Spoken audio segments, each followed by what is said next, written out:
Hi, good morning, colleagues. If we can assist one another by ensuring that all our delegates are now ready for today's proceedings.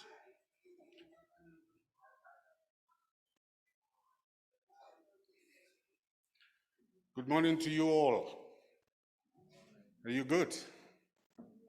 Yeah.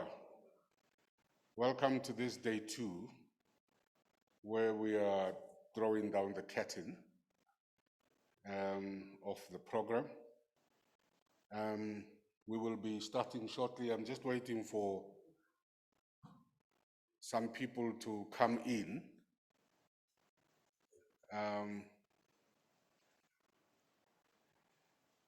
As soon as Dr. Litsolo is here, we will start.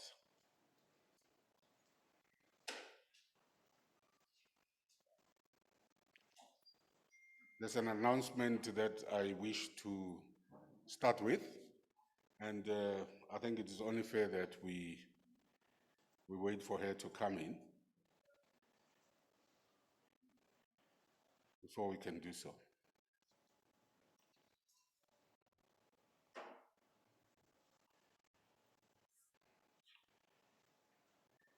Okay.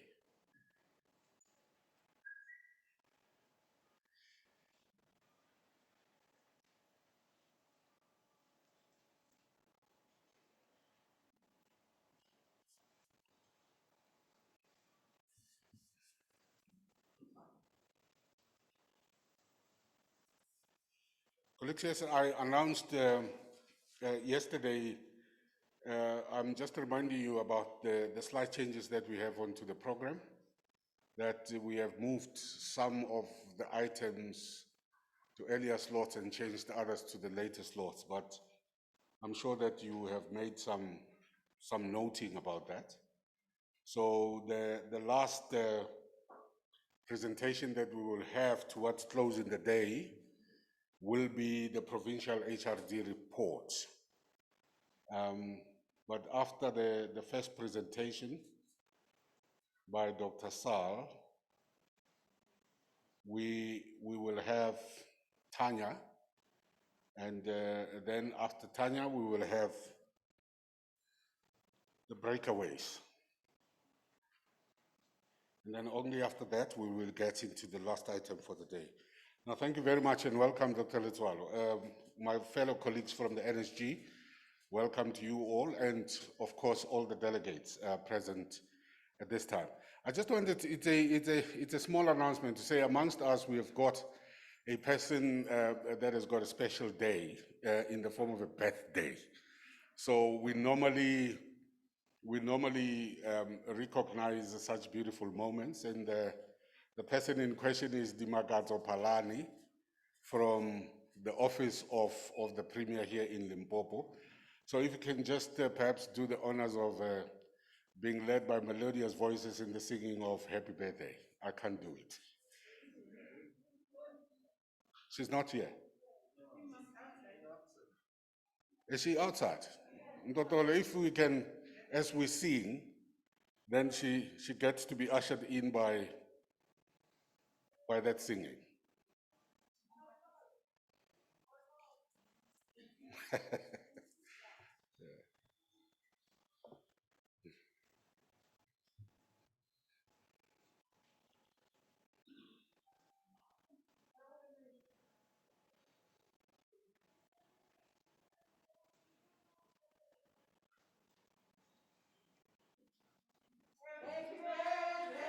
To you, happy birthday to you, happy birthday,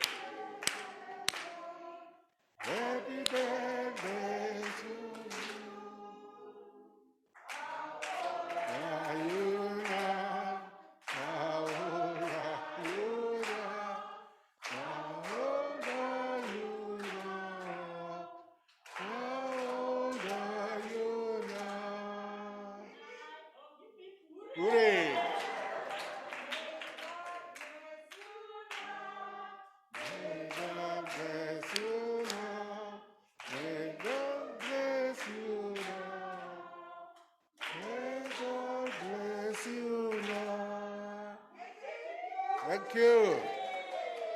Thank you. Yeah. Di Makatso. That's right. Yes. No, thank you, colleagues. And we will start with the reflections on day one. It will start with me, perhaps, just providing a very short summary of what transpired yesterday, and then allow for some two comments from the floor as we do the reflections. In other words, looking at what stood out for you yesterday, all right? But let's quickly show the presentation. It's about 4 slides, and they provide a succinct summary of the deliberations yesterday. Just waiting for, yeah, there we go.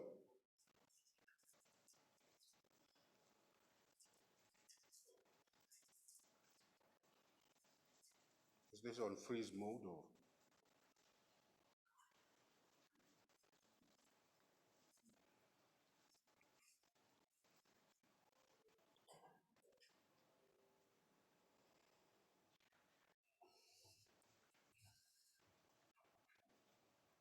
Great. Okay, thank you. Yeah, colleagues, in terms of yesterday, I think we started with that presentation by Dr. Maja on welcoming us first on behalf of the principal of the NSG, and seamlessly got into taking us through the professionalization of the public service. In that presentation, I think he successfully highlighted the NSG's reimagining interventions for a capable developmental and ethical state as envisaged in the National Development Plan. That remained a vision driving the transactions and all programs and projects of the public service. And this was really towards chasing what he called the behavior change that was necessary among public servants and the institutional reform that we are all looking forward to, underpinned, of course, by increased partnering and leveraging professional bodies. And quite significant examples of these professional bodies were discussed in that presentation, SAICA for the accounting profession and so forth. And he also reminded us about the innovation that's going to be kicking in terms of doing the readiness of public service servants as they join the service in the form of exams and other courses that will be undertaken to ensure that as they join from a prism of understanding the requirements of a public servant. And of course, he also, don't mind the language, it was late as I prepared this, he also reminded about the three-dimensional approach that was being looked at as part of that professionalization, starting with the individuals and then coming to the sector as well as the discipline itself. And then we got into some lively discussions around the notion of meritocracy as opposed to what has been the tradition up to now, and what that involved in practical terms. And also got into the need for the reviewing of the revolving door policy, etc. And in the course of that discussion with us, he threw a caveat on the next wave, and actually mentioned that this next wave would be in the form of climate change, as it is now becoming a topical issue, as we should have noted, and almost reminded us that in life there is nothing that is permanent excepting for change itself. So we will have to go through such episodes for as long as we live and for as long as we serve in the public service, and the need for us to be ready for such experiences.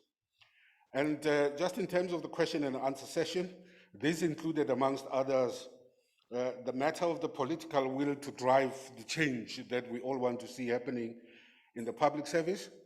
I was mentioning about the importance of succession planning, which was then later on juxtaposed to the issue that was mentioned in one of the presentations about the importance of the role to be played by emergent leadership within the public service. And we got into some lively discussions around consequence management as well, and the importance of leveraging research and development,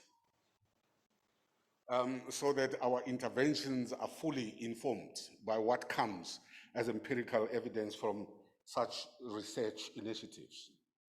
And then we continued and looked at the case study in UNISA as presented by Mervyn Christophels, who was navigating the experiences around COVID-19 from the UNISA's perspective. He reminded conference on the need on the need for business continuity planning and the importance of being acutely aware that we are also dealing with people issues. As we speak about the importance of automation, the digitalization agenda, that we should not lose sight of the fact that we still have people within that landscape. And of course, foregrounded digital solutions towards organizational agility. And reminded us that there is no possibility of reverting to the pre-COVID-19 practices and norms and standards, and almost got into the central message in his presentation that automation is the new normal, and which is likely to be with us for a very long time into the future. And therefore, we better ready ourselves for that reality. He also threw a caution in terms of exposure to risk and other vulnerabilities. And for example, spoke eloquently on the cyber attacks and the need for development of cybersecurity strategies. We are all aware that with respect to COVID-19, our strategic risk registers in various departments had to be revisited to make sure that we become relevant in the identification of strategic risks and operational risks, of course, that have been triggered by the reality of COVID-19. And whilst I was writing these notes down, I got to be reminded by perhaps the importance of sharing with you the contents of the Electronic Communications and Transactions Act. It's called the ECT Act of 2002, I think. I'm not going to get into the details of that, but the reason I'm citing it is because, again, with the notion of working from home, we found ourselves having to adapt to the new system of submissions remotely. And because these submissions wanted signatures, we got into either electronic signatures or maybe digital signatures.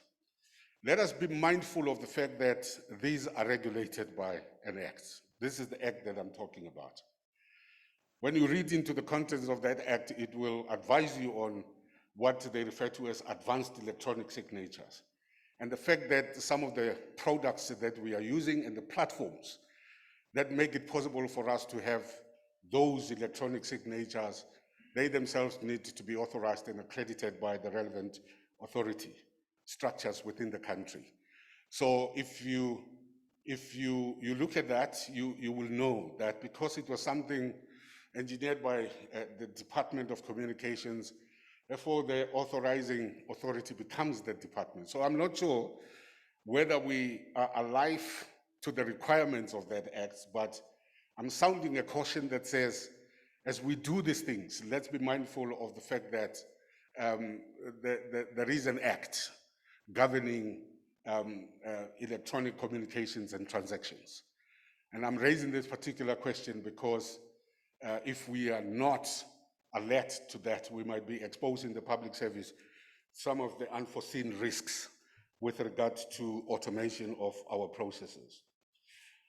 Now, stemming from that presentation and gravitating towards questions and answer session, these included, for example, threats to jobs, as it was mentioned, and the whole question about job security. So if it was not the case of doing away with the jobs, it was the reality of having to contend with the lack of job security. In other words, people in jobs but not guaranteed to stay there up to the time they would have wished to see themselves serving. So we need to be alive that automation carries that risk, but also it carries with it the potential to get into new forms of jobs. And the question is whether we are reskilled enough to be able to multitask ourselves, get from one job into the next without any form of difficulty in that transition. And we looked again at the question of affordability and the balanced inclusion issues as we were discussing that presentation. And the issue about the guaranteed supply of power was sharply raised as one of the conditions or preconditions that must make sure that our journey on digitalization is it's not interrupted. And of course, we also talked about the issue of I call it what? SH management. I will remind myself about what I was talking about there. And then we got into the presentation that I did, which was on organizational resilience, emphasized the catalyst role of HRD and a broader senior management echelon in driving the reskilling agenda within the public service, digitalization policy and strategy realignment for adaptive capability. Very important as we become acutely aware of what this means for our own units and our own departments. And we also shared models on organizational resilience, emphasizing the importance of attention to both soft and hard issues, and also shared current and leadership challenges from the COVID-19 experience, management of contradictions, and need for proactive engagement with staff. Again, the leitmotif of being acutely aware that we're not dealing with furniture, but we're dealing with people.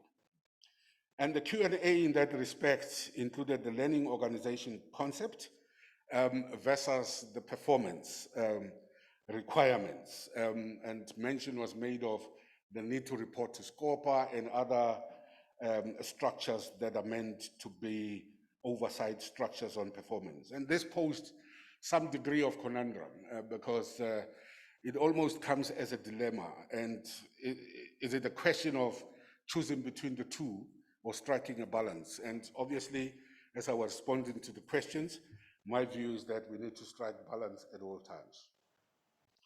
And then Andres Mangokwana took us to the MNE of training and impact assessment. This was the last presentation for the day, and informed conference about the theory of change as a compulsory tool in business planning, and also the fact that it was being considered also in the IDP processes of municipalities.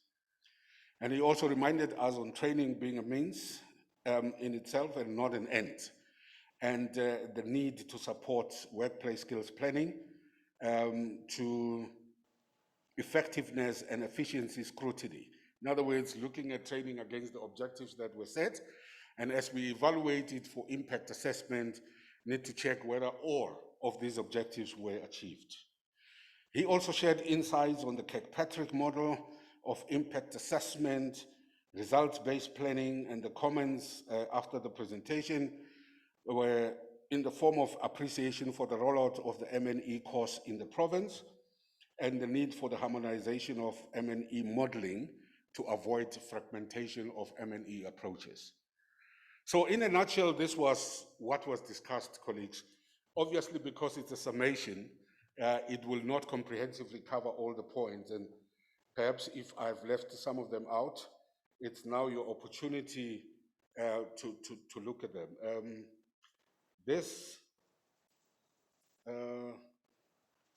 Yeah, so we thought, I thought I should stop there, and maybe before we call on Sal as the next presentation, just listen to, as we come into day two, to some, maybe two inputs from the floor, or three inputs just briefly about what is it that stood out for you yesterday. So shall I recognize hands for that? Going.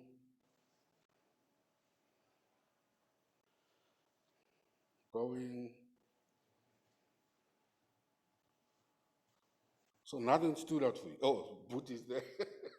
Okay.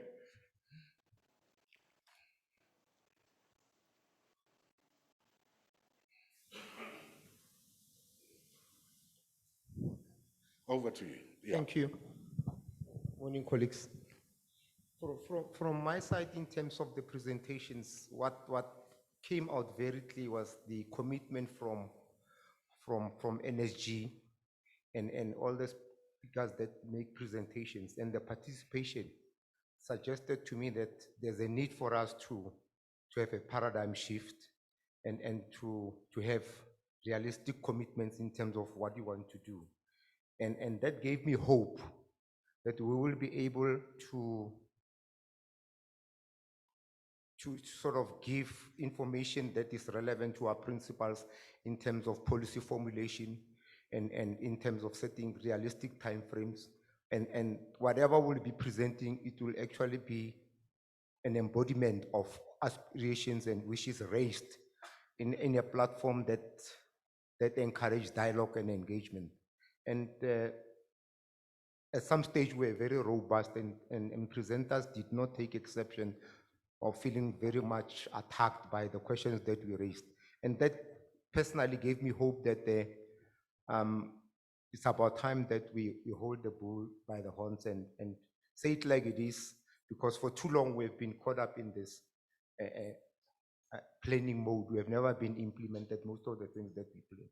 Presentation by Dr. Maja, opening address by Dr. Shezi, and engagement by the delegates that are here. And I'm hopeful that energy is repositioning itself and is opening up a door for all of us to make inputs into it. And they're not saying who is talking, they say, what is that being said? So it's about content and not about who is saying what. And some of us for some time have taken the back seat because we're losing hope, but that hope has been rekindled by this session, and that's how I feel. Thank you. Beautiful input. Is there any other one who would like to make a comment, colleagues, in terms of what stood out for you? Room number 2, is there any person who would like to say something?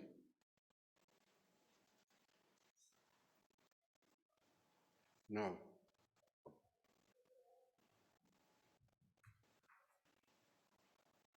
Okay.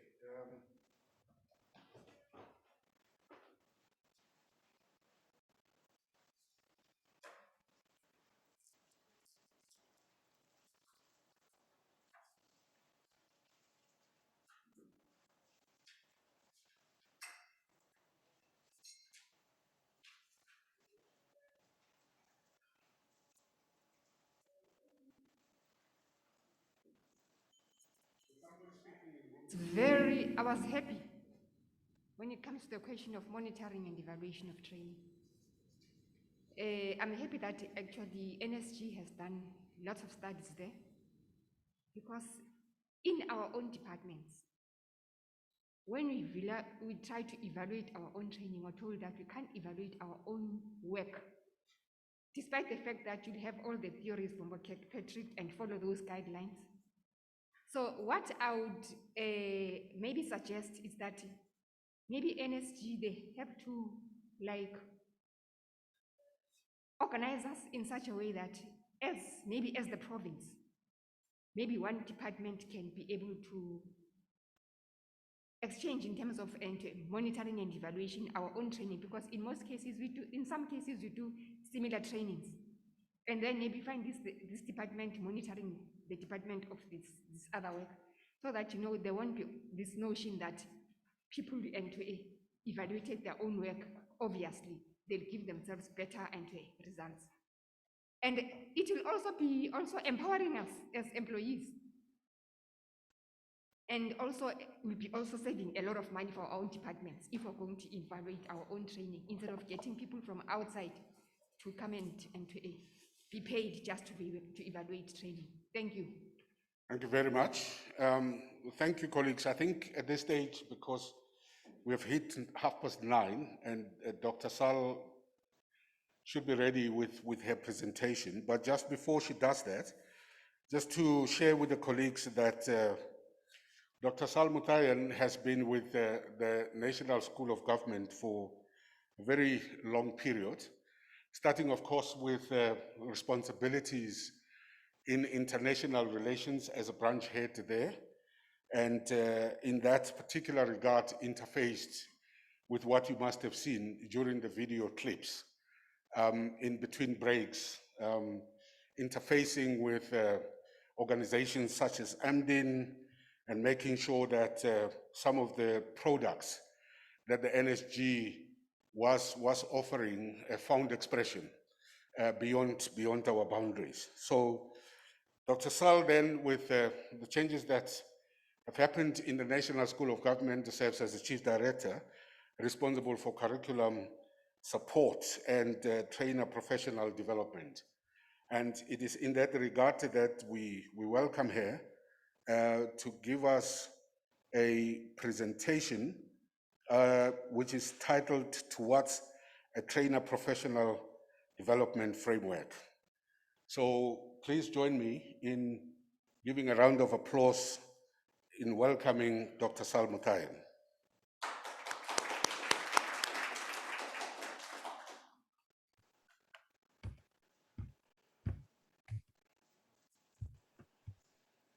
Good morning, Solly.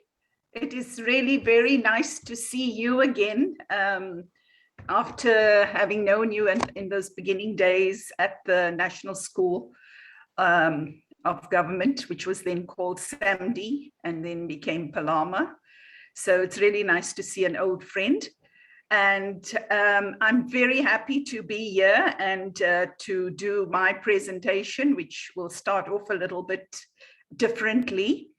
I also want to greet the DDG of the National School of Government, who I know is present there and did a brilliant rendition yesterday, Dr. Marja, and also to Dr. Letswalo, who was representing the provincial premier and his office at this Public Service Training Forum of the NSG. Thank you for the introductions. And I'm going to, yesterday you had a long day of presentations. So I'm going to shift a little bit today. And so I'll share my screen and then we'll get on with the session. So let me just first share my screen with you. Okay, let's see.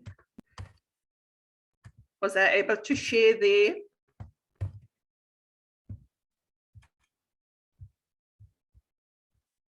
Can you see that?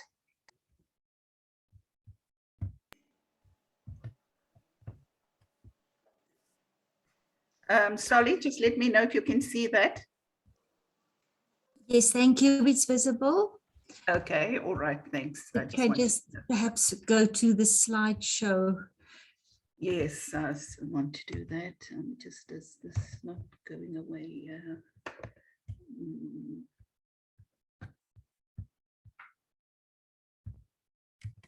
Okay, I can't see that button. Suddenly it has disappeared. Okay, anyway, I will carry on with this. So I want you to focus on this picture that you see. And I want to ask all of you to put your bags and your all your cell phones away, please. You know, I just want you all to just relax. Push your chairs away from the table. We're going to have a little relaxation exercise here that I want to do with you. So just relax for a while, and I want you to start doing some deep, deep breathing, please. Okay, so this is going to be very different because we're actually going to also go on a little trip for the birthday, Dimakatso's birthday. We're all going to go on a little trip to celebrate her birthday as well, and just for all of us to have a time where we can relax and enjoy the beginning of this seminar today. So I want you to start breathing in very deeply. I want you to start breathing in very deeply To exercise and improve your lung capacity is a very important thing for the COVID, to keep your lungs strong. It's important to practice breathing every day. And I know it's going to be difficult with your masks on. So we're just going to try it out and see how it goes. So I want you to breathe in deeply through your nose. You can close your eyes if that will help you to focus on your breathing. I want you to not even look at the screen anymore, just gaze down towards the floor or close your eyes, sit comfortably with your feet firmly on the ground, your seat, your bum in this chair, nice and comfortably.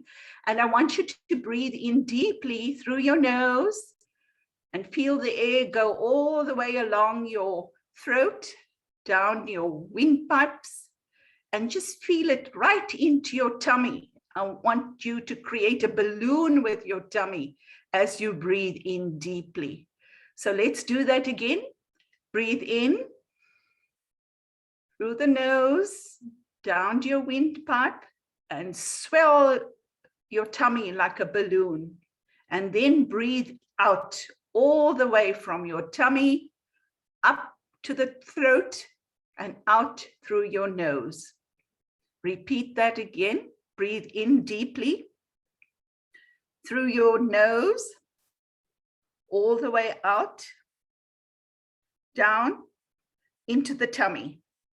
And breathe out all the way up from your tummy, up through your chest, through your windpipes, and out through your nostrils.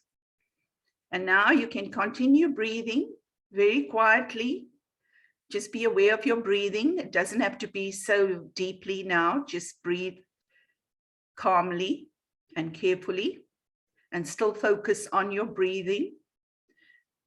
And now I want you to imagine I want you to visualize and imagine that you have just arrived at the beach.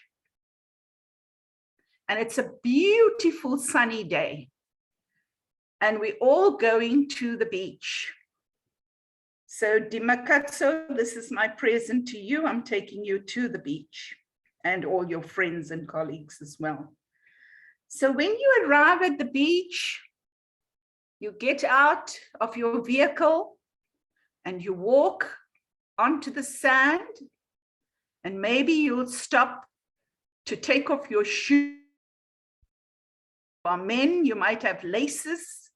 If you are ladies, you might have zips on your boots. Take off your shoes and your socks, roll up your pants, and just feel the soft, soft sand.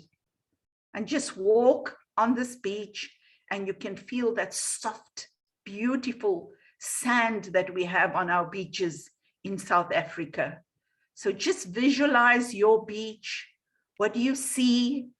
Is it a clear sky? Are there some clouds? Is the sun out? Can you see the waves? Can you hear the sound of the waves gushing, lapping the beach as you walk towards the waves? What does it feel? Is your body still relaxed? Are you still breathing carefully?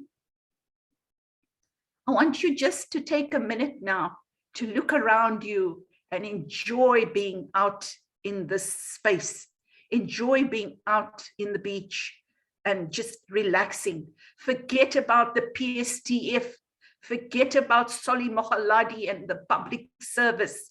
Forget about the public service in Limpopo. You are at the beach on the coast now. You are not in Limpopo because you have no beach there.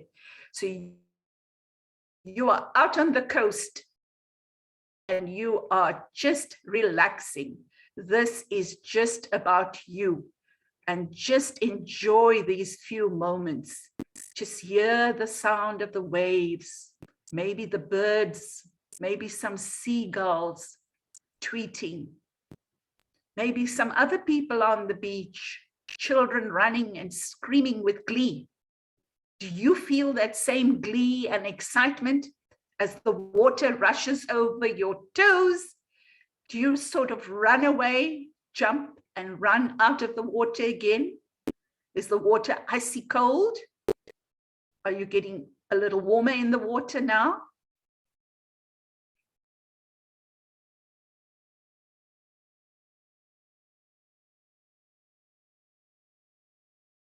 Just enjoy it.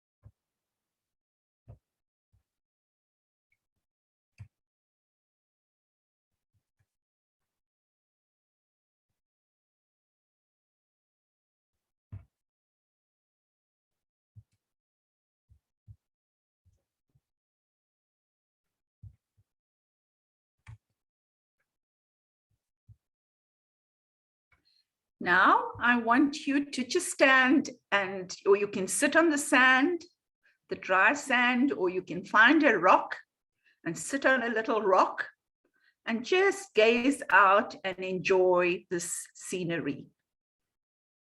And while you sit on the rock now, I want you in your mind to think of 3 things that you are most grateful for in your life at this moment. Just 3 things that you are most grateful for in this moment now, as you're sitting on the beach and watching this beautiful scene around you and experiencing the sounds, the air, the smell of the sea, and looking at the waves. Tell me, think about what are 3 things you are grateful in your life at this moment today.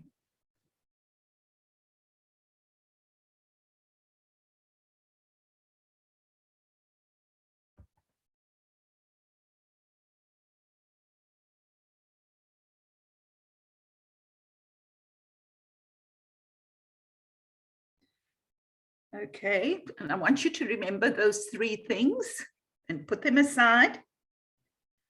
And now I want you to think of 3 things that will help us to professionalize the public service trainers in the public service. I know I said don't think about the public service, but here you are sitting and thinking of what you're grateful for and what are your wants? What are your expectations of what would really make an ideal trainer? What can we do to professionalize a trainer? Just 3 things, not too many, just your 3 top things.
Okay, now I'm afraid it's going to be time to come back to Limpopo. All good things must come to an end.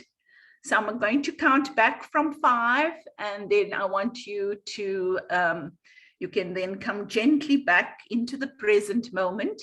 So 5, 4, 3, 2, and 1. So you can open your eyes, you can be fully present back in the room.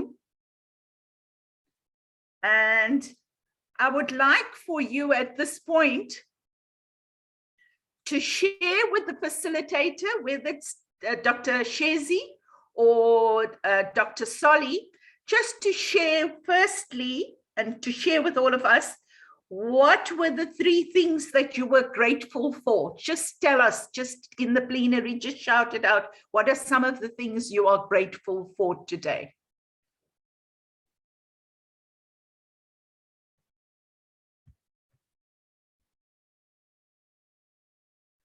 So Solly, are you there? And Dr. Shezi? Because I can't hear what's going on in the room. What we are hearing from the delegates is the 3 things. Life is coming out sharply. What is number 2? We're hearing wisdom as the second one. Yes. And good health. Fantastic. Yeah. Okay. Thank you very much. And please, can we write that down so people can continue to reflect on those good things? We heard a lot of negative things about COVID. We are living in very, very trying times at this point. It's an assault. It's like an onslaught on all of us. This daily having to, restrict how you are, how you behave, where you go. You can't see your friends. You can't do social things, even though we are social beings. We in fear, even when you do a simple thing like shopping for food, you have to watch who's close to you. You have to keep your distance. You have to look at things quickly, move out of the aisle. It's all very, very stressful, this new way of living, and which, as Dr. Marja correctly pointed out, it's a new way of living for a long time to come. So don't think it's going to end anytime soon. We have to find ways to renew ourselves, to re-energize ourselves. We have to find ways to counsel ourselves. And one of the things I would like to invite you to do, and this we teach in our courses now, we've brought a lot of this coaching methodology into the NSG courses and programs, and it's part of our curriculum philosophy. One of the things you can do is in the morning when you wake up is to breathe before you get out of bed, to do a bit of breathing for a minute. It's only 1 minute or 2 minutes of your whole life, of your whole day.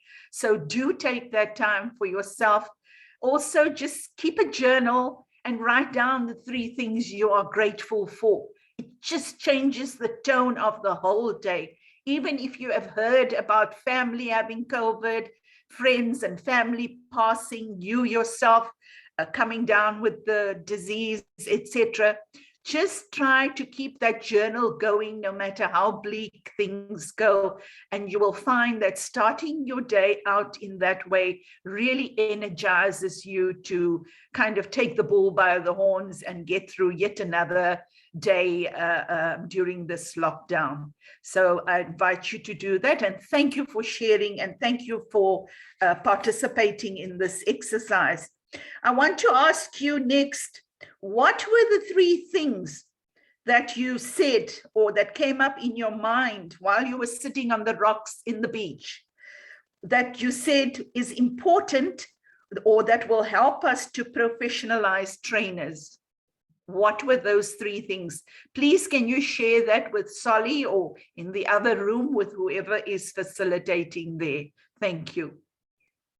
Yes, Sal, I was just canvassing for that, and one of the things that is coming out strongly again is the importance of feedback. Mm-hmm. Yes. What else? Well, people are raising accountability. Yes. And what else, colleagues? Commitment is coming out. Mm-hmm. And? Say again? Yeah, having a visionary outlook. Okay.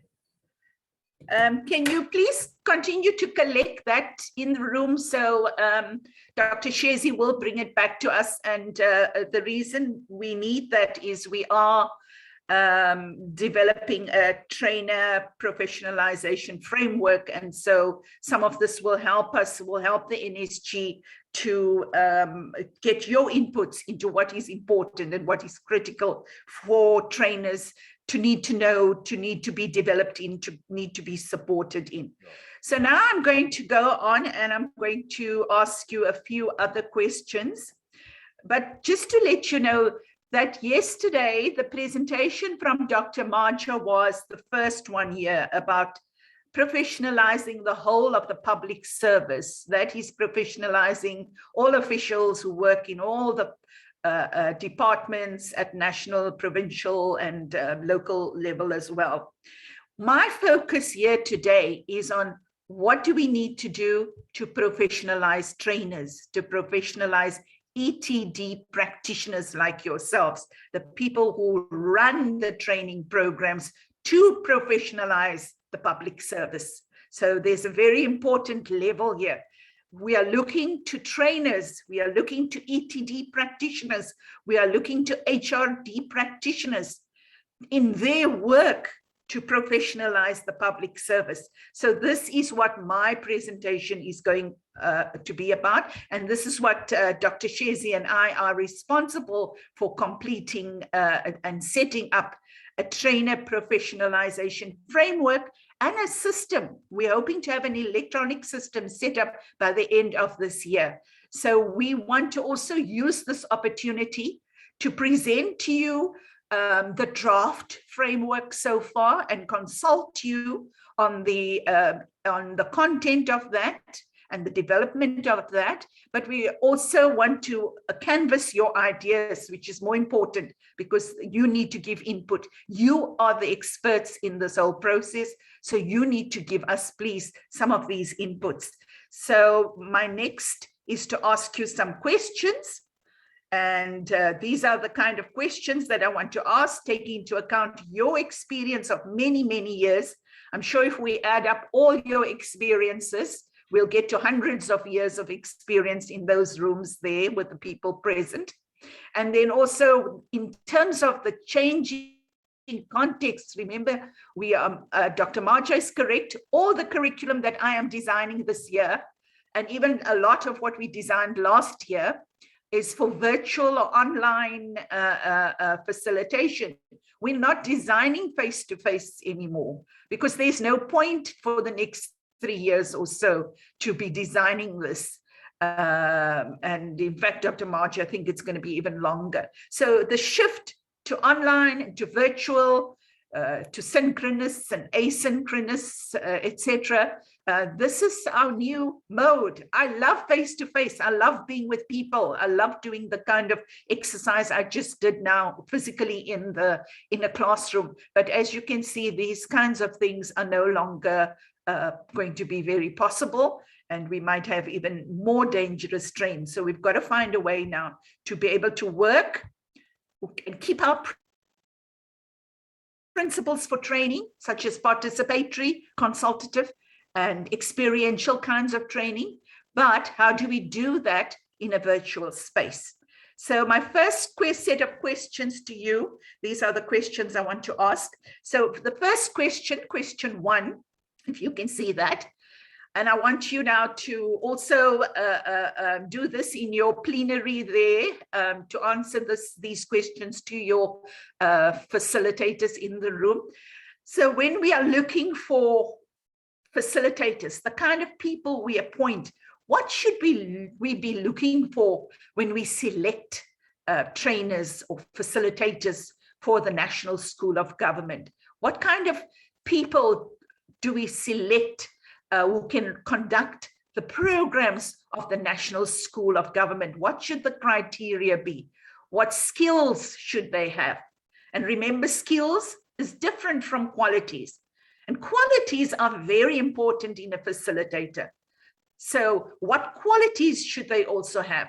What experience do you want them to have with facilitation? with training? And what values should they hold? Perhaps the most important one here is, what values should they hold? So if you can answer these questions, I'm going to give you some time now. I'll give you about 5 minutes on this question, or Solly, you can indicate when they're done with that, and you can just facilitate these answers, please, in the room. Thanks. Yeah, colleagues, let's get into that. Fortunately, we're not going to be, dividing into groups. Sal is thinking that we can do it in plenary, and I do believe that it's also possible for us to do that. So if you can quickly sponsor some responses to the questions, the 4 questions, when we are identifying facilitators or trainers for the NSG. First of all, what skills do you think should be there amongst those facilitators? The first that comes to my mind, of course, just to break the ice, is skills in the area of delivery of such training using digital platforms, if you understand what I mean. So because it's going to be virtual, then we need to be also looking at, are we versed enough as facilitators to be able to use digital platforms to deliver our training? So skills in mastering the engagement of videos whilst we are delivering content, but also navigating through the Internet of Things as you do your facilitation. So that's my point. But can I listen to others as well? Skills? Technical skills, yes. So it will be sort of rounding the point that I was making up, yes? Research skills, people are talking about research skills. When we say people management, yeah, okay, people management. But remember, it must be people management within the context of your audience as a facilitator, not necessarily your role as a manager. Okay, great stuff. Any other? That's good.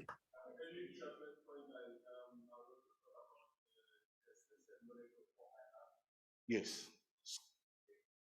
Okay, 2 hands that side. Can we listen to that?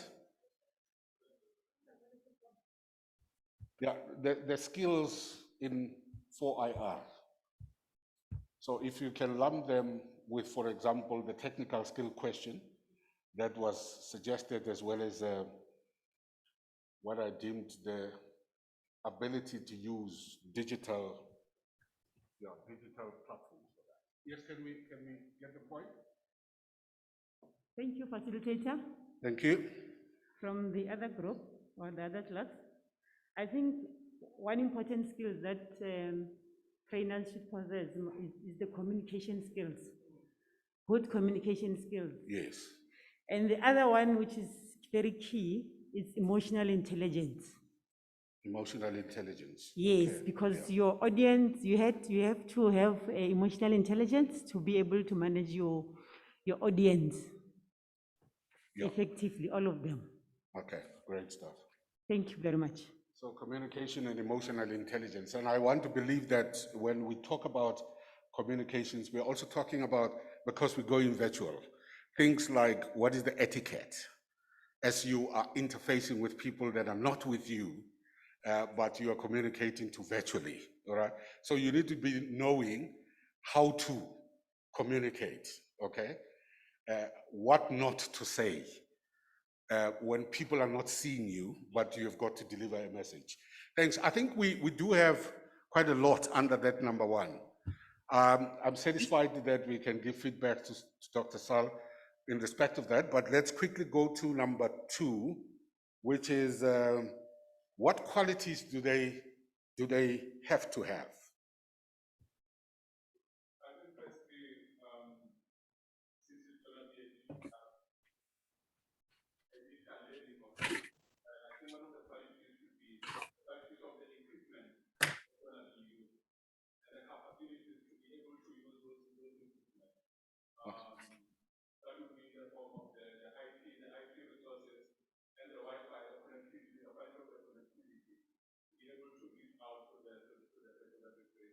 Yeah.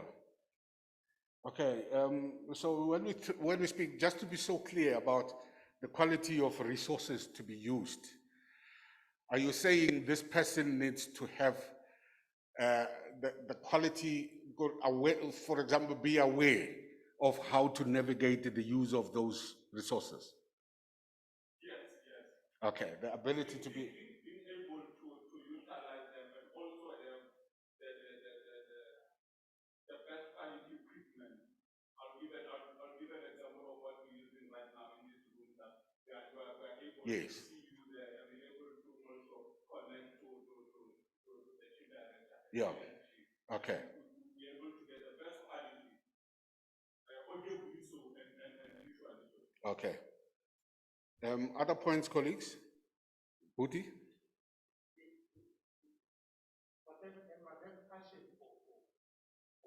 Yeah.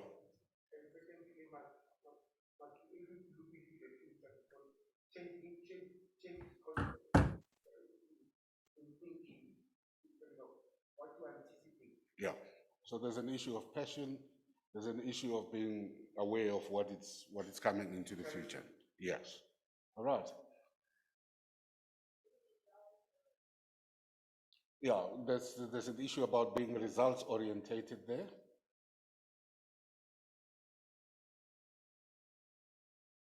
Okay. Yeah. The last point, perhaps.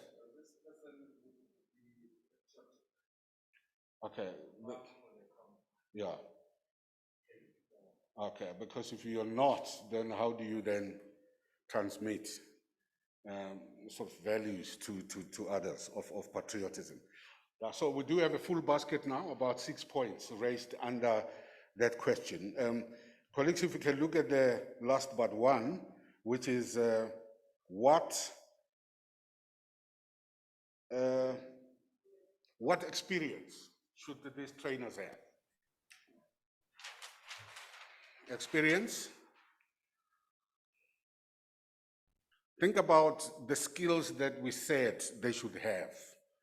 And then, of course, the experience that they should have. Now, when you speak about experience, because it's a new normal, we may not necessarily be looking backwards, but we're looking at experience in terms of the future outlook, if you understand what I mean.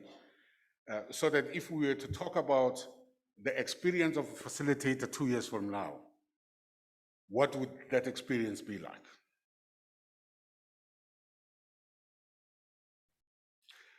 I mean, if we must also think about the experience in terms of the past of facilitators, because this is going to be an evolutionary development, moving from the old ways or the conventional ways of doing things, it's not everything of the past that is going to be discarded. Some of the experiences of the past will need to be used into the future. And what are those? Okay, training experience needs to be there. Facilitation skills, all right? Even though there is a recognition that in terms of facilitation skills, there's going to be a need for some development into the new way of facilitating. Okay, great. Are there some points in room 2?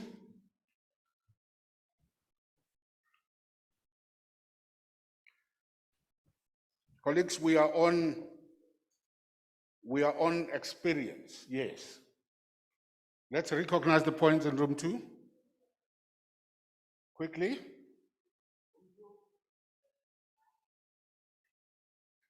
If people can go to the mic quickly, we have about 2 minutes left. You still need a technology skill. Say again, we couldn't hear you. Technological skills are still needed. Technological skills. Technological experience, okay. There's another one there. We still need legislative framework experiences, how to interpretation of statute. Okay. In the public sector. That will still need, we also need people who will be having experience of digitization of their presentation. Okay. Giving examples with videos and the like. Thank you. So if that is the understanding, is that we need to know, for example, what are the objectives of human resource development in the country, or what should, for example, facilitators in NSG be looking like for them to be able to deliver that. So know the frameworks around human resource development, know the frameworks around the training, all right, as part of your experience. Yes, all right. For example, we should know that as Andres, and I think quite a few of you have said yesterday, that training is not the end in itself, but training is a means to an end. What does it mean strategically? All right. If we must understand that.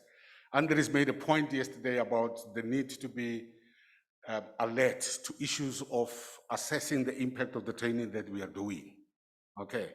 And it's one of those things that are mentioned sharply in the frameworks around the development of human resources within the public service. So at least that, if you like, rudimentary knowledge of what this training landscape is about empowers you also in terms of what instruments and tools to be used for that. I think it's clear from that point, right? Thank you.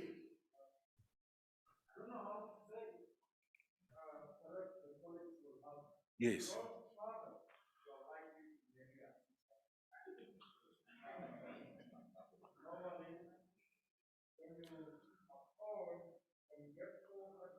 Yeah.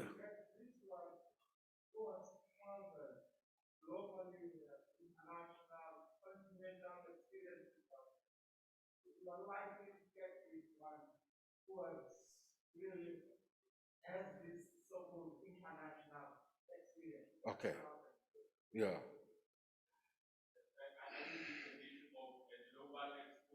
Yeah.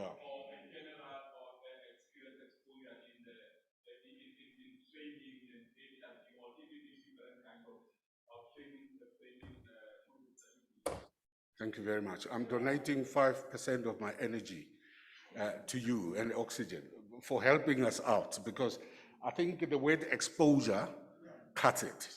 All right. Thank you very much. Is there any other point in room 2, perhaps, as we close down on this? Going, gone. Sal, I think for each of the 4 questions that you posed to ourselves, and having interacted with them in the plenary, for each of them, we do have some 5, call it that, under each, in terms of responses. So I'm not sure how do you want us to deal with that in terms of your feedback, but yeah, indeed, the colleagues have applied their minds to the 4 questions.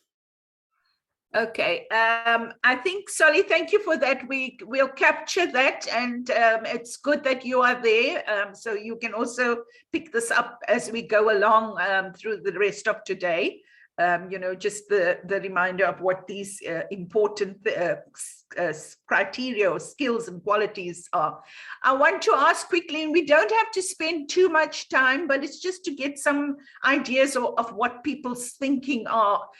So when you were sitting on the beach, you were also thinking about, you know, how do we go about professionalizing, or what does it mean to professionalize? So here's a further question around that. What kind of capacity building needs are there? How do we go about professionalizing them? How should we assess? And I know a lot of this was discussed already, but just for colleagues to just brainstorm, because when you brainstorm, you have your best thinking. How should we monitor and evaluate these trainers of the National School of Government? You know, up till now, it's been just a superficial kind of evaluation. Do we need to assess them carefully after we've contracted them? How should we evaluate them in the beginning? Should we re-evaluate them after 3-4 years to see if they've updated their own training, their own expertise? For instance, as we have moved from face-to-face to online, there's a need now for people to have acquired new skills in how to facilitate virtually. So, yeah. So, you know, these kinds of changes and shifts come years do we want, what shifts, how do we want to reevaluate their capacity? And how do we distinguish, should we? I don't know about this, and I won't give you my prejudices around this, but should we distinguish about training facilitators? Should there be lead facilitators? Should there be different facilitators for different? So if you said you're training people at the foundation, your face-to-face, your levels 1 to 5, do we need trainers specifically for that? How do we rank them? How do we differentiate? How do we distinguish between facilitators who will facilitate executive programs and those who will facilitate, say, middle manager programs? So that's what these questions are about. Solly, maybe just let's try to get them to move a little faster, but let's just get some brainstorms. Thanks. Okay, great stuff. Thank you. I do acknowledge that the question you raised, Sal, with regard to what capacity buildings they require, it's almost related to the first one around skills. What skills do they have to have? But of course, we can build on that briefly. One of the things I'm thinking about in terms of the skills and capacity building requirements is perhaps taking these PSTF experiences to the next level. Yes. All right. But, I regard these gatherings, such as the ones that we're having, as communities of practice. But what does a community of practice do? Yes. As a network of professionals. So mutual learning, as we speak about peer exchange, engagements, and so on and so forth. But are there other points over and above the point that I'm raising around constant networking of professionals in the HRD landscape? Any other point? Quickly. There's one in room 2 here. Let's get that.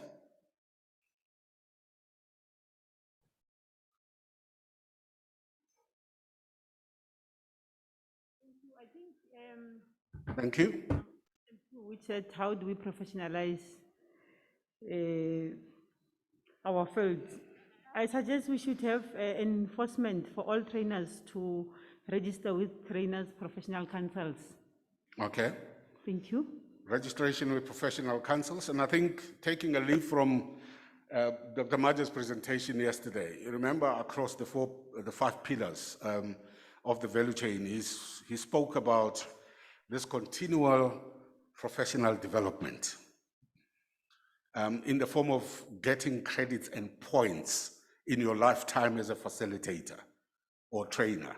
So it's one of those things that immediately come to my mind as what is needed for facilitators going forward. So let's get some credits in terms of the CPD. All professional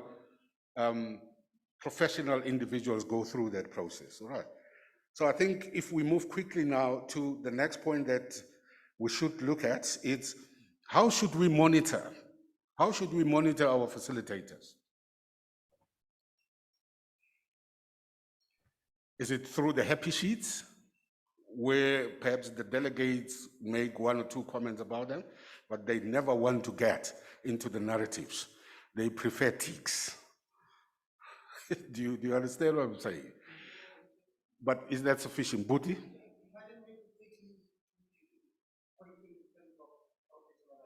Yes. Is it possible to have a professional trainer across the sector, or should a trainer be confined to a particular sector? You can't be a generalist at that level in terms of training. Yeah, I do get the point. You have to sort of sectorize this profession that solely good in technical training, diesel mechanic training, something like maybe.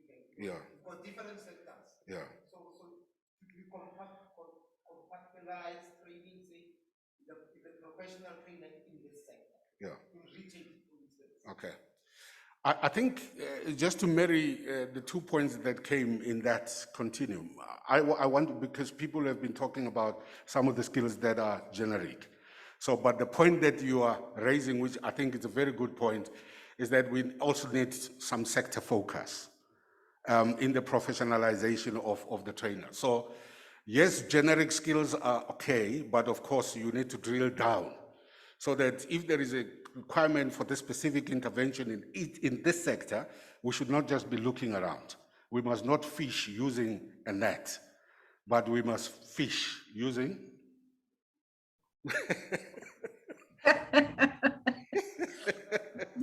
Booty says a pool. we will go with that. Okay, so I think we got it, right? So being focused, being sector specific, so almost developing specialists of trainers. And very quickly, let's go to the last point that Sal wanted us to focus on, and is how do we differentiate? And I think, Budi, you started saying something around that. Because again, we'll be able to differentiate between our generic facilitators as well as specialist facilitators. But the cue from Sal was, do we need to be looking at different rankings, lead facilitators or whatever form? So what's your view around that? Yeah, the two hands at the back.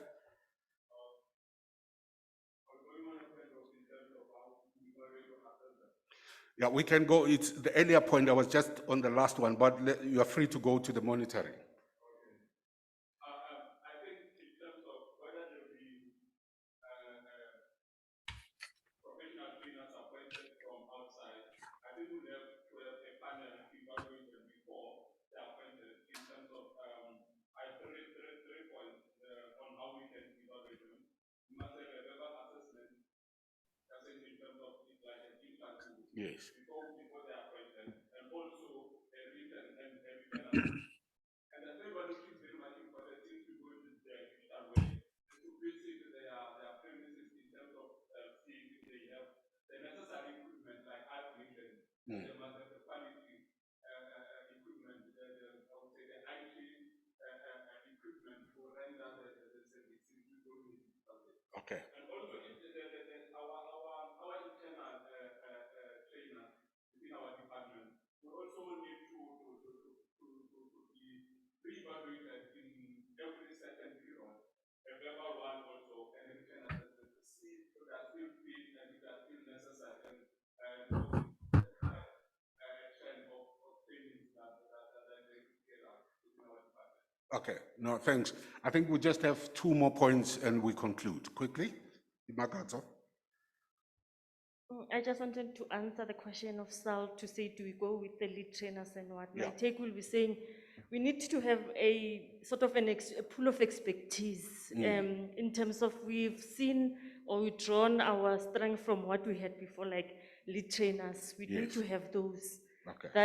But as sector specific, I like that particular part because there is no jack of all trades. If I'm good in human resource, I must be an expert and develop myself towards human resources as a field, for example. If I'm good in finance or in accounting like that, Mr. Mangwakwan is good in M&E, introduction of M&E, I'm just giving an example. He should be strengthened in that field so that we know that, and we draw from, I like the other way that the NSG had before to say, we register, I've forgotten the name.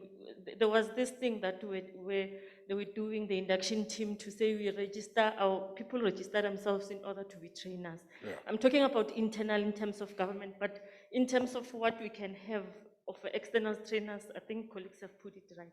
Okay. Thanks. Right. Thank you. An endorsement to the concept of lead trainers and the other cohort of trainers. Room 2, last point.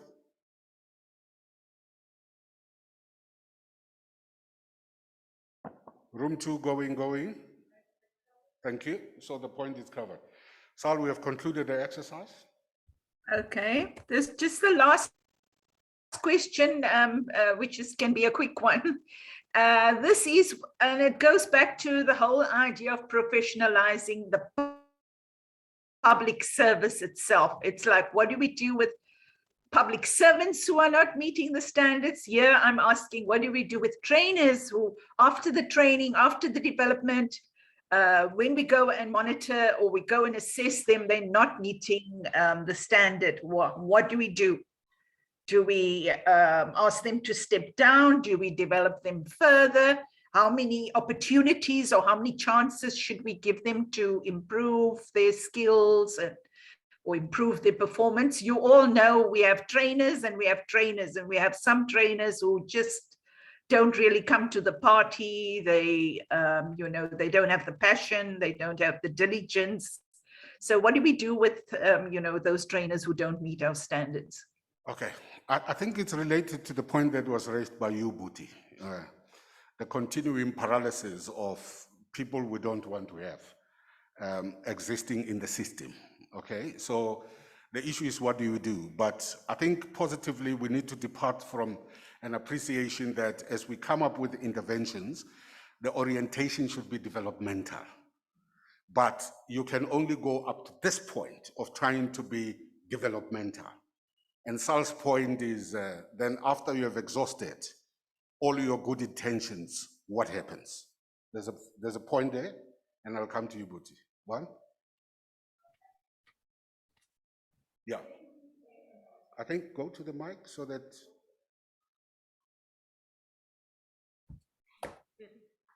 Or let's take it out, if we can. Okay, I yeah. was just thinking maybe a sort of a monitoring scale or an assessment scale for the trainers. Maybe when you enter, you are on a particular level, and as you go on, as you are being assessed, as you are being monitored, there's another level that you go to, some sort of point scoring, point getting up to a level where you become a fully fledged, or we don't just start at the one level. We go up the ladder, some sort of that encouragement where we would be able to be recognized as trainers in that category of fully being developed or just being going on and being developed. I don't know. Okay. Yeah. All right. Buti, second point?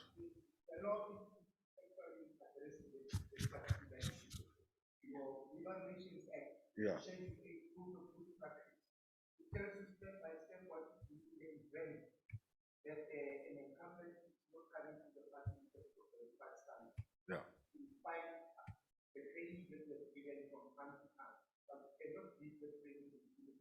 Mm.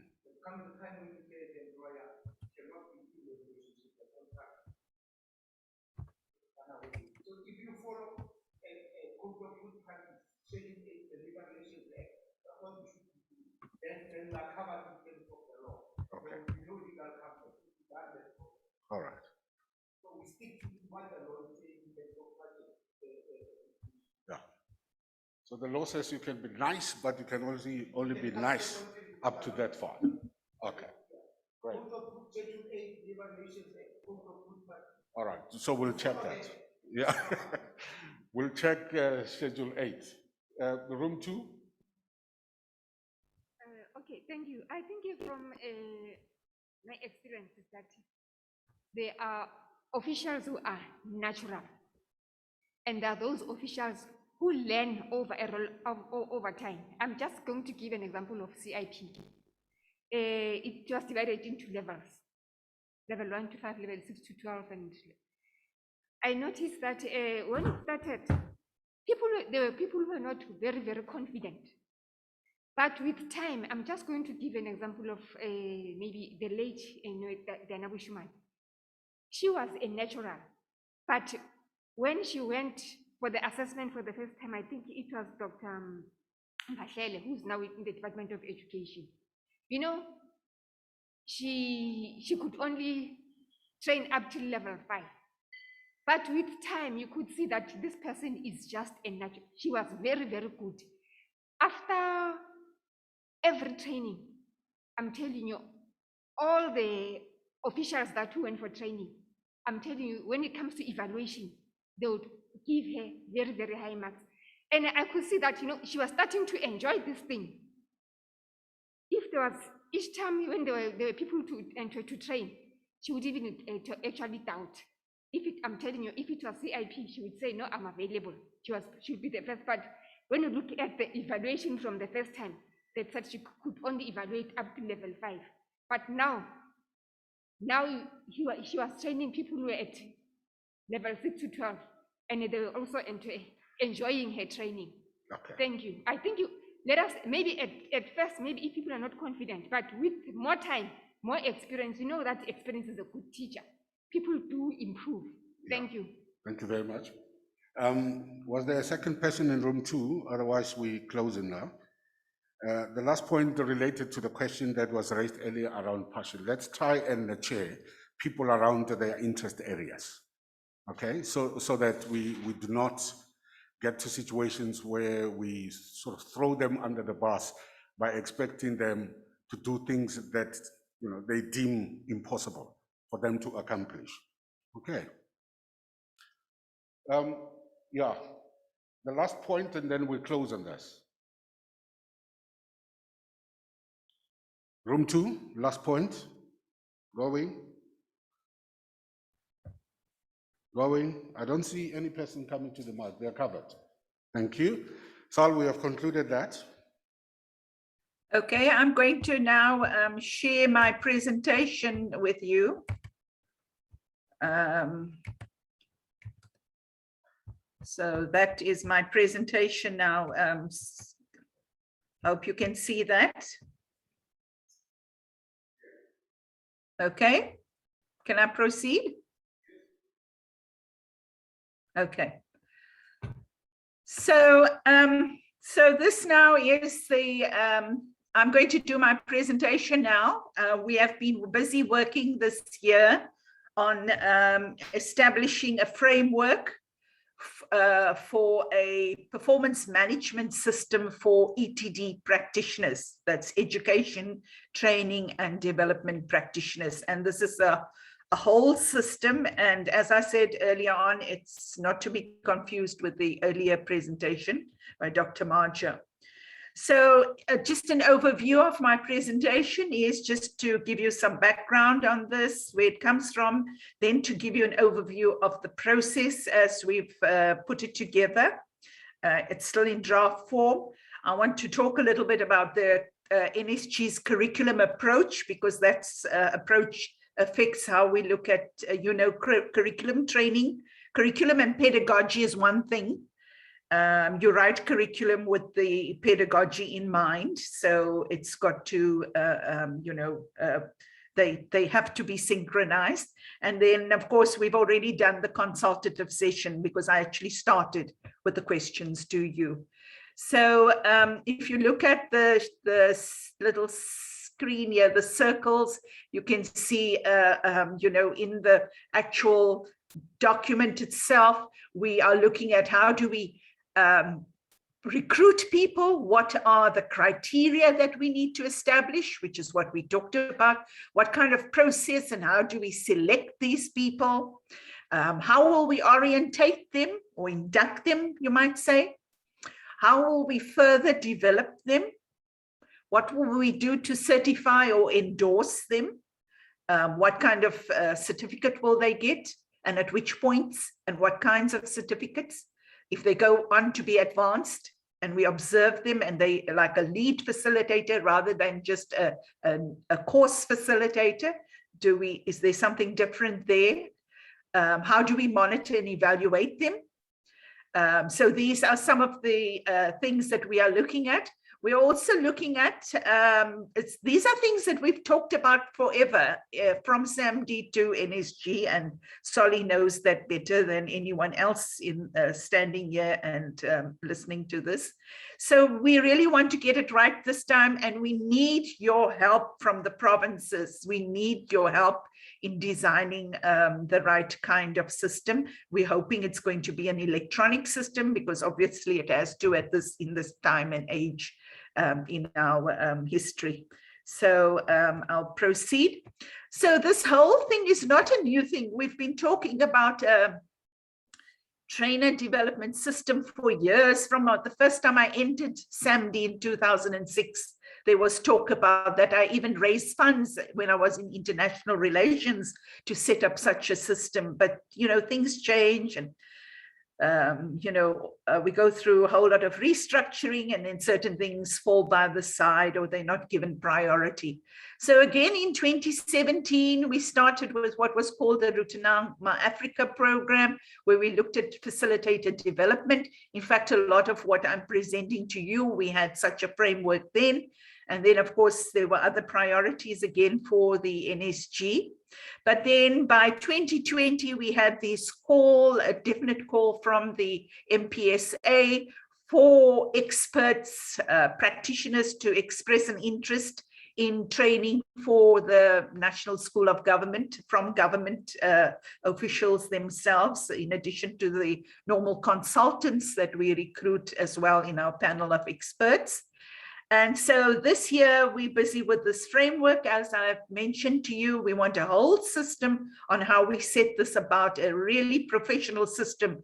If we want to professionalize, we need to have a system that's coherent, that's of high quality, that's electronic, and that has taken into account all the discussion and debates. We've got enough experience now in debating this. It's time to really put it down. So this is what we are busy with. This is what Dr. Shezi is responsible for as a director in the Training Performance Directorate, which is now in this. So it's been a long road.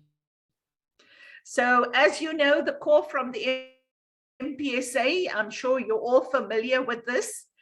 Someone just mentioned it now, that there were these conditions of officials, trainers getting released for 8 days, to give 8 days in a year to training for the National School of Government, that, they'll go through some kind of orientation, which now we want to make a little more, professional.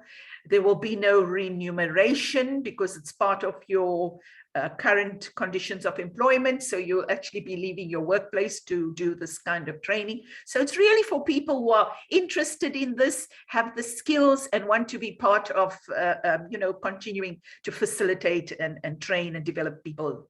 So that's what this opportunity is there for. And so then we'll look at departments releasing people, and we need to also in this framework take into account how some of this will happen. And then also training, going through this whole training within the NSG and having some kind of agreement or contract, etc., and making sure that this does not, impact negatively on others or on the jobs in the environment. So within the NSG, I have now been responsible for curriculum for about 10 years or so. And one of the key things has always been, initially we focused, I think in the early 2000s, we were concerned about our materials and how do our materials look, and we need to have good materials, and and I focused on that. We really have nice materials, they look nice. We want to have the instructional design so that people can see the kind of exercises and tasks and workbooks and facilitator guides, etc. And I always go for pretty, materials that will grab you. But the research shows that even if you have good materials, if it's in the hands of a really poor facilitator, the learning will not happen in the classroom. They could really ruin an entire course with a poor facilitator, regardless of the really good materials. So the NSG has to pay attention not only to high quality curriculum and materials, but also to the quality of facilitation. And that means, of course, the quality of the kind of facilitators we employ or we contract to conduct our programs. So this part, and this is why this kind of performance management system is absolutely important in this process. So the purpose, if you can see it there, I won't run through all of it, but you can see it there. We want to standardize system. We've been talking about that for a long time. You don't want to see a different standard of trainers in Limpopo than you will see in, say, KZN or the Western Cape.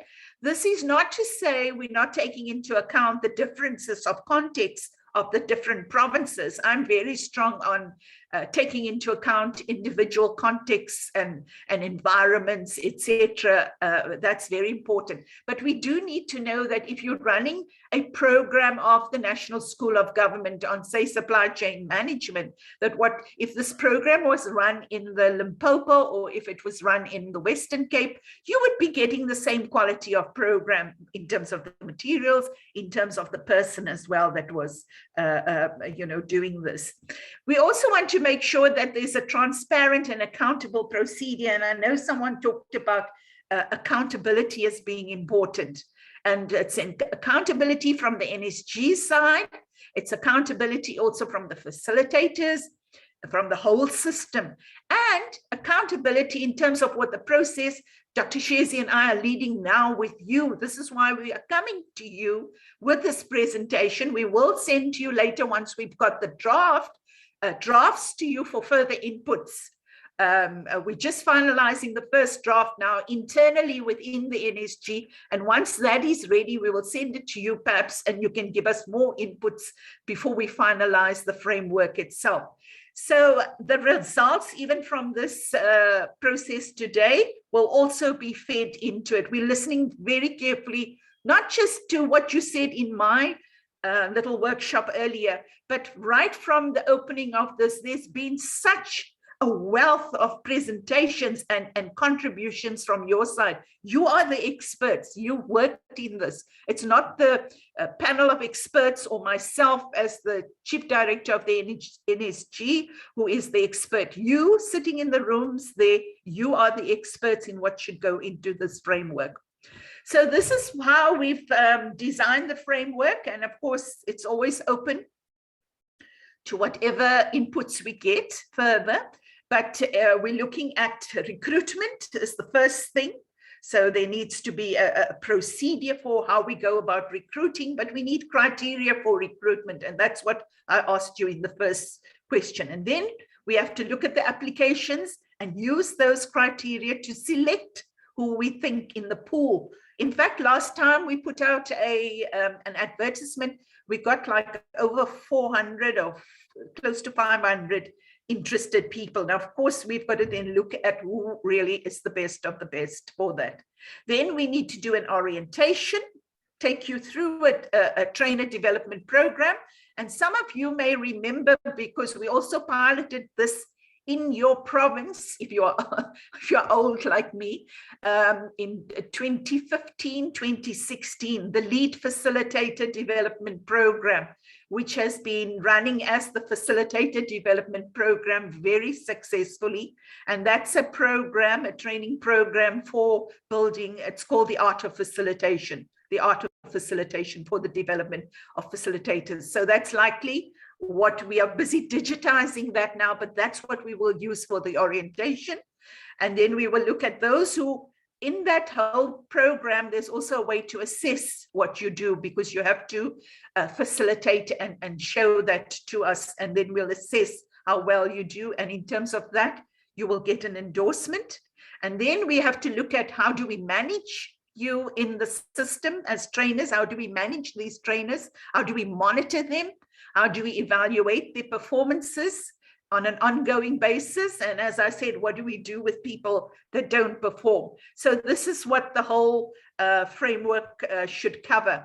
So in the recruitment, and I think I've already mentioned that, your expression of interests and application, the selection criteria for selecting, there will be interviewing, there will be short listing. We will then ask your department to release you. There must be a release agreement with your departments. Then contracting, or some kind of form of contracting, maybe not as formal as that if it's government personnel, but we need to treat everyone fairly, whether it's IICs or experts that we are contracting, or whether it's government officials that we are contracting. And then, of course, we want to try and do as much as possible online, even the submission of assignments online, assessments, sharing, have peer sharing somehow through that environment as well. We could have a virtual session as well. And then we will look at how do we endorse who to go on what courses, as you said. I like the inputs you gave me about sector specific or functional kinds of programs, and then also, executive versus for cadre development, etc. And then how do we deploy and manage people? We want to put more of this online, so it's not, it becomes so problematic. I think those of you who trained or run training sessions, you know how much can go wrong with venues, etc. But remember, when we're looking at also doing things virtually or online, some of those kinds of problems we might eliminate, So then there's also the M&E processes, as I said. And so just to look at the scope, who are we talking about? Who will be these ETD practitioners who will do these training interventions? And I call them interventions because sometimes it might be a workshop. Sometimes it might be like a project development process, because we're also doing socioeconomic development. So it might be more along like a project development. And sometimes it is just like training on a course.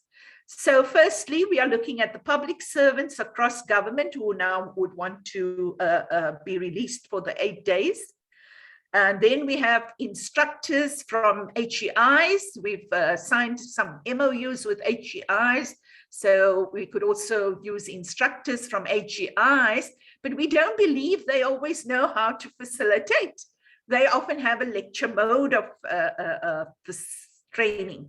And so this is part of us also kind of sharing our skills and our knowledge and what we know about facilitation and the art of facilitation, extending it into the HEI sector. So it's beneficial both ways. And then we're looking at independent ETD practitioners, panels of experts that are contracted by the NSG, and then just public service people within the NSG who are expected to train now.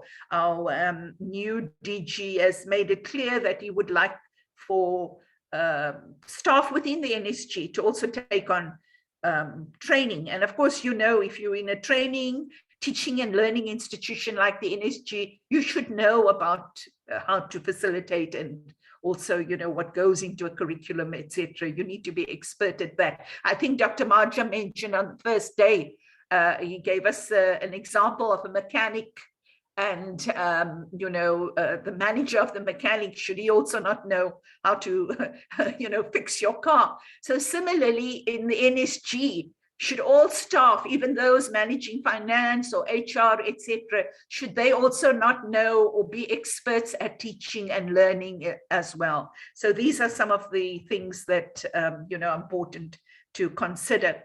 So yeah, we are hoping electronically now with our very smart system we're going to set up.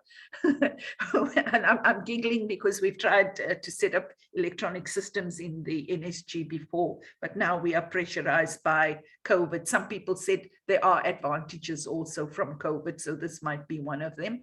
So we're looking at, professional registration, having your MOUs, your conditions of your contract, all those kinds of details, and then also the actual training that you will do, your certification, your assessments, your enrollment for the program, etc. So all these things we're hoping, we'll establish an online or an electronic system for this. Very ambitious.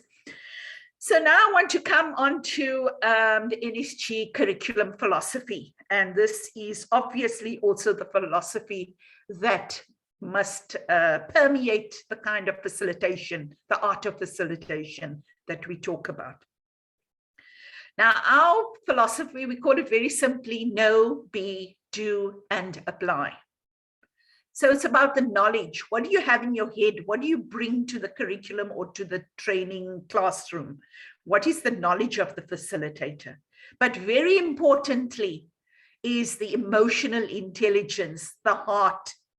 And what we do know from research now is that if you do not integrate the head and the heart, learning will not take place. Cognitive development will not take place. People learn actually with their feelings first.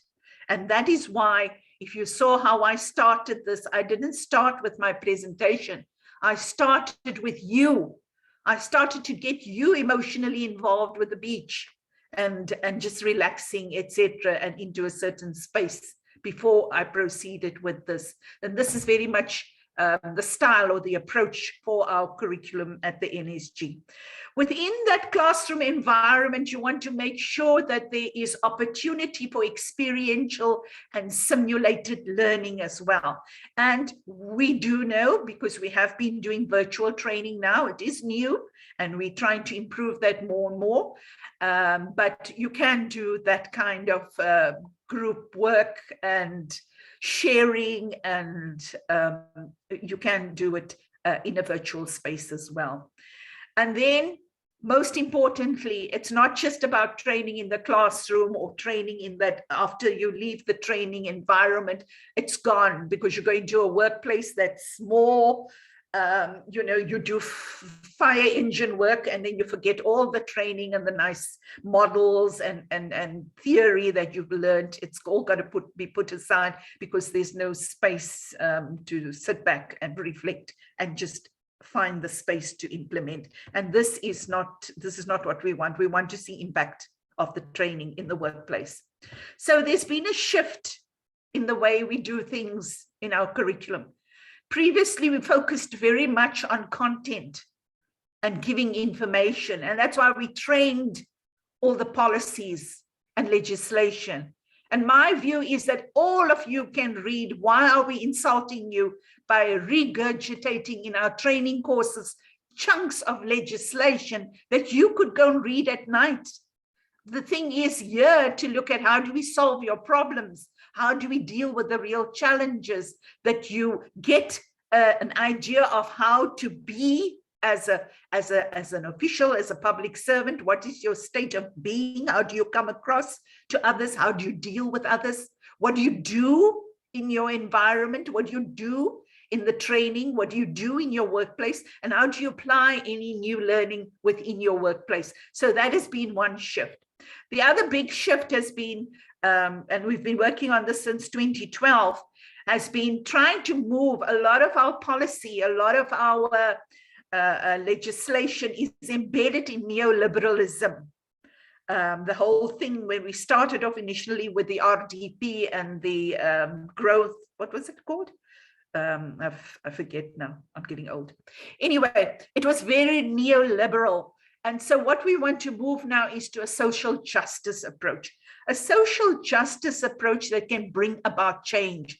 That's what we want in the training. We don't want people to just go with heads full and files and pack it on their shelves in their offices, and that's the end of it.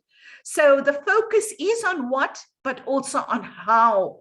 How is the knowledge getting across? How are people learning? How did you experience the session that I've had with you today?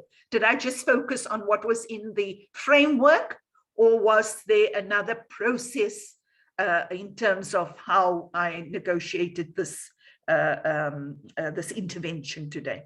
And we've also moved from death by slides, the old way in the SAMD days that we used to train was chunks and chunks of slides, taking all the legislation, putting them into, and you would get 40 slides. Is not unusual in the whole of the public service. People are, you know, and you need to look at interesting slides and innovative slides to get your ideas across and focus on that. So we've moved into indigenous methods of training as well.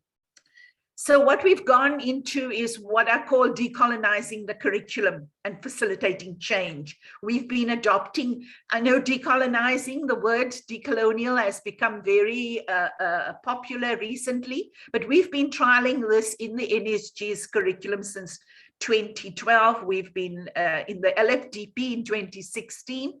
There was a definite shift, and that's to Africanize the curriculum. We're using avoid you know, quotes from people in the West, knowledges of the West, and look at the knowledges of Africa, our own knowledge within this country. Storytelling is a very, very rich tradition, and I've been introducing it softly, it's gaining currency, and now I can call it storytelling. I sounded a bit crazy to be in the public service some years ago and be talking about storytelling.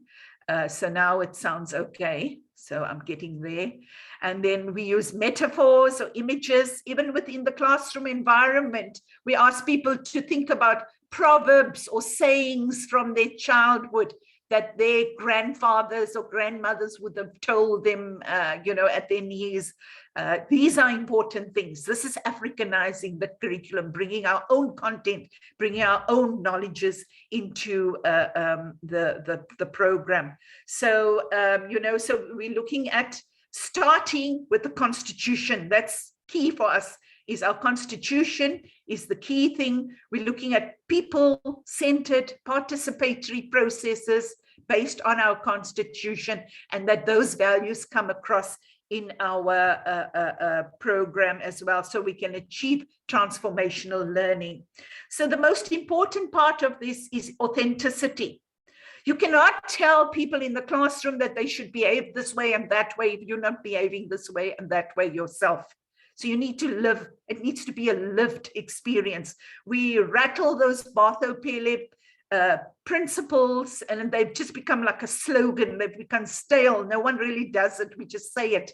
How do you really live those PLE principles? How do you show it in your house, at home, in your office, with your staff, with anyone you're communicating with? If you're in the supermarket, how do you live PLE? So we also want to talk about facilitate. Don't tell people things. Don't present. Don't preach. We're not preachers. Ask. Start with asking first, and then listen. The key skill, the key quality is to listen for a facilitator. And this is why you will see at the beginning what I did was decolonizing. I recognized your knowledges. I didn't come in as Dr. Muthayan, the head of curriculum at the National School of Government National Department. No, I came to ask you. I asked first and I listened, and now I am pulling that together. And this is a very important style, whether you're at a university or wherever you lecture or whatever you do. Ask your audience first, and then you can give your position. Don't assume that there's only one knowledge. Western knowledge has gained a hegemony, and in decolonizing, we want to get rid of that hegemony. We want to move towards recognizing African knowledges, people's knowledges, communities' knowledges. Everybody has a wisdom. Everybody is a leader in their own right. Leaders are not just DGs or ministers. Leaders are every and each one of you, because you've all got a space where you are leading and influencing others, whether it's right here, whether it's in your office, and also in your homes as parents or as siblings to your brothers and sisters. You have a commitment, you have a wisdom. What is your attitude and behavior? What is your experience? So this is important things that we are trying to knit.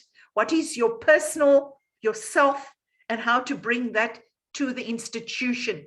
We kind of split our psyches when we expect people to be one way in the bureaucratic space and another way in their personal space in terms of their passions and their hopes and their aspirations. So decolonizing the way we write curriculum and the way we teach must take these things into account. So a teacher teaches, the teacher is the expert, the teacher tells, the teacher holds a certain power, as does the lecturer, the presenter, the motivational speaker. The preacher also preaches as they know what's happening. The activist leads by raising awareness. The mentor has expert knowledge and is mentoring others. It's the coach is not the expert. When you coach, Coaching is different from mentoring. Mentoring is you take on the role as an expert, but you help someone along the way in a mentoring capacity. Coaching is you don't need to have any knowledge about the person. You are assuming the person is the expert in their space. The coach becomes a facilitator of them moving from point A to point B. And you simply guide that. You simply become the mirror and you simply walk in that space. I am a qualified coach, so this is why I'm going into that methodology. And then the facilitator, of course, is very different, and we're bringing more of those coaching skills into facilitation. And how do you bring out, how do you ensure that you are, that there's problem solving, that with your facilitation, you allow people to speak, but you bring in the dialogical techniques, you make sure it's experimental, you make sure everyone is getting equal opportunities to speak, which might be more possible now in the virtual environment, and also getting people to reflect on what they're doing. Also, you can, in the virtual environment, you can ask people to kind of go away, come back the next day and think about certain things and come up with certain strategies. So sometimes this virtual environment might be helping us to be co-learners rather than to be the expert teacher in the process, but rather to be co-learners with the students. So these are some of the advanced facilitation skills that come across in the art of facilitation. And as I said to you, listening with respect, facilitation skills, I'm looking at the time, creating safe space, dealing with conflict, power to the people. Don't keep the power to yourself. You are in a position of power because you are facilitating. Know your African context, bring it to the fore. Have a bag of tricks so that people don't get bored and you do different things. Like someone said, video clips, quotes, what happened in the newspaper today or in the news. You can get so many video clips even of the news today and play that and get people to discuss it. So it doesn't have to be boring at all. So we also teach how to negotiate. We even have gone into, in one of our courses on the art of feedback. You see, feedback for me is very important. And I noticed someone mentioning that. And it's something public servants do not get from their supervisors or from their leaders is feedback. We often submit reports on what's going wrong, and then we get nothing back. And it's very disheartening. One of the things we've gone into now that is new and that I'm starting to introduce, I introduced it 2019 in the Art of Facilitation program for community development workers. When we did a learning needs analysis with them, one of the things we found at the forefront was the trauma of poverty. The trauma of their daily lives of working with communities. What we're seeing now with COVID and the poverty, these people see every day because that's what they're dealing with daily. And as they were talking in that session where I was doing a learning needs analysis, I realized we need a session on trauma debriefing. I didn't realize then, I only attended a conference about when was it, last week? And I now realize there is a thing called trauma pedagogy and that it's now come to the fore because of COVID. So we were doing this already at the NSG in 2019 with poor communities where there's a lot of problems, etc. So we now will bring more of this. We thought it was then just for the CDWs. A lot of the public servants who attended those sessions said we should have a course just on trauma for public servants. And, really living within this environment, but just even as Black people in this country, we've all gone through trauma of one sort or another, one kind or another in our histories, in our backgrounds. And we all just carry on daily, day to day. We experience all kinds of prejudices in different ways, gender, race, whatever. And we just carry on and we don't do a trauma debriefing. So I think that's something that we're going to look at including in the new revised program. So we're busy digitizing this program now, the art of facilitation, but with your inputs, it will help us. So our focus is not only on what, but also on how we facilitate, the process of facilitation. So these are some of the things we want to see in a facilitator. And I don't want to go through each of them. I think you can see it on your screen, but passion and interest is so important. If you are bored to death with what you are teaching, believe me, the whole class will be bored to death with that as well. And you need to have a knowledge of the topic, and you need to know different kinds of methodologies as well. And what we also now, and I see Solly did that this morning, is when you come in the next morning, make sure you, or even on the first day, check in. Just find out where people are. People might have lost someone last night. Then someone might be ill at home. Just check in. Where are you? Because your psychic, your mind, your health, your personal problems, it's all one. You are one holistic person. So you can't lock that up at home and come to work and not have the problems you have and the workspace as well. And then also at the end of the day, when you've checked, when you conclude, we call it, I call it checking out, finding where people are, what is landed, what have they learned, because that helps the facilitator to know where to go tomorrow. If you need to change, you need to be flexible as a facilitator. If things aren't landing, you need to switch and do something else. So, you need to make sure that there's flow, that you're properly prepared, that you give the learners opportunities, that the group remains energetic and involved and engaged. Peer learning and peer sharing is one of the most effective ways of learning, rather than people learning from you as the facilitator. They should learn from each other because they're all in the same space. They're all adults. They all have degrees and a lot of experience and skills. And of course, on our courses, we want to make sure we cover diversity. It's very important. Disability, I say it separately because people often think only of race and gender when we say diversity. And then, of course, the whole thing of Ubuntu. We are so rich in heritage in this country to have this philosophy of Ubuntu, but we often give it up for a Western way of living, living a selfish life. And I shouldn't say selfish, I mean like an individualistic life rather than the collective life, and being concerned with the good of the collective and the whole community. So that was, some of you probably know that Lead Facilitator Development Program. We had very, very good inputs, transformational inputs from that program that people reported back on.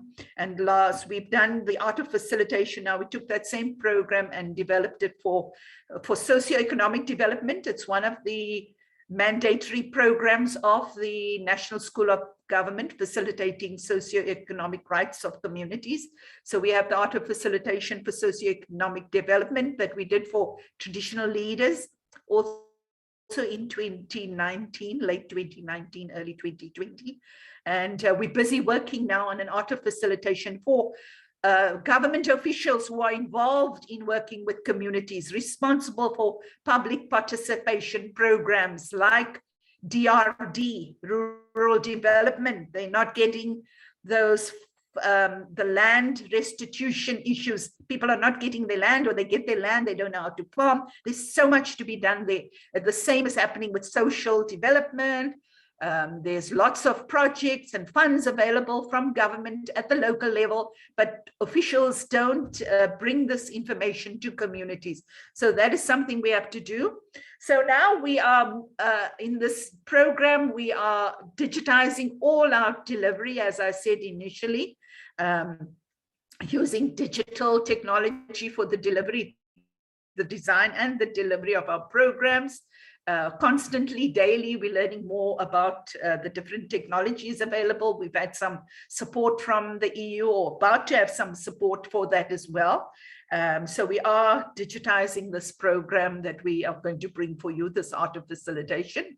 And what it will look like, more or less, this is how we kind of planning it, is you will enroll online, you will get some self-paced learning assignments. This is something we've already did on the LFDP, those of you who might have had it. So now we're moving more into that space. We'll have an orientation to training, how to do virtual training, for instance, or how to support online training if you're the facilitator, and there are aspects to monitor and to assess or to give support on, and then also how to assess online and endorsement of training. So there's a lot of work still to be done. You know, some of it we into, some of it we ourselves need training on. I mean, we didn't just wake up and all are experts on virtual training, as we were saying. So we ourselves are also in skilling ourselves within the NSG and to try and get this right for the whole sector as well. So, this is the start of the consultative process with you. I gave a skeleton of the draft framework as we're busy plotting it. We're consulting inside the NSG. We will consult outside as well. So just a reflection on how are you feeling now? What facts have you got? What findings? Where do we go from here? And just a reminder of the whole framework and how it will look. And yeah, I think I am at the end of my session. So I wanted to show you, I originally designed this presentation with doing this questions last, but then I would have been speaking all the time and boring you to bits with all my slides. I would have done a bit of death by slides, and I would not have asked you and heard, well, who you are and what you want. So I flipped my whole presentation around. I did that this morning because to me, we need to look at the plurality of knowledges and not just one knowledge and not just to hold that supreme. We need to look at people where they are and what they have and what they can contribute and affirm them in that space, which is what you do in the classroom as well. So this was important for me to start with you and your ideas, because you are the experts. You don't need to hear any of this. You've heard all these things before. You know all these things as well. It's us getting down to putting it down. So with that, Solly and Dr. Marja and Dr. Letswalo, I will end, and everyone present, I'll end my presentation. And if there are any questions, etc., I'm sorry, I've gone 5 minutes over. So I will end there. And I hope you're all back from the beach and that you weren't still sitting in the beach while I did all this important work. Thank you. Bye.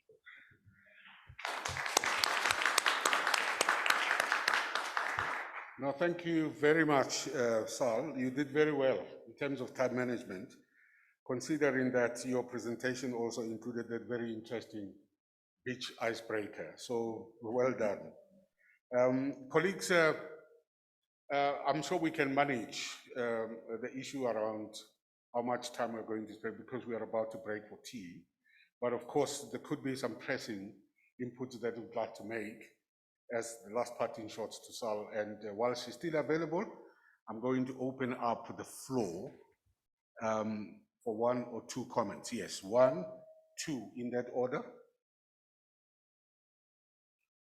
Thank you, Dr. Sal, for your great talk, not a presentation.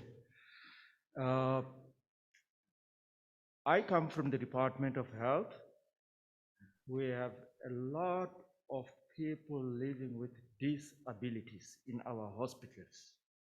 And I'm very happy that you touched on an issue of diversity or disability. There is something I want to share. In actual fact, I do not have a question, but I want to share, make an input, because this is a peer learning exchange. In all our programs, training programs, before we start, we always ask some very important questions, which every time when I go around to attend workshops, they don't usually ask these questions. but I think they are very important questions. Yesterday, I was listening if those questions will be asked. They were not asked. This morning, I thought it is the last day they will be asked. They were not asked. We always ask if there is any person who has any form of disability that might impact on the workshop. You have a person who sits down who is deaf, and you assume that all of these people can hear. Mistake number one. Number two, there are people who can hardly see what is in front, or who are blind or half blind or semi-blind, partially blind. We assume that everyone can see. But we have made it a norm in our department that before you say something to a big audience, ask those questions. I'm not blaming anybody, lest I might not be invited in the next workshop. But I'm glad that this is a gathering of HRD practitioners. You know what I'm talking about. And thank you very much, Dr. Sal. Please call again. Okay. Thank you very much. You'll definitely be invited to the next one to share your lessons with us. The second one, quickly. Thank you. Good morning, colleagues. My name is Mahawa Mashabala from Treasury. Okay, the issue of releasing people from other departments to train on behalf of NSG has been there for quite a long time. There were meetings that I previously attended where it was discussed, and I remember that one of the barriers is that as an HRD practitioner, we are not actually the same. There are departments that have the academies in which those people, they only do training, they facilitate.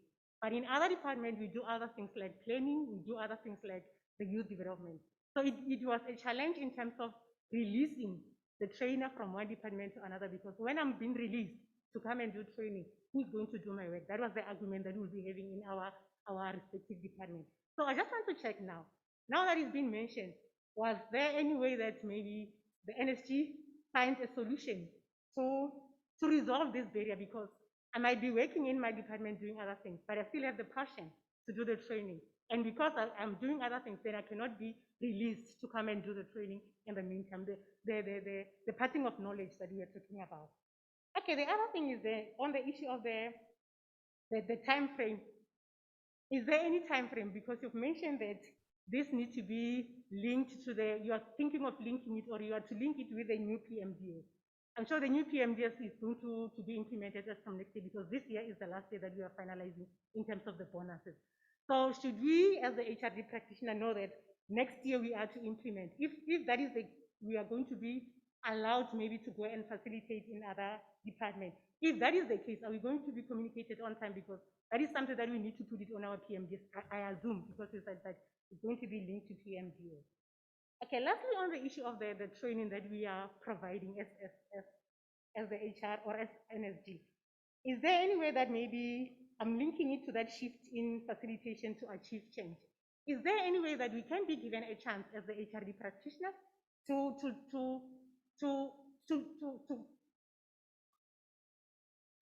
look into the material that we're having, or the courses maybe? For example, for argument's sake, we've got a compulsory induction program. That is a good course for someone who's coming in the public service. But to some extent, when you look into the person that just resigned for the purpose of cashing, it can be good, but it doesn't give that holistic picture. A person is being in the government for 20 years. Then tomorrow leaves, it's Friday, and then Monday study in another department. The person has to go to the very same induction that is going to teach the person that in government, this is what we are doing. In government, this is what we are doing. While you find that the person doesn't need actually the holistic picture of that compulsory induction program. The person might need only few things within there, so that the person can be able to function within the new department. So those are the things that I'm looking into to say that, is there any way that we as the HRD practitioner, can we have a platform through the premiers, through the NSG, where we sit and look into that material, into different courses that we are providing. It's not only for CIP. At times, as the trainers, as the HRE practitioners, we send people to the courses for attending. When they come back, they give us the actual feedback. But you know that those that are giving actual feedback on the evaluation form, they did not write there. So we don't have anyway a channel to send that information to NSG to say that this is what we are receiving as the trainers. Maybe this is a possibility of, this is a way that we can look into it. And that, I think it will be linked to that presentation that we had yesterday of impact assessment. Because to some extent, we are doing it for compliance, especially the mandatory and compliance, mandatory as well as the compulsory training. We are doing them for compliance. That is really, I think. Thank you. I'm told there's one more speaker. Let's try and be very brief on that one, because we have shortened the break time now, seriously. Thank you, facilitator. The first mistake is that you always say two hands, but you only look at your side. But I've forgiven you for that.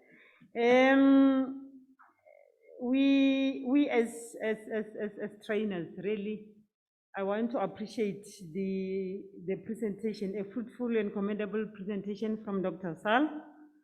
It's really important. It has enlightened myself. But one point that I've noted is that NSG has not yet supported trainers in terms of orientation to online training, online trainers orientation process. That has not been done. And hence, we have online free courses on the NSG website, the e-learning. We have been juggling amongst ourselves to help employees to register online.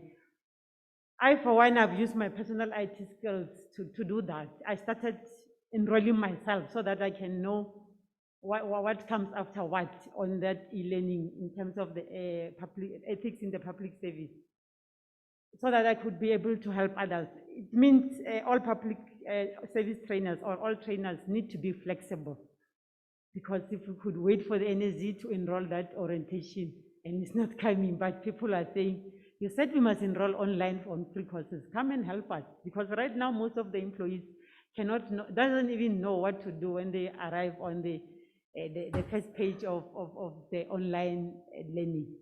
So please speed up that orientation. My second question is on how do we professionalize our sector?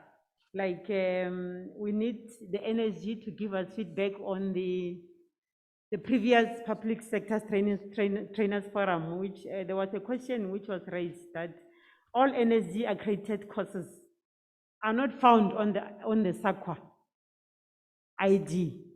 When when people have completed our courses, which are said to be accredited, when they go to public universities or anywhere, they don't find those ID numbers on the SAQA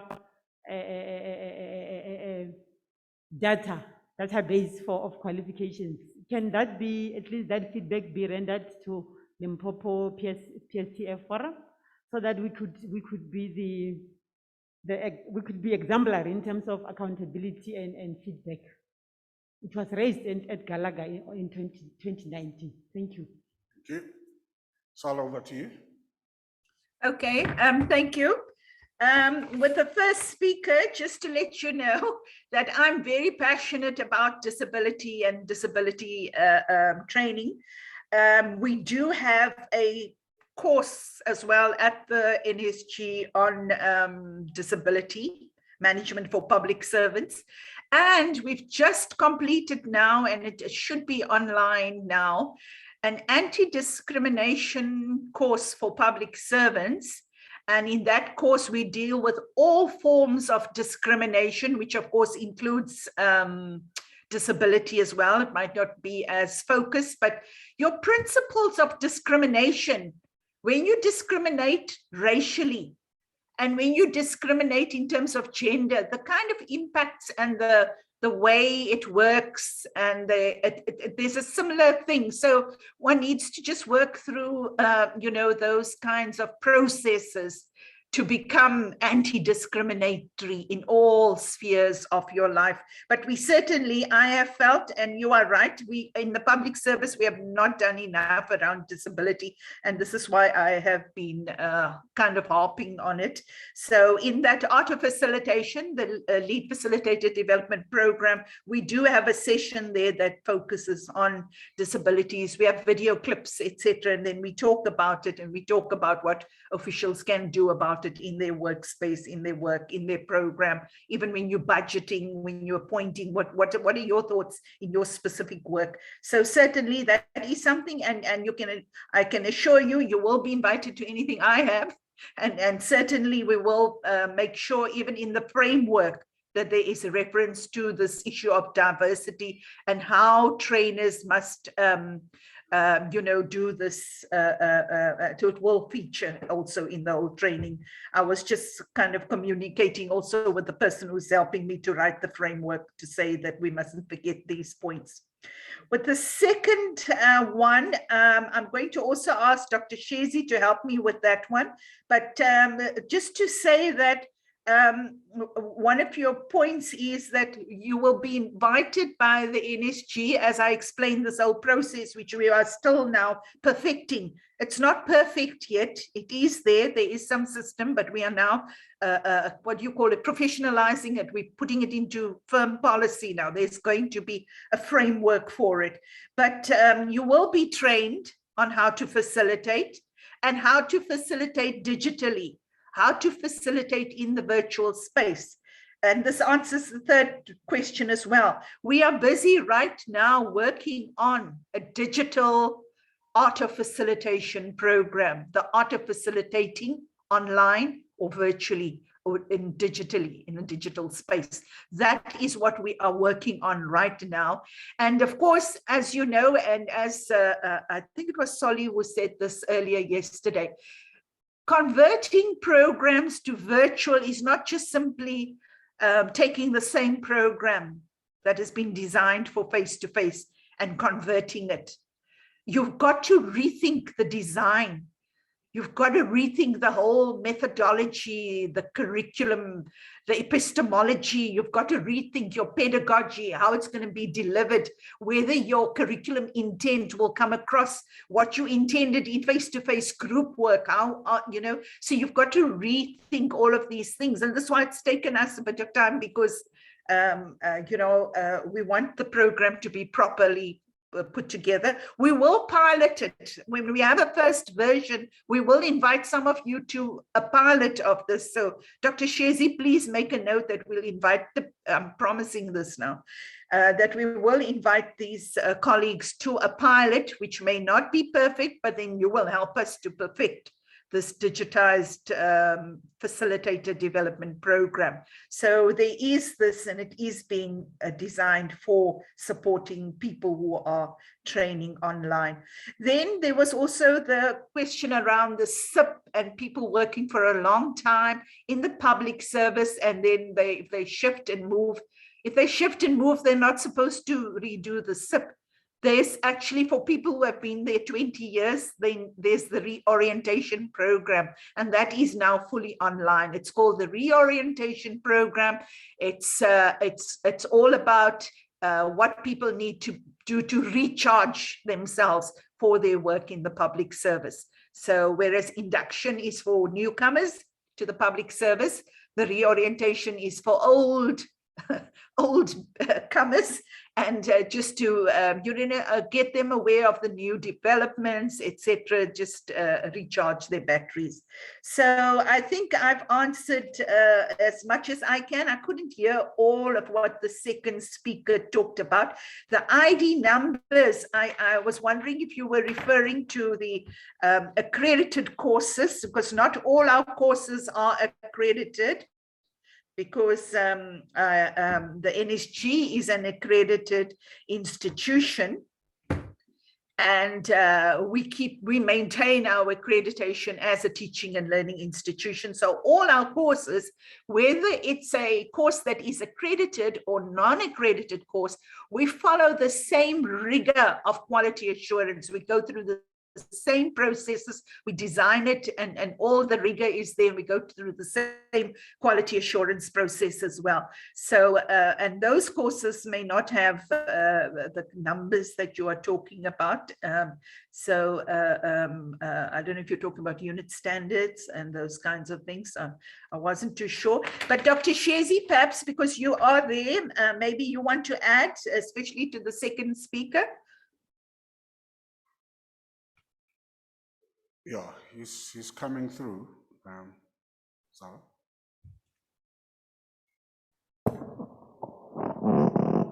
Not much really, Sal. In terms of the redeployment of the, remember there was a call for interest. Now, NSG is in the process of going through all those recruitment processes, the selection, the contracting, but then the important thing that's going to be very important is the accounting officer of your department who must agree, because even the payments, the disinvestments for you to travel and stuff like that, that will be through your department, and your department will then liaise with the NSG to get its refund. So all those things have to be sorted out. That's the understanding, that is through your department.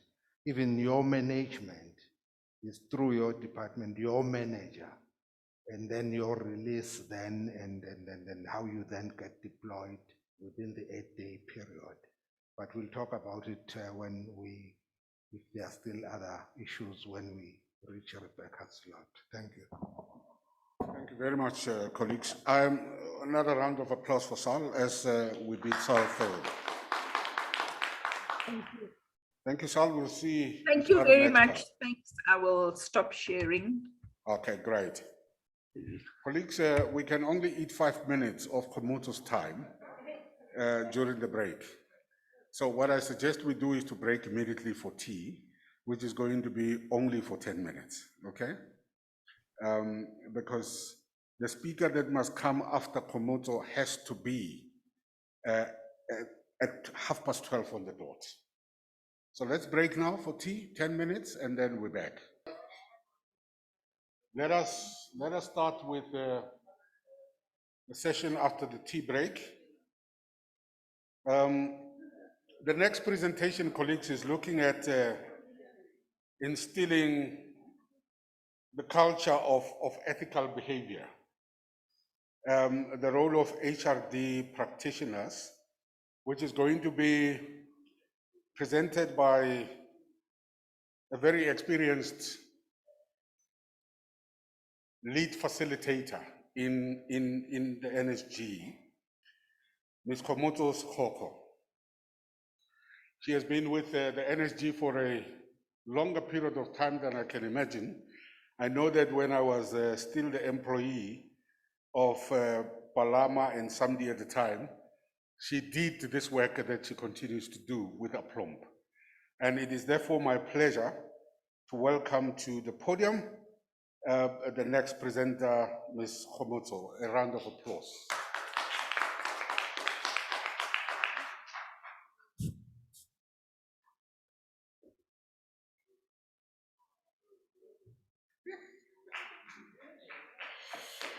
Thank you.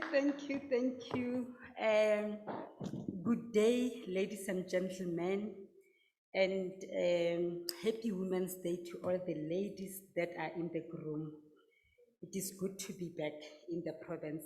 During tea, I saw a lot of familiar faces in the room, and it was good to reconnect. Some could remember me, some I had to remind them that, hey, you were in my class. And it is my absolute pleasure. Let me just start by thanking the NSG, Dr. Shezi, and his team for having me in this program. I don't take that lightly. So I just want to start with my presentation. Is it on? I see my face here. I don't see the, oh, okay, beautiful. So I have requested, because of the light and how it affects my eyes, I have requested that I should have my laptop so that I can know exactly where I am. So I'm going to be sharing with you on how, as HRD practitioners, we can really instill ethical behavior in our different organizations. And I'm going to start, thank you. I'm going to start off with a piece of legislation that directly and indirectly affect what we do as HRD practitioners. And that is our constitution. Chapter 10 of the constitution talks about the values that we need to adhere to as we go about doing our day-to-day work as HRD practitioners. And one that stands out directly, that is linked to what we do as HR practitioners, is that of maintaining a high professional standard of professional ethics that must be promoted and be maintained. I was just a little bit disappointed as we were picking up on characteristics of a good facilitator that none of us picked up on ethical facilitators or on that aspect of facilitation. So the second one that we are going to look at is public administration. The constitution says that it must be development oriented, and that is where we come in. So services must be provided impartially, fairly, equitably, and without bias. And then the most important one, good human resource management and career development practices. This is where we come in, so that as a country, we are able to maximize human potential that needs to be cultivated. Of course, as I conclude this piece of the Constitution, we know that the labor force in public sector should be based on ability, objectivity, fairness, and also on the need to redress the imbalances of the past, so that our public services or our employment can then reflect or represent a broad representation of our society. So that is how, as HRD practitioners, we can actualize the Constitution and ensure that these values that are enshrined in the Constitution, Chapter 10 of the Constitution, Section 195, they become our day-to-day experience in public service. The one piece of legislation, I'm not sure whether to call it a legislation, but this is our 12 outcomes of government. So the HRD, the outcome number 5 and outcome number 12, there is no other in this phase of government who can help us achieve that except for yourself, ladies and gentlemen. And outcome number 5 says a skilled and capable workforce, so that we can support an inclusive growth path. And outcome number 12, an effective, efficient, and development-oriented service and empowered, fair, and inclusive citizenship. This comes from us as HRD, ensuring that people that are employed in this public sector have got these required skills that we so much need, especially in the times that we are living in. We also then have the National Skills Development Plan. HRD plays a key role, or the key element there. So we all know that the National Skills Development Strategy and National Development Plan, in bracket Vision 2030, is aimed at poverty and alleviating poverty and inequality, and more than anything, improving our competitiveness as a nation. So as HRD there, we get in employees who lack certain skills, and the role there is on us to ensure that when, I like the example of a facilitator who came in, who who had not fully grown and started training level 1 to level 5, but now is at the state where she can then facilitate courses for level 6 and level 12, and that is us. We need then to be saying that when we got this employee, this is where this employee was, but through our intervention, we were able to then capacitate this employee to a level where we can render her or him to the world and say, there you go and compete and represent us as a nation. We also know that our National Skills Development Plan vision is derived from our country's National Plan vision of 2030. So in short, our national plan vision 2030 can never be achieved unless we as HRD practitioners play certain roles in them. I have also said in the slide that I have prepared there that the HRD role is that of a strategic partner. Therefore, one of the things that I believe we can begin to do from a strategic level as HRD practitioners is to develop work skills development plan that are relevant to what we need currently as the country. We can also look at learnership, internship policies, and making sure, especially for our girl children, especially for the female in this country, that they are protected from the inherently indirect, covert discrimination that women experience in the workplace. And I will still talk about that leadership policy. And we can also make sure that we align our current HRD policies to our National Skills Development Plan 2030, and ensuring that ethical behavior are embedded in all HRD policies, in all HRD practices, in all HRD systems, method, procedures, and programs. We can also then ensure that programs to empower senior managers to build a culture of compliance and consequence management is there. An example that I would like to talk about now that we are celebrating Women's Month is managing sexual harassment procedure in the workplace. As we go about doing training in public service in all provinces across all national departments, we realize that there is little understanding, including, unfortunately, and sadly so, within the DPSA themselves, about how sexual harassment should be managed in the workplace. And it is said that we find in institution of wellness, we find senior managers who are admitted as a result of sexual harassment that they have personally experienced in the workplace, yet the institution does not know on how we should go about dealing with that.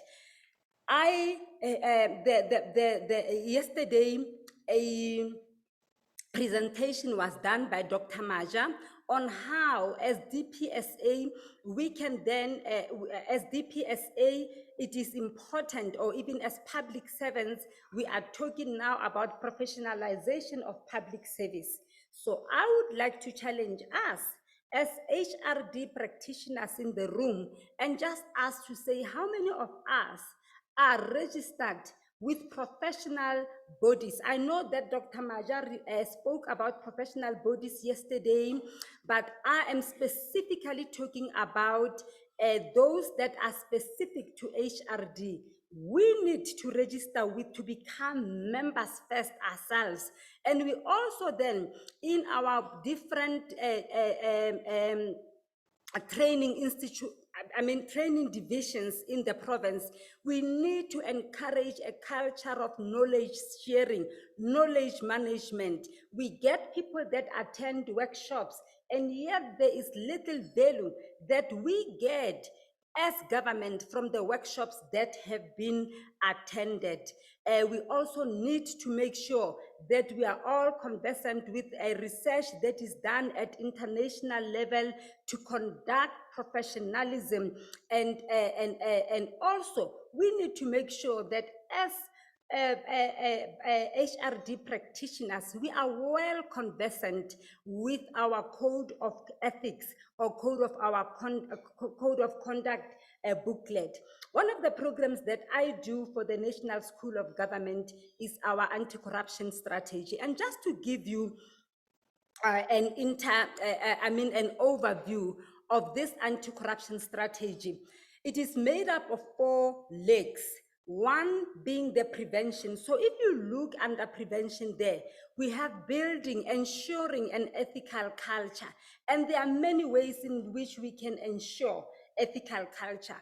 It's not just about training. One of those is making sure that the ethical culture is spoken and it's known about. It is not assumed.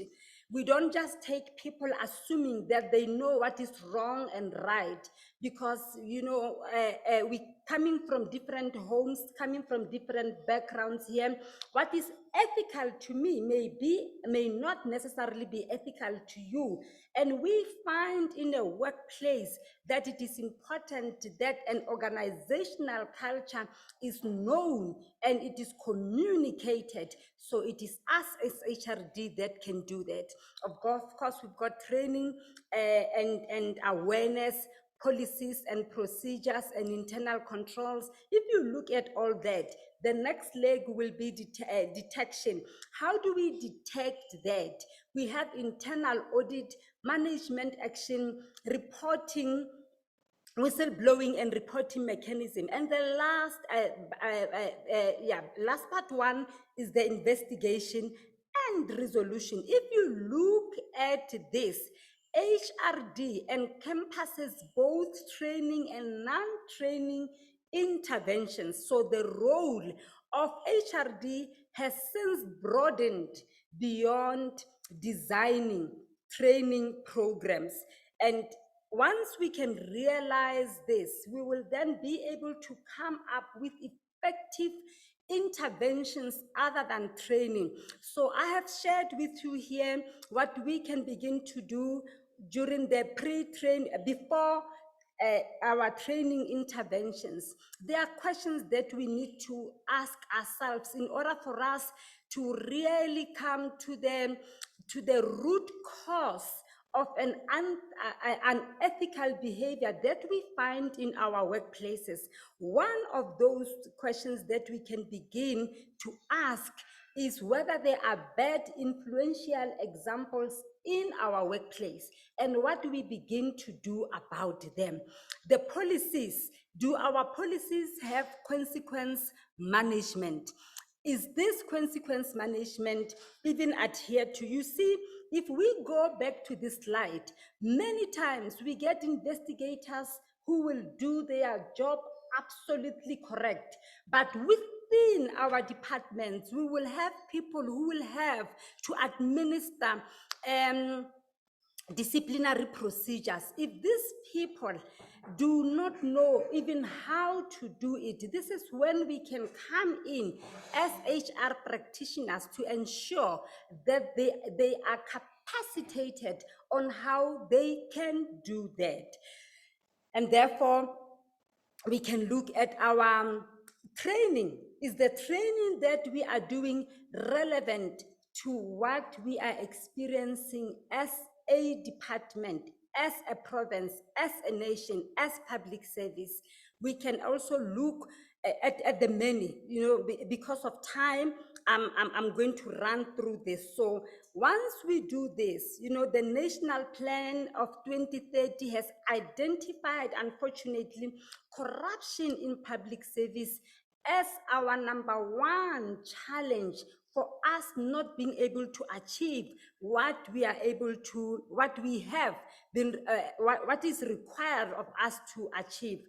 You see, one of the things that we can do is just for us to assess, when we want to assess our ethical culture, we can look at the ethical conduct. You know, if in an organization, for example, we find that we have normalized things that we know are normal, are abnormal, that is a warning. If we find that we have normalized to use, like for example, when a person says, please may I have your water, they take your water and say, I'm stealing this water. This is where we have to begin to say, why are we using the wrong language? And what are the, ke a dodge? Instead of saying, I'm taking 10 minutes off just to quickly go to my car or go and see the doctor, ke a dodge. And we say it like it is a normal term. You find, for example, we are now talking about sexual harassment in the workplace. In the cases where I've had to, where different departments have called for us to come and assist, we found that the language in the workplace has so much been used that it inhabits, that it nurtures, that even when people are harassed, people still think that they are joking, because this is the language. You know, I was talking about another province which I cannot mention, where the young entrants into the job market, the internship graduates, you know, we call them the stock. A new stock has arrived.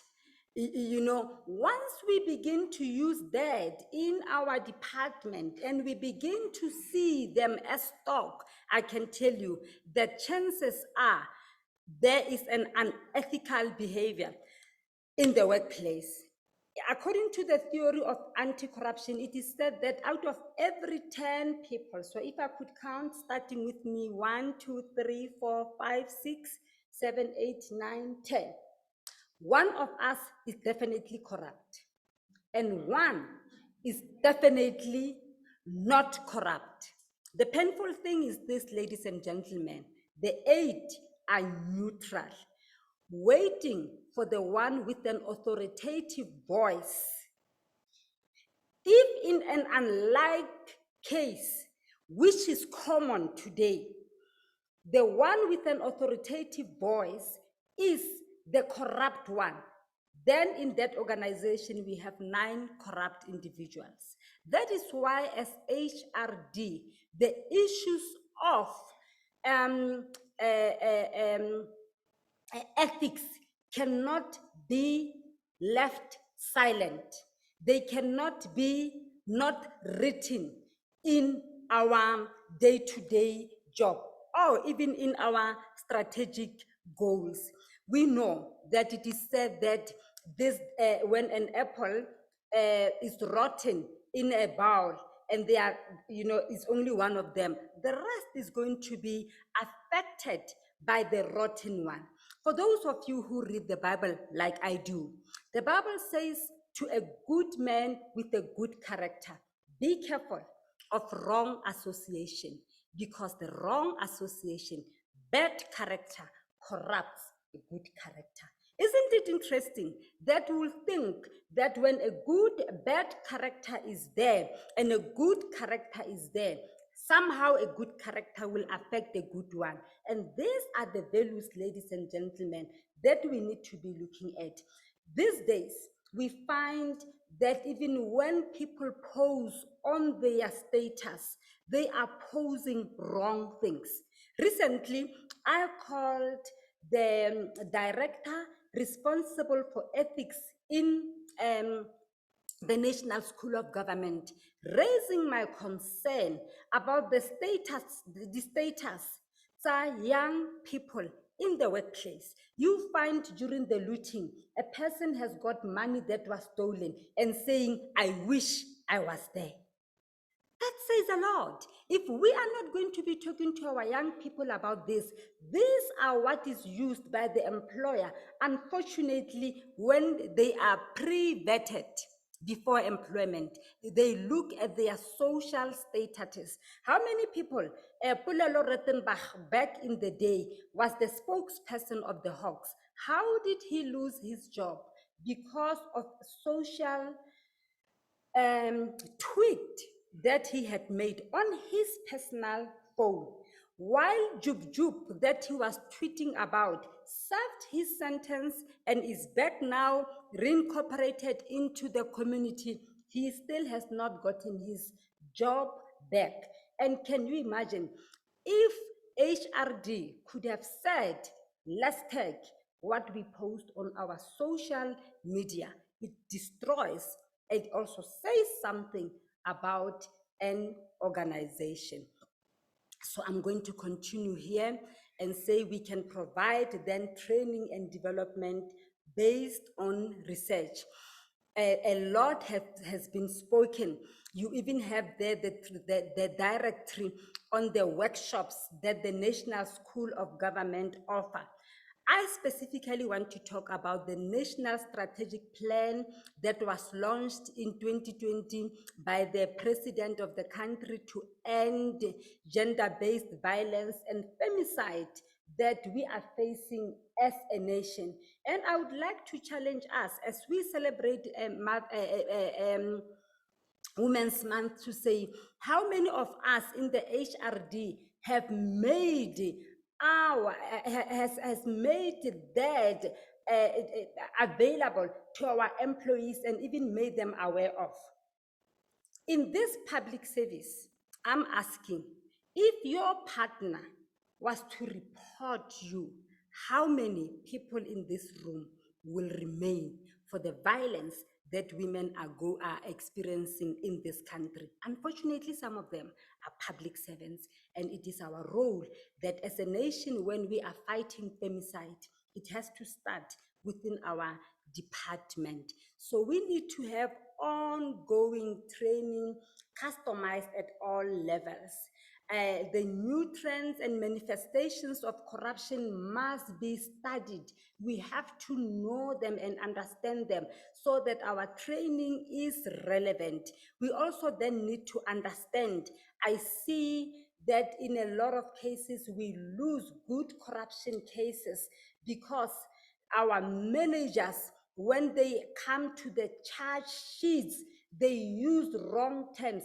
You know, people can still not differentiate between the legal definition of corruption, which requires that there must be a corruptee or corruptor and a gratification, and you must also prove that as a result of a person be in a power, in a position of power, he has abused that directly or indirectly to favor the person A, who then ended up. So people don't understand that you can still charge for late coming without calling it corruption.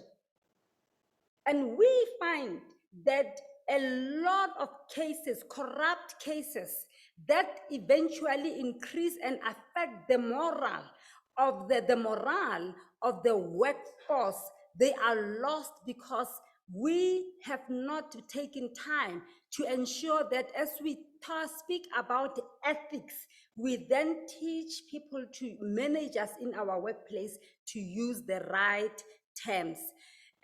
We have spoken quite a lot about mentoring here, but what we are saying even about mentoring is that when we do mentoring and even when we do the coaching and the counseling, we have to not to forget the ethical conduct that must be there. That's why we end up, for example, people that are doing coaching and mentoring and even counseling, you know, we find that the boundaries, personal boundaries, have been stepped, you know, and more than anything today, when we talk about mentoring, we need to be saying that what are those qualities Just like I said, when we look at the qualities of a facilitator, and I said that we had left out the ethical behavior or the ethical and the moral standard. Today, as government, we are talking about moral regeneration. How many of those morals have been compromised, for example, in places like training, when people come up for training?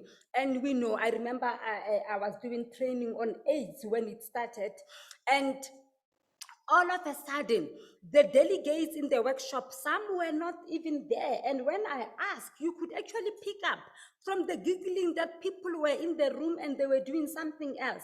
And I just said, what an irony that we should be here. And these are some of the things, ladies and gentlemen, that we know we are experiencing in our workshops. And unless our policies take care of this, we are going to come here and deceive one another, which I hope we are not doing here. So we need to be, when we talk about coaching, make sure that we have exemplary leaders. Let's make sure that we ourselves, we walk the talk. Let's make sure that there is compliant in our ethical workplace cultures, positive ethical cultures. We are talking now about virtual. I'll talk about it later and share my experience with you. These are, in short, the building blocks for an ethical culture.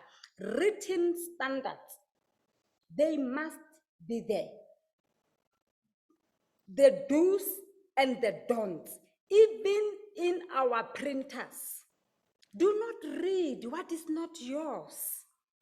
It is just something that has got to be there. Training on ethics, the means of reporting. Do young people know where they report sexual harassment? I can just ask you that. There's a lot of misunderstanding that people think they've got to report it to their next senior, when the DPSA policy says that it must be reported to the accounting officer directly. So means of reporting like that, the discipline for misconduct, do we live it? We have become a very forgiving society when it comes to ethics.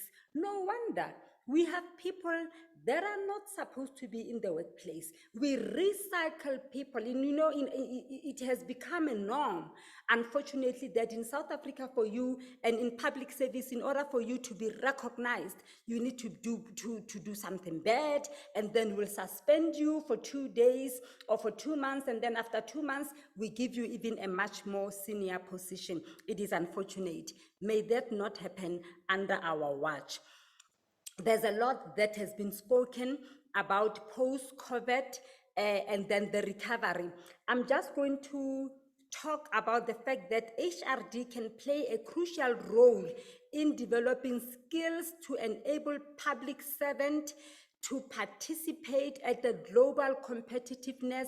And today, when we are talking virtual and everything, that it is important that we ourselves should challenge ourselves to say, I need to know this computer. We have our children that are technologically more advanced than us. Let's make use of them. So HRD can contribute immensely to the ability of the country to improve our productivity. If you look at our productivity level as the country, we measure very low. So there is something that needs to be done about our, and this was post-COVID. It must be worse under, this was pre-COVID. It must be worse right now because COVID had hit us in a manner that we did not expect. Also want to say that we need to create here innovative systems and mechanisms to ensure performance improvement in the workplace. Virtual meetings, training policies. I can never overemphasize the ethical conduct that you need to have with your people when you send them for training. Last week, I was busy with another province, senior managers. Do you know, Dr. Shezi, how we get to know that they are present but absent? By the time you call somebody, they have logged in. Calling them by their name, they are not there. Even by the time, then at one stage, I had to say to some of them, just pause, I want a camera. Do you know what? A car, people are driving. Yet, one of them was in a shopping mall.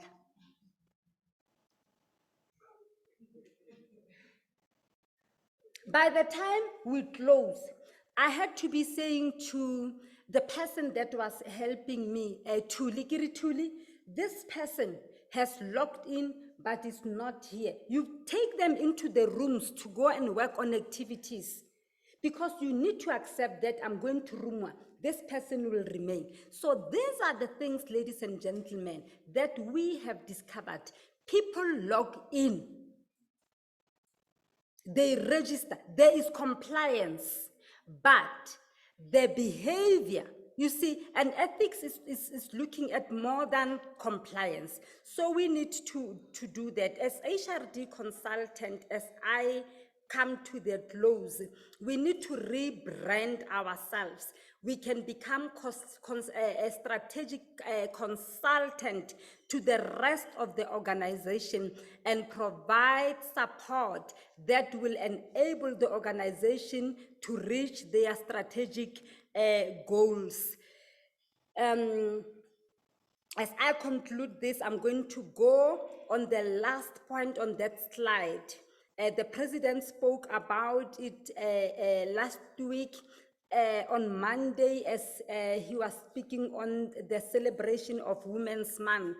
And I want to challenge us as HRD to say that we can help to co-fight the struggle for equal rights, for dignity, economic freedom, and freedom from violence that is experienced by many women, including women in public service. I think I'm going to end here and take questions if there are any questions, sir.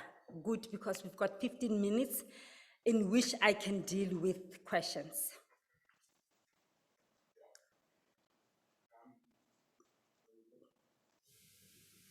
Yeah, thank you. Thank you. Do I need so to be much. here? Yeah. Okay. Thank you so much, Ms. Komutso. I'm just standing up to thank you very much for the presentation and ask the colleagues in joining me to applaud you for a very inspiring presentation. So, and at the same time, open it up for questions. I know it's one presentation that elicits so much of comments and questions, and I would like to recognize hence in the remaining 15 minutes. Let's see. Let me, you'll assist me with room 2, Rebecca. Okay. If I put my hand like this, it is because of the light. Yeah. So excuse me, I know it doesn't look professional, but the light is too much on my eyes. You're forgiven, sister. Mahabu, you are the first. Thank you, Facilitator, and thanks for the presentation. It was well informative. I really appreciate it. Thank you. Please allow me to link it to what Mr. Mkhaled presented yesterday regarding the resilience. Okay. Organizational resilience during the post-COVID-19 pandemic. I've seen the linkage there and there. So I'm sitting here as an HRD practitioner, as an employee in the public sector, asking myself, I've got a role to play, but then how do I play this? How do I do what I have to do? While the environment itself is not conducive for me to do that. When you look into the bureaucracy that we're having in the government, for example, now we've got COVID-19 that started last year. We can't have the basic things. The simple things, for example, the electronic signature. We look into the banks, they've already ahead on that one. I want to do my part. I want to play a role. I want to assist my colleagues. I want to be there for those ones that cannot log online and attend the courses online that NSG is providing. Then where do I start? Maybe if I can have that it will assist me. Please assist me in knowing where do I start? How should it start with me? Because at the same time, I sit and say, maybe it should be ICT first, coming with something, or it should be finance coming with a budget for me to play my role. Because I will know the system, and once I know the system, I'll be able to train a person on that system. But if I start planning, then what is it that I'm planning about? Where am I going? I thank you. I don't know if I should take that or wait for another question. Brasol, you'll direct me there. Okay, all right. So what do I do? Do I wait for others or do I, okay. Thanks very much. I'm so humbled by the presentation. Why? Because I think it answered me. Ntate Magaladi, for sure you will agree with me, because yesterday I was lamenting. After his presentation and Dr. Maja's presentation, I was asking myself, as an HRD practitioner, where am I, and then what are my role and the impact? Because sometimes really we are looking at we are facing the challenges where you find yourself like you are so helpless. But I don't have a question, I'm having a comment or an input to say, after this wonderful presentation where you have outlined the roles, and now I understand myself as an HRD practitioner, but you find that because you are, in terms of the power, you are limited, you are reaching to a certain level. Like now with the COVID-19 and this, the department was once, the government was once in section 100 and so forth and so forth. So it's like now the issue of budget is a problem. So, but taking from what my sister just said, where do we start? Because now to start training, I must be having some funds, of which maybe because of the current situation, you may not even have the money. You rely on a central point. Yesterday, they were talking about decentralization of some activities. So in my case, the budget for HRD, whatever, any activity, is centralized at provincial office. Either your workshop, they had to arrange the catering for you. Either you what, you don't have your own. So now my input is, when yesterday we were talking about the reskilling, of which I think is the one that will help us. But this reskilling, while you are reskilling us, we are pleading for the reskilling also of our top management, so that we go on par. When I take an input, they do understand it, because they were also brought on board. So that is my appealing, because of all these things, I think reskilling now is the major critical thing to be done to us and to also to our SMS members. Thank you very much. Thank you, ma'am.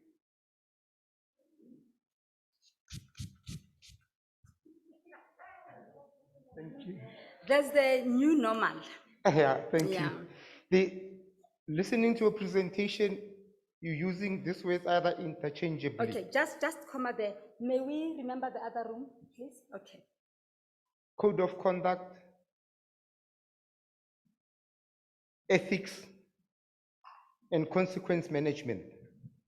Are they synonyms, or is there any fine line, or are they interrelated? And if the interrelatedness among the three is such that we don't have to be using too many synonyms to confuse people, why can't we stick to one definition? Because if you say ethics, it creates more confusion. Is it ethics, code of conduct? Is code of conduct consequence management? Now, in government, we have so many words that we use. We end up not knowing what is that we need to do. So I need clarity in terms of code of conduct, ethics, and consequence management. All right. The other issue is, what is ethics? Okay. Because scholar after scholar have a different definition of ethics. Okay. Some scholars are saying ethics is what you do when nobody's watching you. The things that you do when nobody's watching you. That's ethics. That's another definition. But if you look at ethics, is it something that is theoretical, or is it based on societal values, or is something that it has to do with your upbringing, where you were raised, the type of upbringing or the environment that you were raised in? Because can we get ethics from a textbook, or it has to do with where you were born, the environment in which you were raised? If you look at Confucius talks about a happy couple, a happy family, a happy community, a happy nation. So that is the linkage. So ethics do not just drop like manna from heaven. It's inherent in your upbringing. All right. The other issue is the issue of ethics can stifle relationships if there's too much emphasis on ethics that do not take.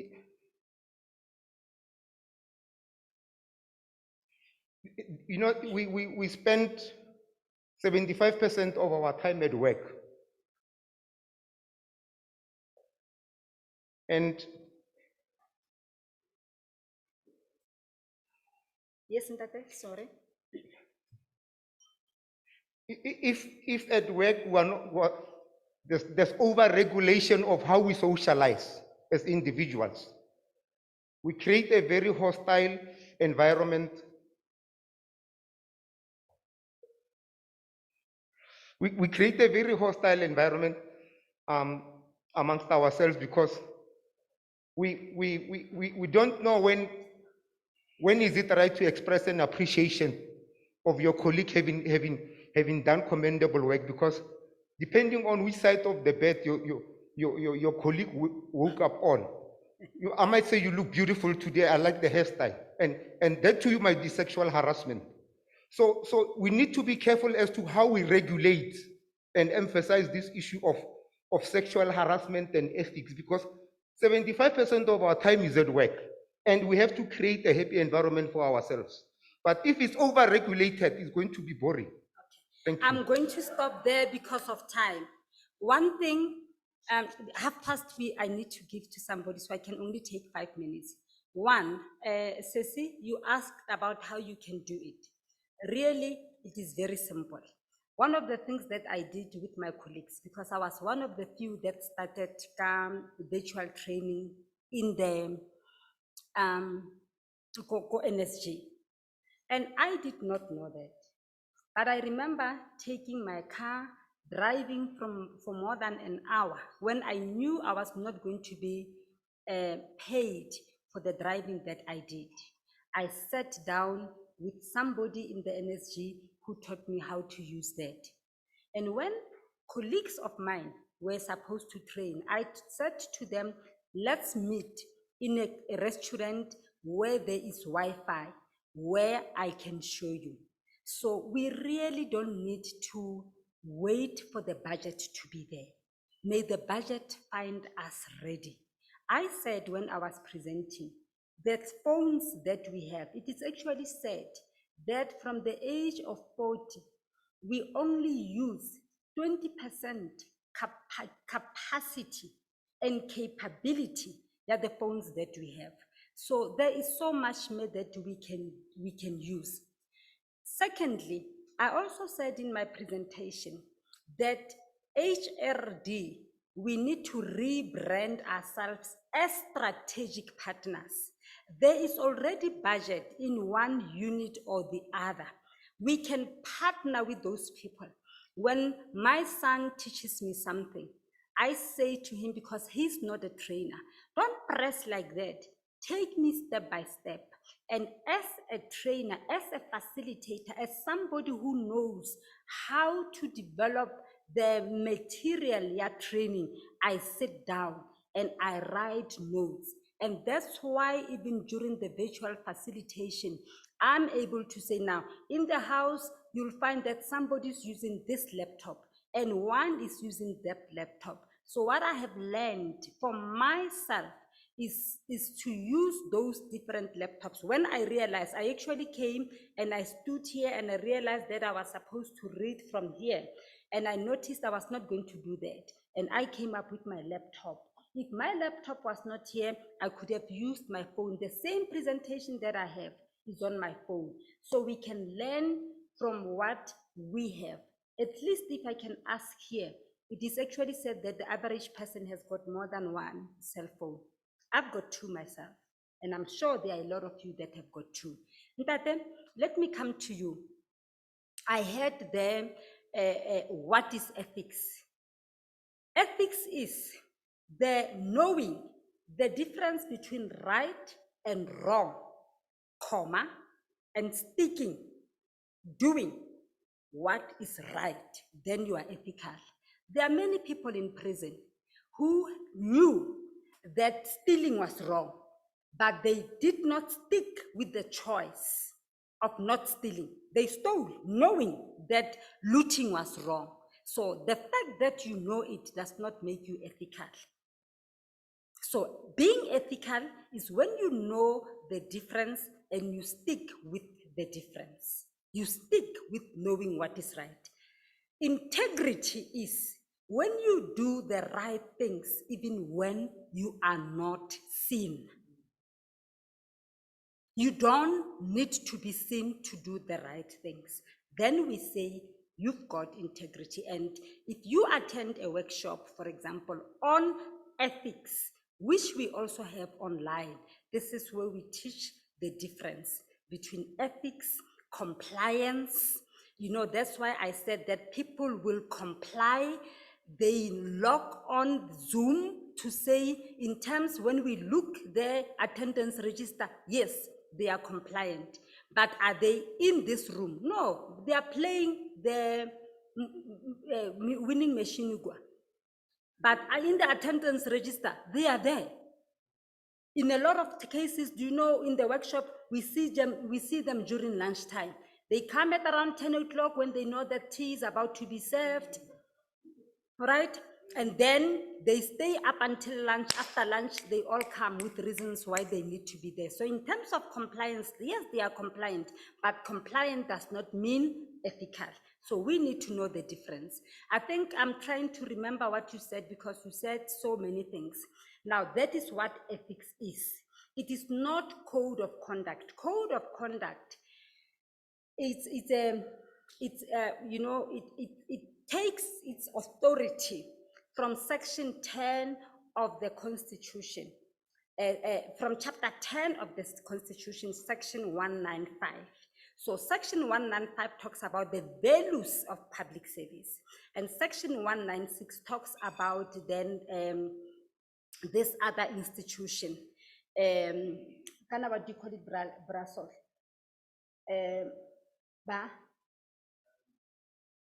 No, our one in public service that is responsible for our ethical behavior. Public Service Commission. So Public Service Commission has written a booklet on code of conduct for public servants. That's what I speak about when I say code of conduct for public servant. That is where we even talk. I remember in one workshop where I had a young man that came with a t-shirt, a political party, and I said, no, you will not wear that in my class, because the code of conduct says that this is what you are. It defines what is right and wrong to us. All right, I hope I have tried to answer all the questions because there were too many, even though they came from two people. Unfortunately, I have to leave the podium now because there's a colleague that is waiting for the next presentation. Thank you very much, ladies and gentlemen.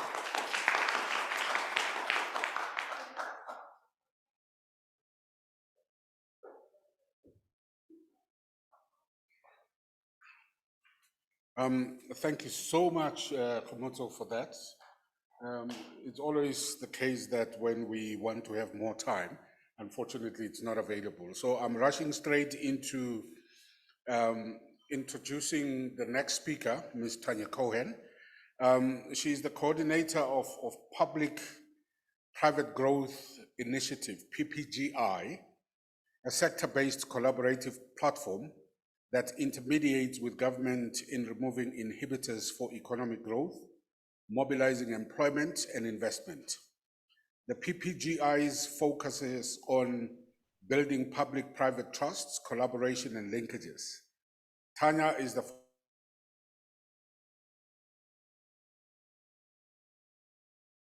an institutional and collaborative approach with other social partners.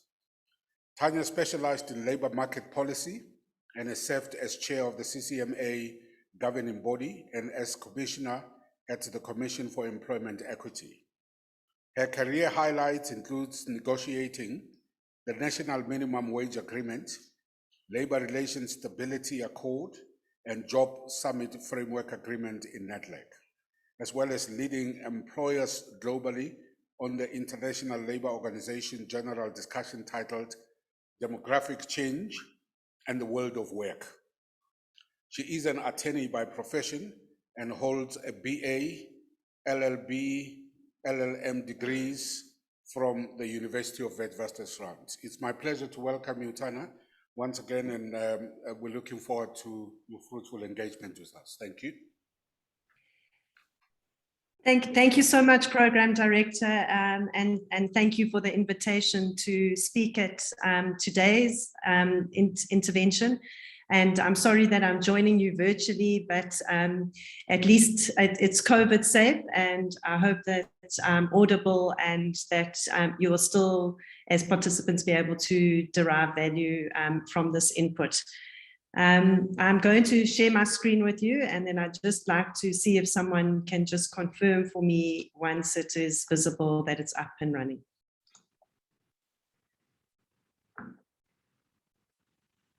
It is visible, Tanya. Thank you so much. So today's discussion, from my point of view, and I'm happy to do it a little bit as a discussion, I want to give you a little bit of a framework, is really about what has changed in the workplace as a result of COVID. I know that you've already been speaking about some of that in different areas, but really what I want to try and provoke some thoughts on and some solutions on is to see what does the impact of this change have in terms of going forward in the workplace. What does it mean in terms of how we work? What does it mean in terms of how your policies operate, and in terms of how one manages employees and gets the most out of them in the workplace? And I think that there are three things that are playing in this regard. One is COVID and the structural adjustments that have had to be made. And I think we've got to try and understand between that, which are the ones that are really structural, permanent adjustments, and which are those that are just temporary adjustments because of current circumstances and requirements. The other part of it is really looking at the state of the economy. We know that even prior to COVID, the economy was not firing on all engines like it should be. What is it about the circumstances around COVID that can teach us how to work differently? And I think move into this future world of work that everyone speaks about. And then I think the real question that we have to all ask ourselves is, are we geared to use these opportunities to drive forward and progress? And how do we actually use some of these opportunities for the dual purpose of public service in the public sector? And I think very, very linked to that, the purpose of rapidly scaling growth for employment, because those are both really important to the developmental agenda. And I think the quote on the left-hand side is just lovely to look at, because it's 1909. So 111 years since that quote, but it almost is like we're now in the future, because it was from a novel called The Machine Stops, and it speaks about a future world of work where people sat alone in their rooms communicating with their friends and family via their screens, through thousands of people around the world, food, drink, and other goods delivered directly to people's rooms. And it seems like we are now in that future world that was envisaged in that novel. And it's happened very, very quickly. So how are we going to look at this topic that I've just introduced? I'm going to do so through something called the Decent Work Framework. Decent work is a concept that's come out of the International Labour Organization. And I'm sure many of you are familiar with the International Labour Organization. But if you're not, it is an agency of the United Nations. It's the only tripartite agency of the United Nations. So it has labor, business, and government as part of a dual governing body. And everything that comes out of the ILO has to go through that governing body. So it really is tripartite in nature. The ILO Decent Work Agenda is linked to Sustainable Development Goals, particularly Goal 8.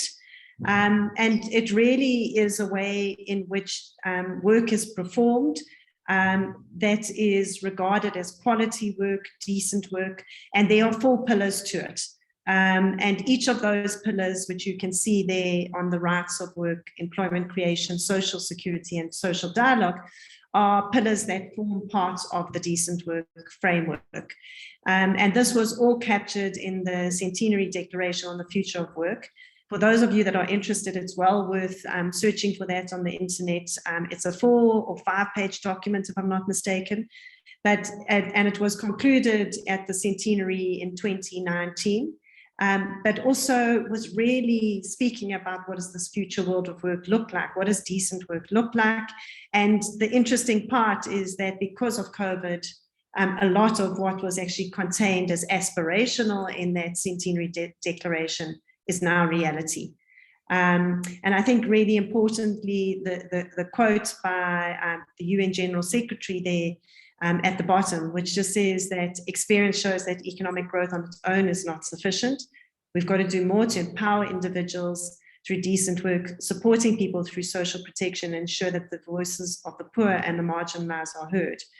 And I think really the focus on decent work, both as an end in itself, across the economy, but I think particularly as a way to ensuring that the developmental agenda in the state is actually achieved and pursued, can't be underemphasized. So in terms of decent work, I think just to note that it is integrally, oh, my language today, it is really well connected with productive employment and the concept of a capable state. And so they are all mutually reinforcing, because you can't actually have one without the other. They all require this approach to be mutually reinforcing. And I think it certainly links in with the fact of productive work, how work is focused, how people are engaged, how work is strategically aligned, and how people are skilled and capacitated to be able to do their work, but also the mission-driven state, which is the concept that came out of Professor Mazzucato and the University College London School of Public Purpose, where the mission-driven state is really around a combination of very targeted focus areas, be it service delivery, enabling conditions, or transformative objectives, and that all hangs together to be mutually reinforcing. So I'm going to move now into each of the pillars of decent work and just give a little bit of insight in terms of what have been the experiences of decent work under COVID, and how do we change the way that we see things, or where are the areas of opportunity or adjustment. And the first part, I think, which has been really significant, has been around hours of work. And the questions that we ask ourselves in that regard is, first of all, is remote work from home work here to stay? I know we're hearing about hybrid workplaces. We went during the initial stages of lockdown into completely remote work in some respects. But now there's a return to work in some ways, but a lot of businesses are certainly saying that, you know, a hybrid way of working where some days one works remotely and some days one's in the office is actually more productive. And that's the same could apply in terms of public sector work. So I think the question has to be, what is most productive? When is collaboration time necessary? And the other issue is around when to work, because standard contracts of employment normally specify the hours of work, and it's normally sort of 8:30 to 5 on a weekday basis. They aren't necessarily always weekend hours. But what we found is, particularly for those people that are digitally working from home, is that they are now having much longer hours because there isn't the travel time. One doesn't have the break time between meetings, and one's hours and days are actually extended. So the limitations around work hours has actually, and the boundaries, has to some extent deteriorated. What does that mean in terms of the contract of employment? Because your terms and conditions, and in terms of which people have contracted, might need to be reconsidered. And then the other area, which I'll deal with a bit more, is how do you manage hours when people are dealing and working remotely? So there's a whole lot of you who are present today, but if you were on the other end of a Zoom call, how would your managers know whether or not you were there, especially if you have your screens off and you've logged in? Like, it's difficult to check whether or not people are actually participating online. So that's something that really needs to be considered. And I'll come back to that when we look at performance a little bit later.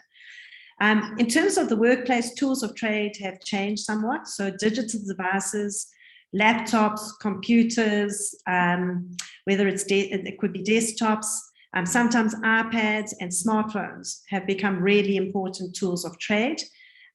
There's been questions in terms of internet access, in terms of who pays for those type of things. And then obviously the speed at which digital devices have been able to be allocated to workers has determined whether or not people can work. So that is quite a fundamental shift in terms of potential costs and budgeting. And what we've seen is that some of the provinces are certainly looking into how do you reallocate other budgets into digital allowances or digital services and provisions.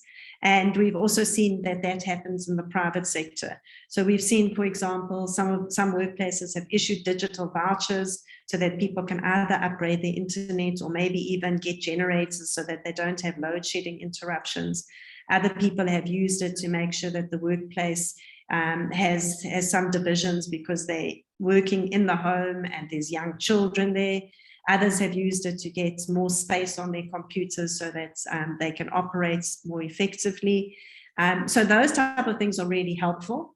And the other thing that we found emerging, which is quite new, but also really helpful, is that some areas, work areas, are putting together what they call a digital access audit. So looking at people's capabilities to participate online and work from home. And that includes everything from devices to electrical access, to a safe place to work, to an ergonomically sound sort of environment. And just being aware of what employees' needs are in that regard can actually really assist.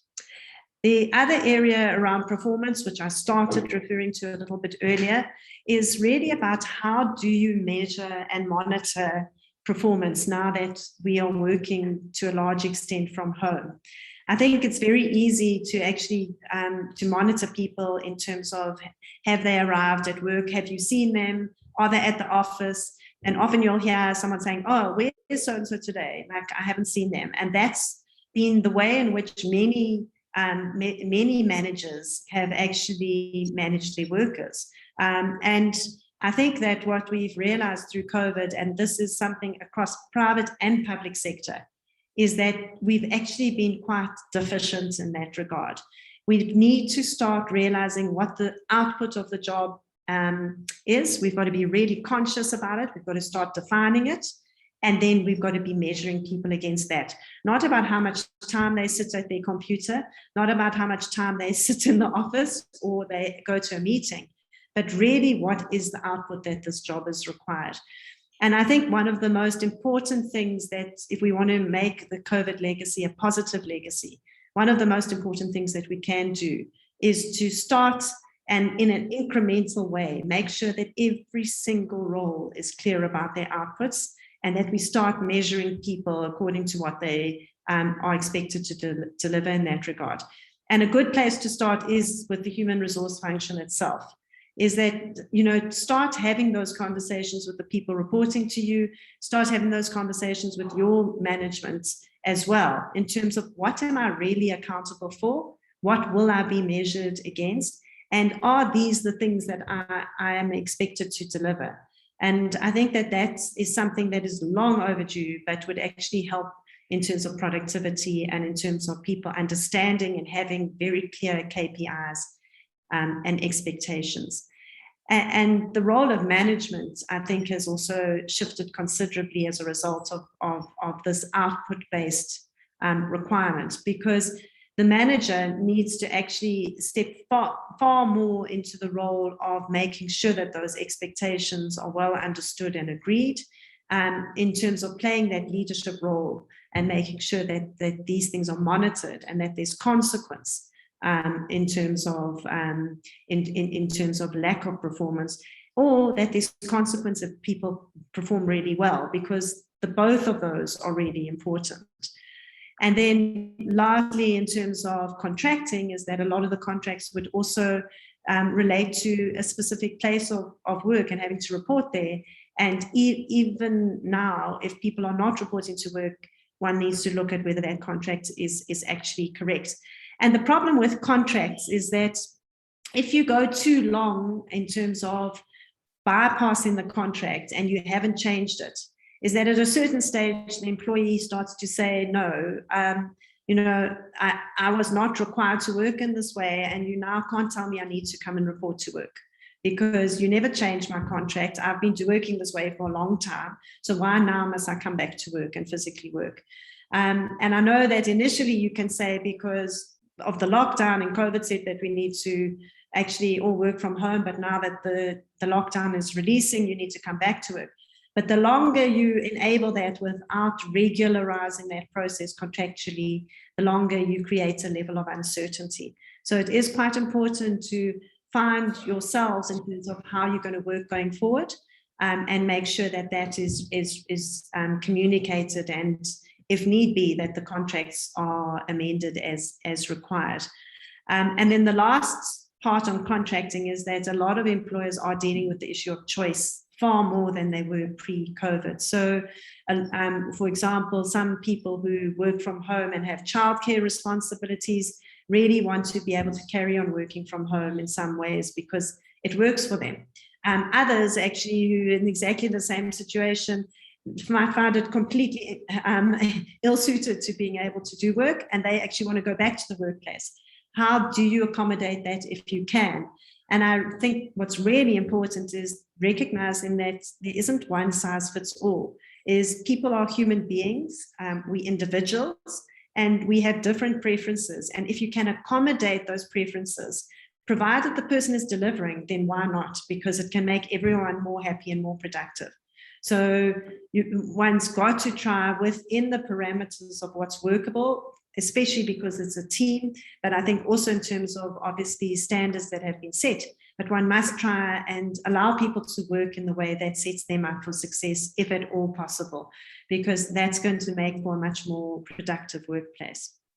So that's some of the key areas on rights at work. The second pillar of decent work deals with employment creation, and it really is around jobs and enterprise, as well as skilling. And that's the first area that I think is really important, is that for a long time, what we've been speaking about in the International Labour Organization, when one speaks about development and skills, is something called lifelong learning.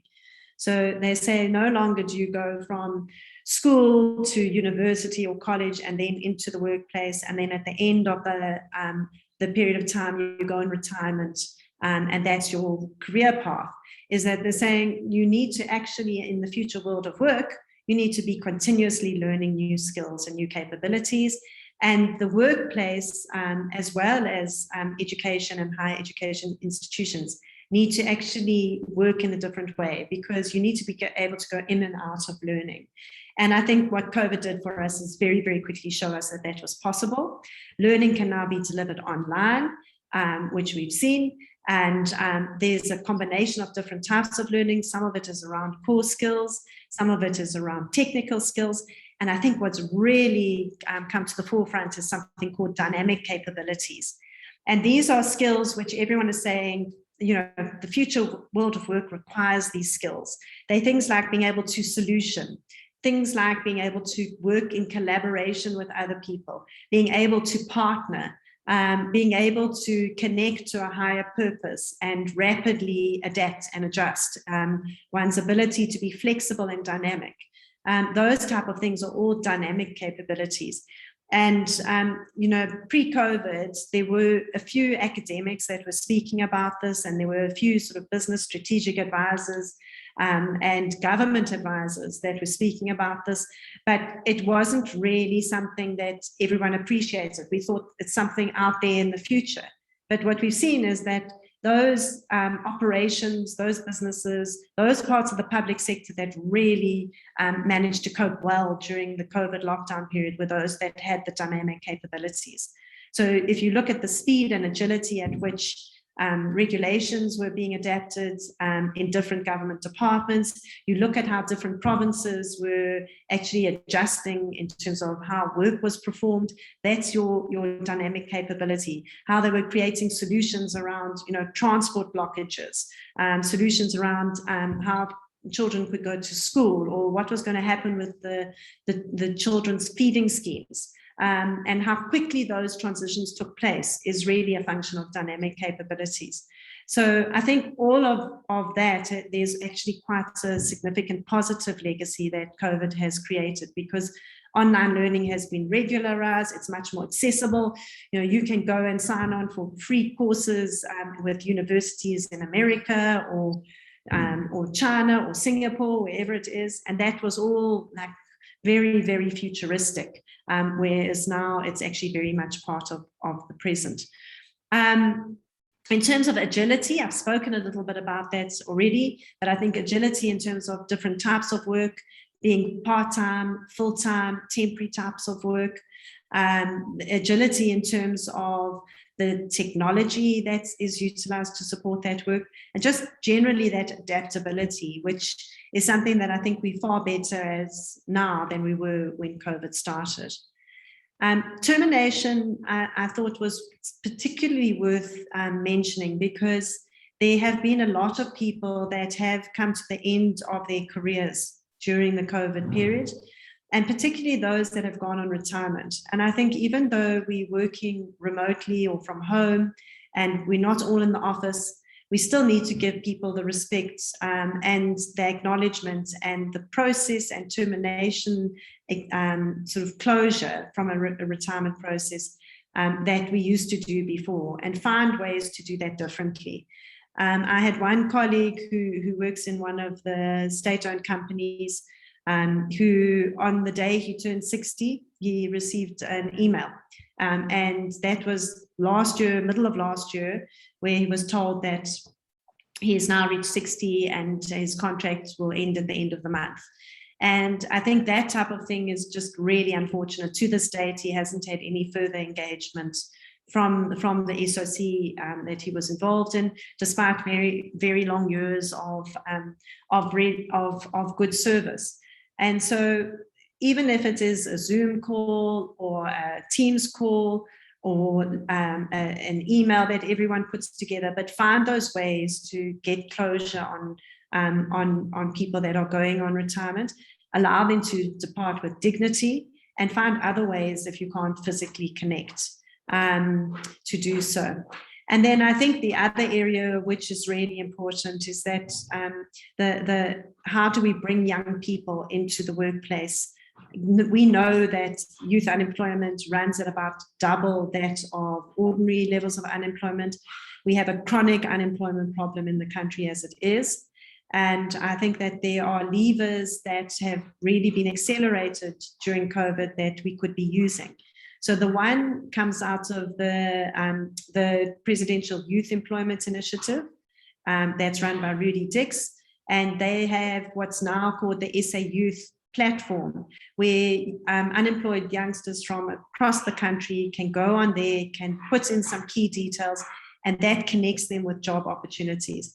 So I think wherever you do have opportunities that young people could connect with, please remember that platform and see whether there's an opportunity to use it. It is geolocated, so you can actually ask them to really sort of narrow down the search criteria, so that if you're looking for people in a certain area of work, you can narrow down expertise there. You can ask for only matriculants or only graduates, but it really is targeted at those young people that actually don't have opportunities and want to be connected with work opportunities. So I think in that way, use that tool, but I think also wherever possible, see where there are opportunities for young people.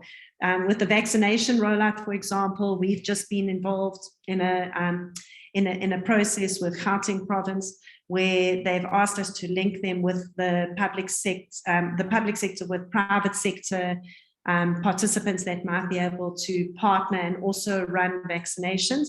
One of the things that we've promoted in that regard jointly is that you need your vaccinators who are properly qualified, but you can have young people as supporters, be it in terms of queue management or administration, or in terms of just assisting people who are arriving with information around the vaccination. And it's been wonderful how many jobs have actually been created out of that. And yes, they're not permanent jobs, but they are certainly a good 6 to 8 months worth of work at a stipend or minimum wage level, but really important because people are getting opportunities and they're getting work experience. So wherever you can find those opportunities, I think it's so important, is that people really need this access. And I think that the more we can focus on it as a country, the better we're going to do in this regard. Social security and protection is the third pillar of decent work. And I think we've all experienced the issues around well-being and work-life balance, those extended hours, the physical and emotional toll that sitting behind a screen creates for everyone. The reality of people who have childcare or other home care responsibilities, and the failure to actually be able to move into the home environment easily and make sure that the workspaces are conducive. So one of the ways in which I think you can manage that a little bit better is by opening up some of that for discussion, and sometimes checking in with people in your teams and encouraging line management to do the same thing with their teams in terms of how are people coping. Because I think part of it is an awareness from both sides. Part of it, by being asked to express it as an employee, means you become more aware and conscious that you need to manage it. But also from the employer side, as you become aware of some of the challenges that that people are dealing with. And I think that makes you a more effective employer, because you can actually try and address them. You can't address all of them, obviously, but you can certainly try and be sensitive and address whatever you can. Leave has obviously been affected in terms of lots of incapacity leave, with people isolating and people being sick. And I think to a large extent that was quite abnormal last year. It has regularized to a greater extent this year, but it still is an issue. And I really do urge that you start managing that much more actively now, because otherwise you might be getting into a situation where you start getting a lot of leave being accumulated because it hasn't been properly accounted for. And I think also you might be finding some of the practices which were very warranted during COVID times start becoming too much of the norm, and people don't actually keep to the leave rules that are in place. So I think do a leave audit, understand where it's at, reassert rules around leave, and be sensitive to that.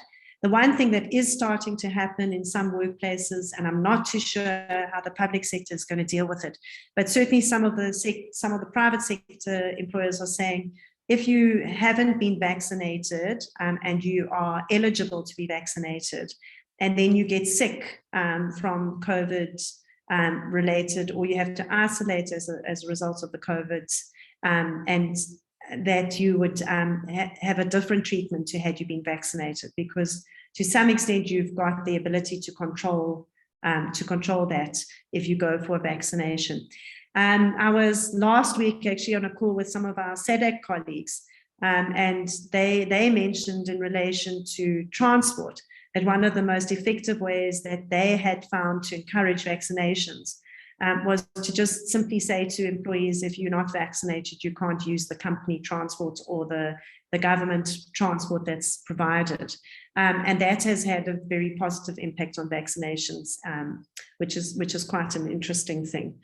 In terms of health and safety, I think that's another positive legacy from COVID, is that if we didn't know about risk assessments in the workplace sufficiently and we didn't implement them before, we certainly, I think, are much more conscious of what an important role that risk assessment around occupational health and safety plays. It's actually a really strategic instrument. It's not just a transactional requirement and an administrative requirement. And I think COVID has really presented the opportunity to focus in on the importance of health and safety at the workplace, and to make those processes around risk management much more rigorous, and to make sure that there's accountability for implementing what comes out of those risk processes. Incapacity I've spoken to, and then I think the area that we just can't ignore is around gender challenges. We know that the majority of women, we know that a lot of care workers in the home are unpaid, and those are women. We know that gender-based violence has increased during the course of the lockdown. And I think we're learning more and more as a country on the impact of alcohol and gender-based violence. So I think being conscious of that is really important. Also making that visible in terms of the impact of that on work, on people's ability to actually show up and be productive at work. And I think I heard a little bit of the earlier input as well, is that, you know, the impact of things like harassment at work, making sure that those harassment policies not only are in place, but making sure that they are well known and that there is absolute rigorous follow-up if there's been potential breaches is really important. I think everyone has the right to work in dignity. The fact that now people are working from home opens up a lot of questions around what the employer's duty is in the home environment if the person is experiencing gender-based violence there. So there's a lot of challenges that I think we are all aware of. The important thing is how do we use this COVID transition period to actually deal with some of these challenges in a far more humane way. And then the last area is really around social dialogue. So a lot of social dialogue is around union interaction traditionally and around representation, and it's around negotiations, both at a workplace level or at a sector level, like the public sector bargaining chamber, or at a national level, like in NEDLAC. But I think what's happened during COVID is that the full description of what social dialogue is has really been tested, because social dialogue is also about how do you engage and communicate with people in the workplace? How do you connect with people? And the key way in which connecting happens often is through a synergy and coming together around common values and aspirations. How does one inculcate a culture within the workplace is very much part of the social dialogue area. Traditional collective bargaining, of course. And then I think what has come to the fore, and an area that I'm absolutely passionate about, is really partnerships. Partnerships between government and civil society, partnerships between government and labor, partnerships between government and business, and sometimes partnerships across all of that. One of the areas of work that I'm involved in is development of national sector master plans. And I must say, during the course of COVID, even though physical meetings became much more difficult, the partnerships that have developed are unbelievable, because there's a common sense of how does the sector recover, how do we unblock challenges around certain sectors, and how do we work together to actually deliver what we've said we're going to deliver in the master plan. That's one example. There are countless others where I think public and private sector have been working together in a very different way. And in Limpopo province in particular, I want to give an example of the district development model trial that we engaged in the Waterberg, because what we're doing there is actually promoting and actually trialing a blueprint of how there can be private sector participation at a district level.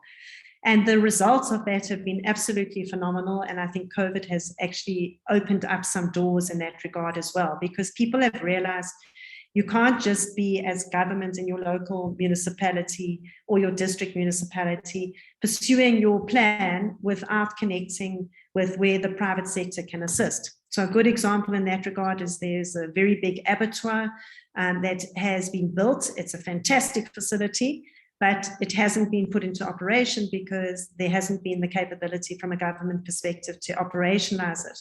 And they've now come together with some private sector operators who are able to operate that facility. And so there's countless examples of where private sector participants are suddenly being able to proceed with the development, for example, of an eye hospital, which can really assist the whole province in terms of cataract surgery, but other eye surgery. They were not able to start the development of that eye hospital because they hadn't received a land rezoning license for 3 years. We found that all of a sudden, with the right people involved and the right partnerships, we were able to unblock that within 3 weeks. So that type of thing is allowing for social development, for economic development, and for people to actually solution and make change happen without doing so in the traditional siloed way, where it's either the private sector who does it, or the NGO that does it, or government that does it. So that's through the lens of the decent work framework. And I think that there are some core capabilities that are really coming to the fore. And you see that in the block around digitization, that working from home, the importance of capacity building and lifelong learning, capacity building around using online tools and techniques and being able to actually leverage them. The importance of a common vision. And I think in the public sector, that is more important now than ever before. The National School of Government is hosting for the minister the professionalization of the public service process. And one of the things coming out of that process is really, what is the vision? And any government wants to be efficient, wants to be effective, wants to deliver to the requirements of the country. But I think a South African government really wants to pursue a developmental agenda and a service delivery agenda. And really having those conversations is absolutely essential. And then the issue around coordination, connection, trust, and partnerships. And I think the dynamic capabilities around a transformational and adaptive culture. And how does one reinforce that? How does one reward that? And how does one embrace it rather than stunt it? Because it would be a tragedy if after learning this adaptive capability, we go back to our old ways of working. I think important to bear in mind the structure that Jim Collins gave in his book, A Good to Great, around a great HR function. And that he describes this as having 3 layers, and none of them are more important than the other. They're all necessary. So the one is around transactional work, which is really your day-to-day, your administrative type of work, your leave records and things like that, having your performance management systems and processes in place, having your remuneration systems in place. The other is around interventional work, and that's really top-down. It's policies, it's processes, it's interventions and new ways of working. And then the last is around transformational and change type of processes. And all 3 of those need to work together if your HR function is going to deliver what it needs to do for the entity or for the area of government. I think looking at some of the additional reading, if you find some of these areas interesting, I definitely encourage you to have a look at Mariana Mazzucato, and she speaks about the change in terms of how government works. And so from the School of Public Purpose, they've been doing a lot of work with South African government around professionalizing the public service, but making it a mission-driven economy. and mission-driven state, sorry. And I think some of the shifts that you can see there are really interesting. So it's around moving from fixing markets to co-creating and co-shaping, which is exactly the example of the master plans, which I gave you earlier. It's from de-risking to actually welcoming uncertainty. It's from picking winners to picking the willing. And I must say, day after day, when I work in the space between the public and the private sector, that's what enables us to get traction and action. It's not necessarily finding, who would theoretically be the most suitable partners. It's who the willing are, and you just run with it. You don't wait to try and get everyone on board. You get going with what you have, and actually the momentum gets built from that bottom up. I think some of the other areas there that are really important to note is that it moves from outsourcing into capacity building.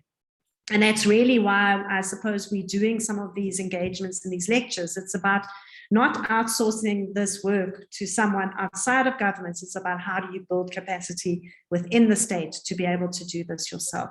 So that, I think, is well worth looking at, and always being conscious whenever you are dealing with challenges within your various departments. Linda Grattan is another very interesting author who speaks about putting people at the heart of corporate purpose, and corporate could be government or business. But one of the things she speaks about is that the glue that holds us together in very fragmented work environments, and very fragmented work environments is going to be even more so now that we're working in the way we are with COVID. She says that glue that holds together is the values and this common sense of purpose. And that's, I think, really what we have to find that glues us together at this stage as a public service, but also as different entities in the private sector. And then a very interesting read is a gentleman by the name of Philip Christian Dikoner, who's written about the trust economy. And he speaks about it in the context of the digital age and how important it is that we understand and make trust much more visible, because trust actually enables efficiency, it enables work. And if you don't have trust, you keep on putting in more and more rules and more boundaries to try and actually guard against things that could go wrong. Whereas, in fact, if you can build trust, you can actually get things done far more quicker. And it's a very interesting read. I think there's some fantastic examples there. I don't have time to go into them, but I think all of those texts are well worth reading. But if you don't have time, there's summaries on all of them, and they certainly are well worth having a look at, sort of 2-3 page articles if you find them. And then what I want to leave you with before we have some questions and answers is that really the COVID experience has taught us how things need to change. But if you want to change things in the workplace, the best place to start is with yourself and with your own function. So use the HR function to actually test new concepts, try things out. Just last week, I was speaking to a colleague from George Macquarie Hospital. They're digitizing records in terms of HR records. And they said one of the issues that they're really struggling with is whether people are ready for this change, and there's quite a lot of resistance to the change.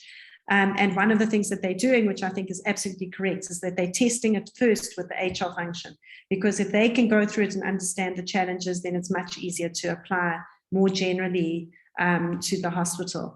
So that's a good approach.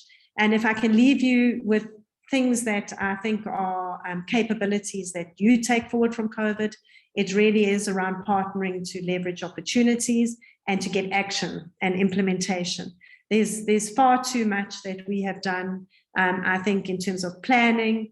It's been excellent planning, but the time of planning is over. The time of getting the absolute perfect product and waiting until you've got that is over. Just start with what you have, and you will fix the policy as you go, but just start where you can and get things going. Connecting with others is really important, and connecting with other people, but I think also connecting with other entities, connecting across government, connecting within the scope of the district development model, and really embracing that different way of working within government through that district development model are examples of connecting. be innovative as much as you can, and I think really be willing to adapt and to learn and to grow. The reality is that if you don't do that, you're going to be left behind. We all understand that there are very good reasons why you have policies and you have standards in place.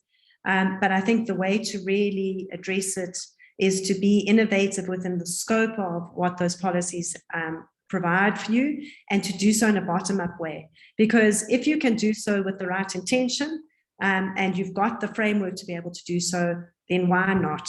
And I think solve problems in a bottom-up way is really the way to go, because it takes very long to do it in a top-down way. So you've got to really just use the opportunity as you can to work in a very different way.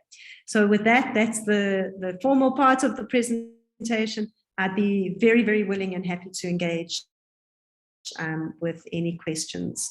Thank you. Thank you very much, Tanya. Thank you very much for that. Another inspiring presentation, colleagues. One that has captured our imagination for now and into the future. And thanks for reminding us again that, as Michael Jackson once made out, that it starts with the men and by extension, the women as well, in the mirror. So this change that we would like to see will definitely have to start with looking at ourselves quite critically moving forward. As I open the floor for questions, Tanya, yesterday we had a very interesting sort of debate around what could be in the realm of tangible costs and benefit analysis of remote working. I mean, there could be an easy temptation to think that we are saving costs by implementing remote working. Is that a legitimate belief? In a sense, looking at the fact that because we are now starting, and maybe this remote working is not sufficiently resourced, and therefore the belief that we are saving costs could be a misplaced belief. I would just, want to get a sense of what the emerging picture looks like, because there could be a difference between those organizations that are funding it amply and to those that are not doing so, and creating some kind of an abortion of whether we are making costs or we are making savings there. So that is one part, and the second part is around this notion of the work-life balance. I see that a lot of other writers are shying away from that notion and beginning to speak more aggressively about work-life management rather, because if you remember the last time in Mpumalanga, the question was whether if we are working full-time in our homes and therefore turning our homes into offices and therefore working full-time whilst we are home, are we really having this thing of work-life balance, or should we be talking about it differently? So again, your views around that question, but for noting at a later time for responding. But I would like to then open it up for questions. Is there one from room 2? Let's start with room 2. And then we'll recognize speakers from room 1.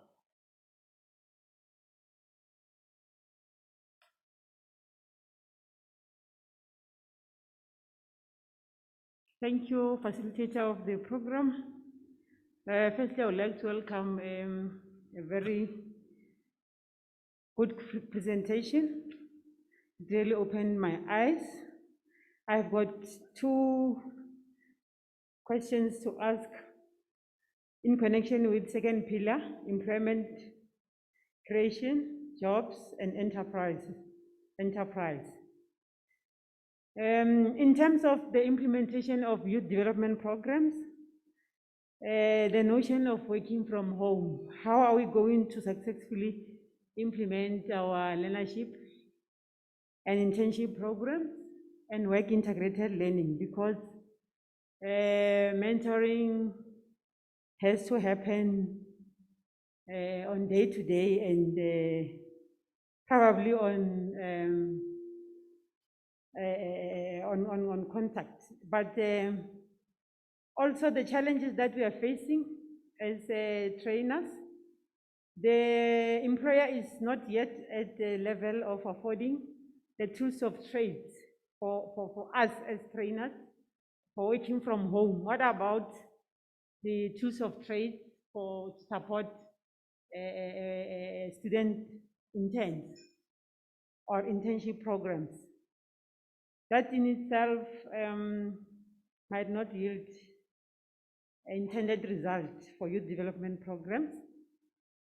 I know for the fact that COVID-19 caught all of us off guard, but going back, we need to plan around mitigating those challenges.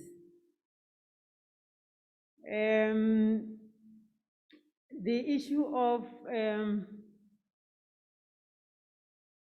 Pillar 3, social security and protection. They spoke about COVID-19 vaccination as the possibility to protect our health. Is it going to be in line with the human rights or the Constitution itself, Act 108 of 1996, in terms of having to make it a prerequisite, maybe, or to compulsory, force everybody to vaccinate before coming to a workshop or a workplace or so forth.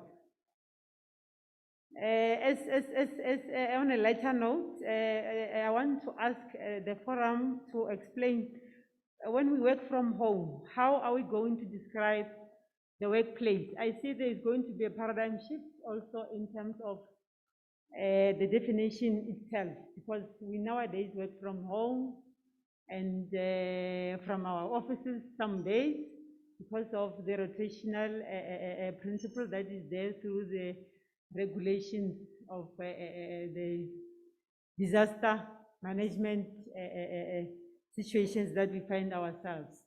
So I think the definition of the workplace, it has to change. Thank you very much. Thank you. Next speaker, next input or question. I'm not seeing a hand, so I'm moving. Room 2, is there any person? I think, Tanya, let's take those 3, 4, 5 questions and respond, and if any time is left, we'll come back for the second round. Thank you, Program Director. I think in terms of, and in a strange way, those questions speak to each other. In terms of cost and benefits, you've hit the nail on the head in terms of the fact that it isn't necessarily cheaper.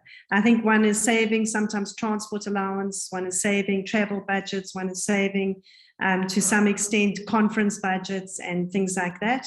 But on the other hand, what one's losing and where one needs to actually finance is things around digital devices, internet access. And I think one of the things, and it links to the question that came from room 2, and I'm sorry I didn't catch the person's name, but I think one of the things that COVID has really taught us is the digital divide is deep and it is wide in South Africa.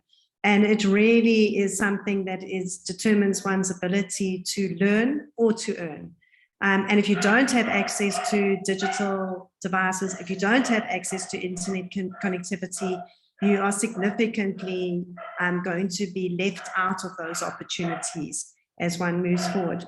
So whether that's directly within the public sector or as the comment came around youth development programs, if you don't have that access, then it's going to be really problematic. So, and it's not necessarily cheaper to be able to work from home because all of those sort of transport budgets and allowances and things like that might not actually compensate for the digital requirements. And we must remember those digital requirements are ongoing. The devices run out of their lives in sort of 2-3 years. They've got to be maintained. Internet and access to internet is an ongoing cost. The costs are going up because we've got spectrum constraints and we haven't actually issued those that spectrum in the way that we'd hoped to as a country. So it's not as though that becomes cheaper and cheaper the more people have access. It's a continued and it's an ongoing cost, but it's a cost that's really important. And I think, one of the things that we're starting to recognize more and more is that when it comes to critical infrastructure, that we've got to take into account our digital infrastructure as well, the towers, the switching centers, the data centers. In the same way as a water plant or a power station is a critical infrastructure piece, so is digital. So is the digital infrastructure. And similarly, when one looks at network industries, I think under Infrastructure SA and under Operation Vulindlela, what we've seen is that they've accepted that the digital industry, in the same way as water and electricity and transport, is a critical enabler from a country perspective. So not only directly for the public service as itself, but I think for the service that the public service provides, is that digital has just the importance of it has just been amplified considerably during COVID. So yeah, that's on the cost and the benefits. I agree with you entirely in terms of work-life management. If we don't get better at it as individuals and as functions, we're going to have things like long-term burnout. And I think diminishing returns is that people, when they're working under burnout conditions, just get less and less effective. They don't get the perspective that they need. Normally you go home on the weekends and you have a break from the office. You don't get that now. So we've got to help each other in terms of making ourselves aware of that. I think in terms of the issue around youth development programs, there's two things that I think are important. The one is the point around having the tools of trade. If you're the only person in the house that has a digital device, or if that digital device in the home is just for other purposes, you're not going to be able to learn. So you've got to make sure that people have those devices, and obviously internet connectivity. I know that a lot of programs are actually building that in. So in the same way as one might provide a stipend, one has to provide the digital device in order for the person to learn. Certainly for the trainers, that also has to be in place. So that's the one side, is that one needs digital access. The other side is that I think we mustn't estimate the importance of contact time and forming a relationship. You can form relationships on Zoom and on platforms, but actually one can still do that during COVID, but in a safe environment. And one has to try and do so as much as possible, because there's a reason for work integrated learning. It's actually assists. So we can't do it all online. People have to get the practical exposure and the experience. In terms of vaccinations, I think from a country perspective, and this is me as a lapsed lawyer giving my view, but I don't think that we can ever make vaccinations compulsory. Having said that, we need to do everything we can to incentivize people to be vaccinated, because that's what's in the country's interest. We want to get to herd immunity. We want to go back to normal work and safe work, and we want to we want to be able to continue with our lives, our livelihoods, and with developing the country in the way we need to. And I think let us find innovative ways to encourage and incentivize vaccinations, rather than to say, everyone has to be vaccinated. But there's a big change process that one needs to pursue, not only within government, but I think for society at large, because there is vaccine hesitancy, there's fear around vaccinations. And I think, bringing in prominent people within governments, celebrities who've been vaccinated, sports people, that's the way in which we can all promote the vaccination. Yeah, and I liked the comments around, how do you describe the workplace, and how do you describe the work culture if one's working from home? The one thing that I know we've discussed with some of the other provinces, but the one thing that I think that I've become used to is whenever I'm on a Zoom call with public sector, is people have their screens off. That's sometimes the case with some of the private sector participants, sometimes not. But I think encourage people to put those screens on as much as possible, because it's very hard to develop a culture when you're just hearing voice and you're working from home. Having people look at each other and actually watching expressions, making sure that people are actually present in the meeting from time to time. You don't have to do it for the whole meeting, but certainly when you start a meeting, when you check in, those type of things, it's helpful. So thanks. Yeah. No, thank you very much, colleagues. I think on that note, let's give another round of applause for Tanya. Thank you profusely, Tanya. Colleagues, we are now going to break for lunch, right?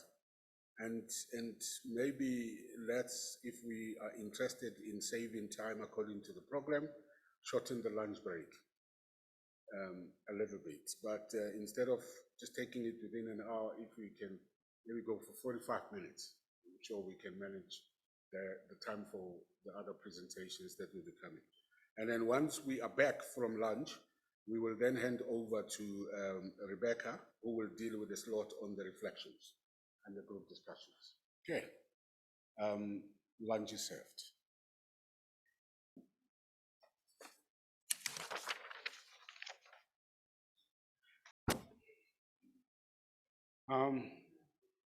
Welcome back from lunch, colleagues.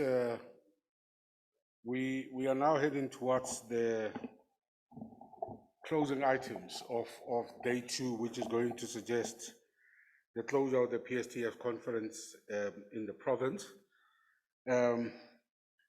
So we will take now the session that's going to be in the form of group discussions. So you will get some directives from the facilitator of the session, my colleague from the NSG, Ms. Rebecca Dube, who's also going to explain what is it that we are going to be doing in those group discussions.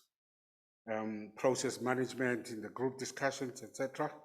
And then, of course, once that has been done and dusted, we will afterwards go to the provincial report on HRD matters. But before that happens, let me welcome Rebecca onto the podium for the management of this session. Thanks.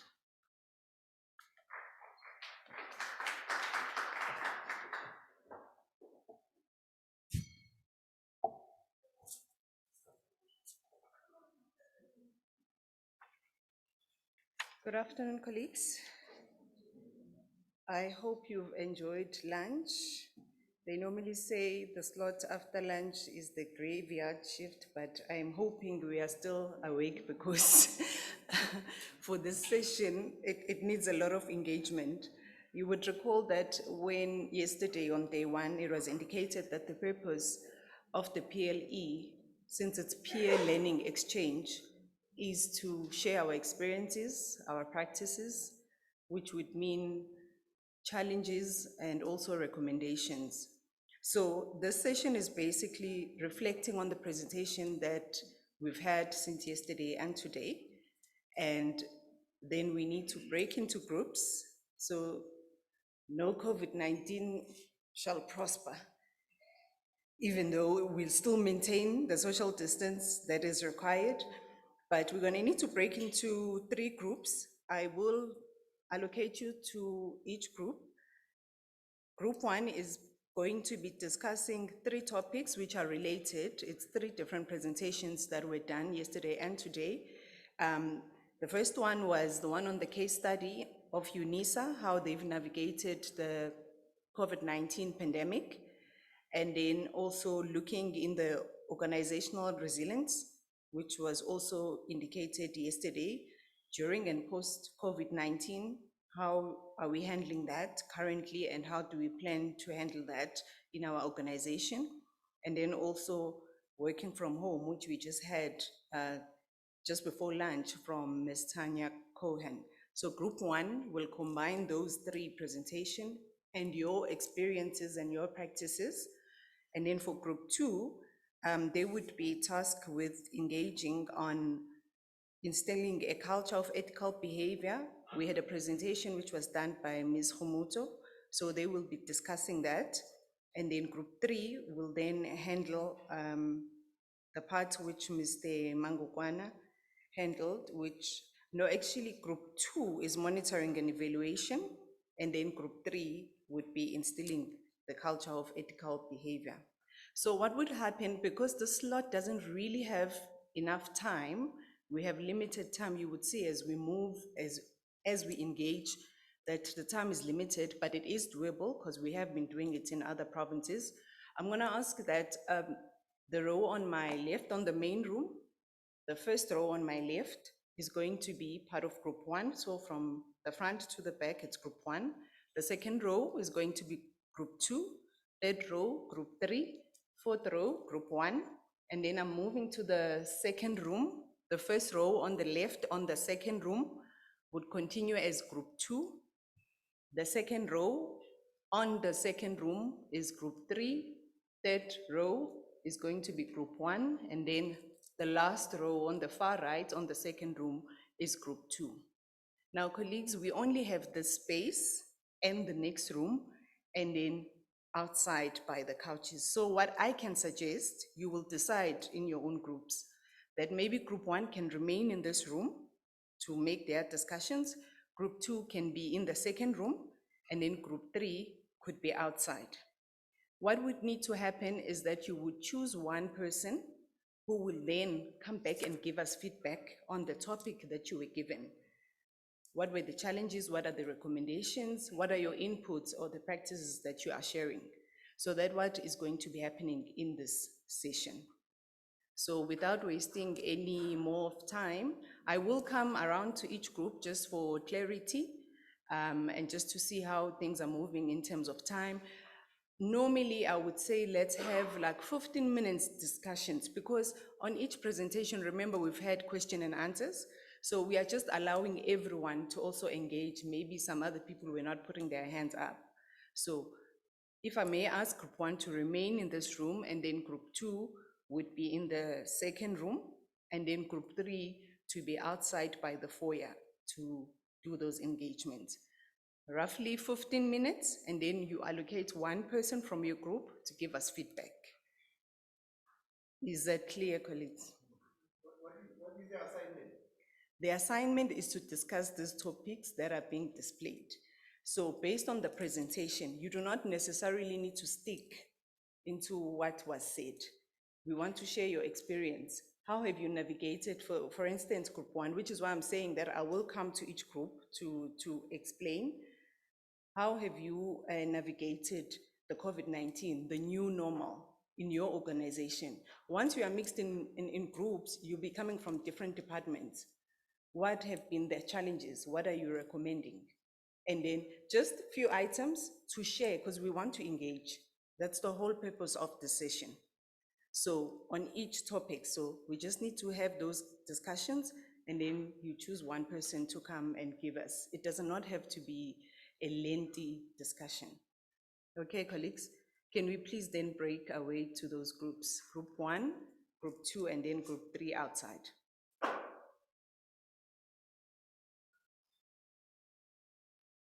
I'm not seeing anyone moving, and the timer is moving.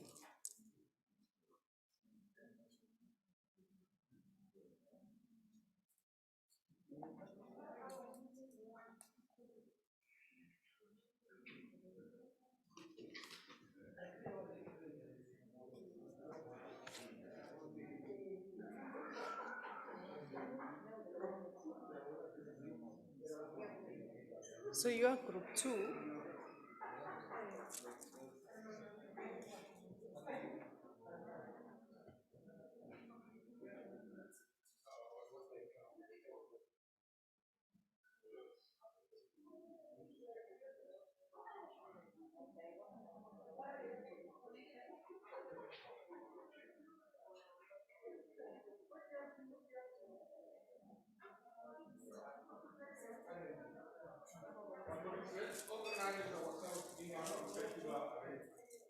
Colleagues, we only have 1 hour for this session, meaning for the discussions and for the feedback and other comments from other people from different groups. And if we are still seated in your chair right now, it worries me.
I'll bring it for you. So you already make picture? Yeah. And cookie paste? Yeah.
The opportunity that we brought about was the provision of resources was expedited. In Limpopo, in certain departments, the concession was made by the Director General Office.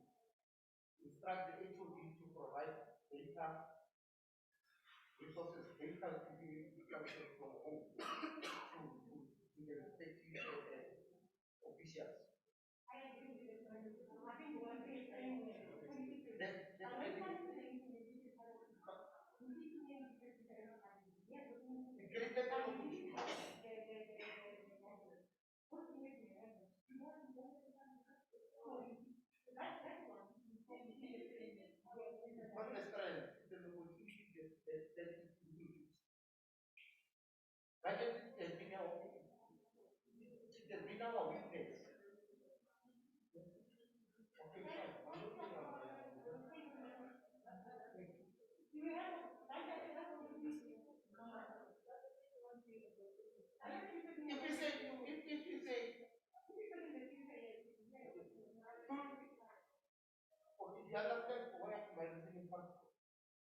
Because of COVID, the Office of the Premier gave instructions to HOD that increase the allocation of data bundles or of airtime to specific officials that were supposed to work from home.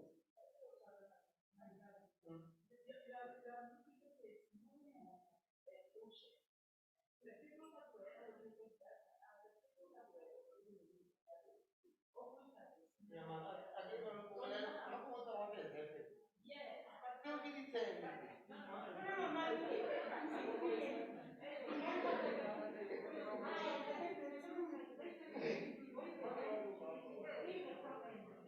It happened in the province.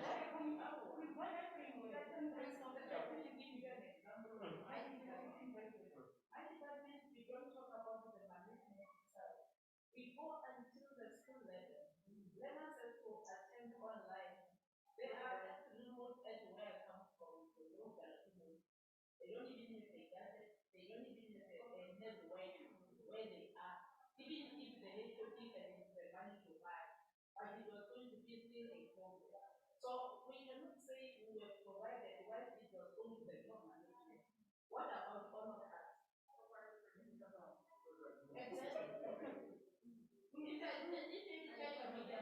That means it's under me. Again, from the university for the sake of I think the issue of budget cut. That cut budget and that hampered our productivity. Then I was saying the budget cut hampered our productivity. Then disaster, I'm not sure if that will be our what place might be like.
Under disaster,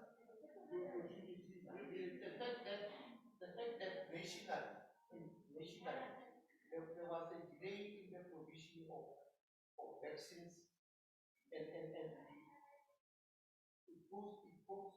it sort of delayed our intervention as government in dealing with the impact of COVID. Because remember, there were stories that vaccine is coming, it's no longer coming, it's not the right one, and there's no money, it delayed, and that exacerbated the problem. How do we phrase it? Our state of readiness was not good. How do we phrase it? It was a threat.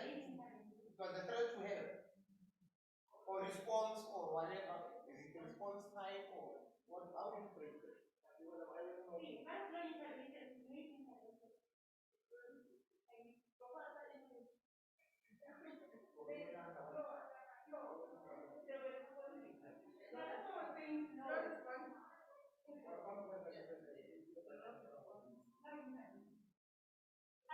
You remember more people died than it was necessary for them to die. Because we were less as government to respond to the disaster.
The one opportunity that is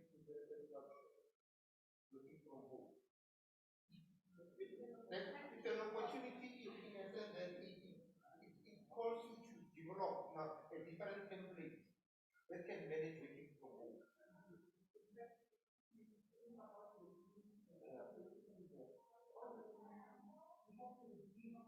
Come up with a new template. Management.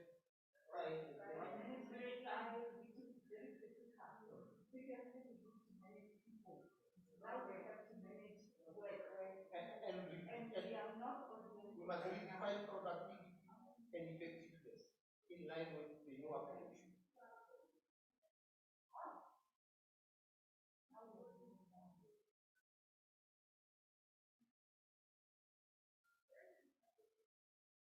Productivity and effectiveness.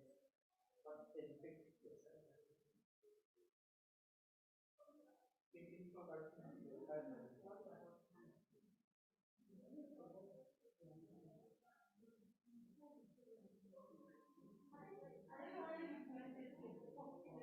the other issue that the presenter talked about, which I think we are afraid, is to talk about start and fail. We need to open up and agree, because it's a new normal. People must be able to start and fail, but they cannot be failing forever. So we must encourage people to take initiative, because nobody got an answer to what we embrace the start and say, innovation. Innovation.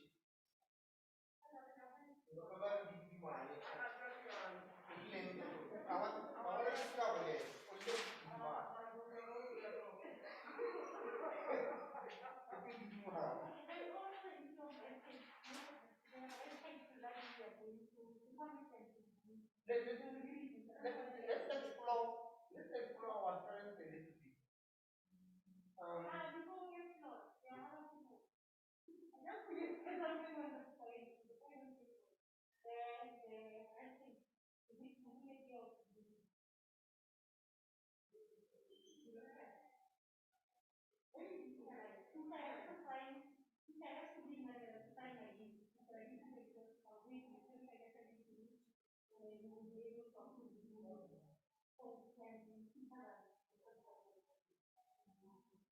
But your policy review exercise, what will it entail?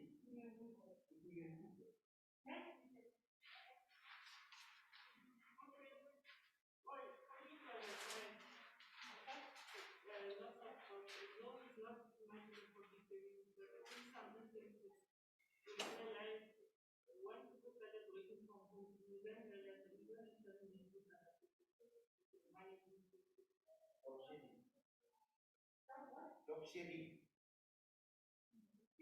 Sharing, SHE. WD, I think. Take your movie. SHE. Oh, okay. Yeah. It's there. Job sharing and that is brother.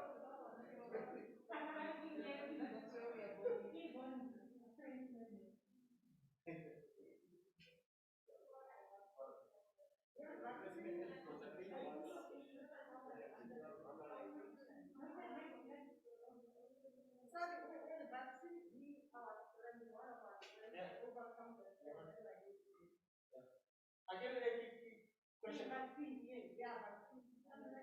question. Another group one.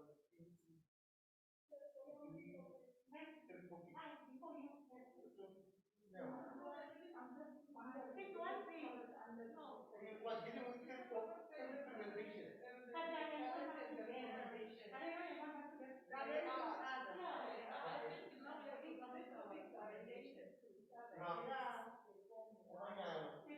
Let's check for it.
Your virtual attendance, monitoring.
The vaccine is a strength in what we do.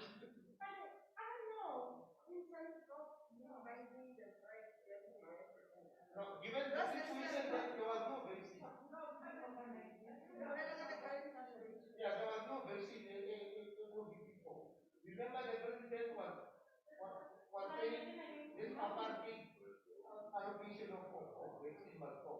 Because especially the African countries were not only the rich countries. Lay their hands on vaccine.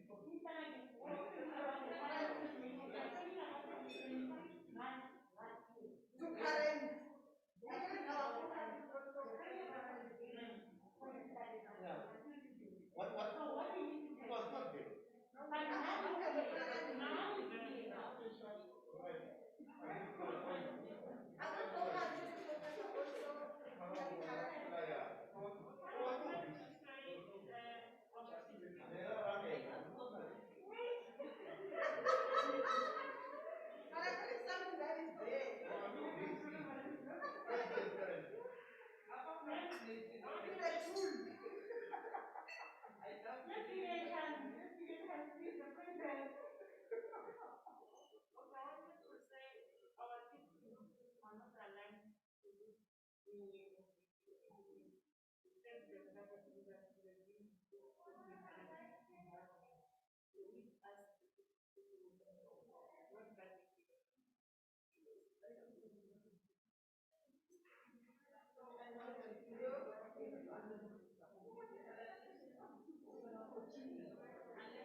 Colleagues, time is up. Unfortunately, this is what I was indicating earlier.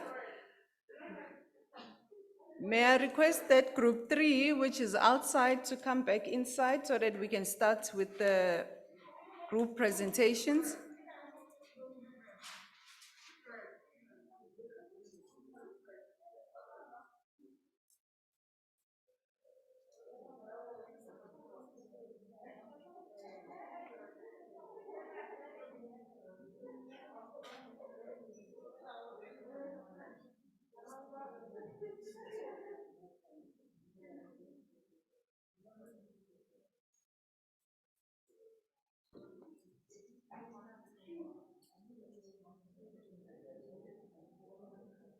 Group 3, please come back inside.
Thank you, colleagues. Can we please settle down?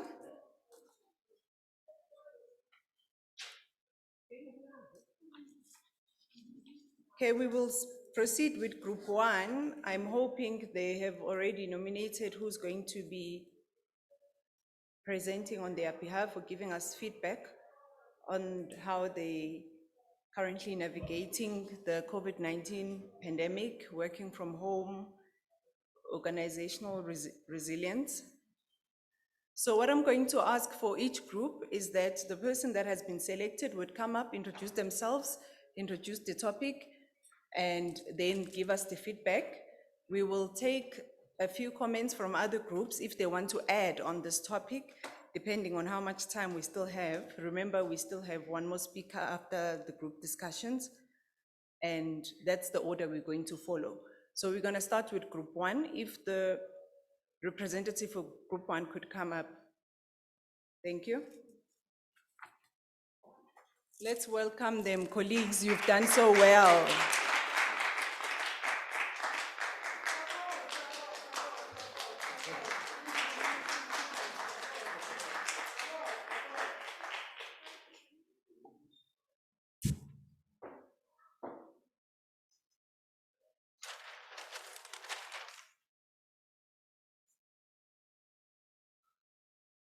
Yeah, I'd like.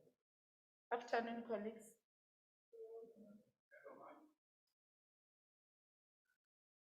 My name is Janet Nswane. I'm representing Group 1. We were addressing the organizational resilient. And then our approach, we use the SWOT analysis method. So we started with our strength.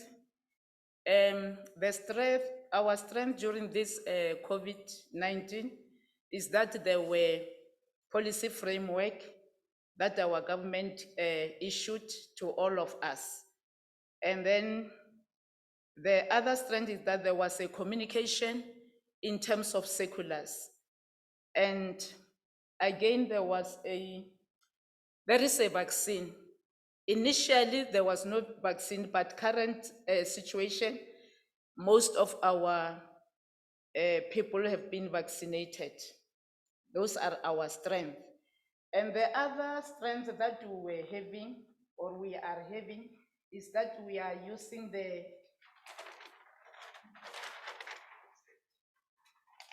indigenous treatment. We went back to our roots. We were using eucalyptus and they were working for us. Those ones we regarded them as our strength. Then in terms of the weaknesses, it found us, or it took us off guard. Our infrastructure was very, very much poor. We didn't have the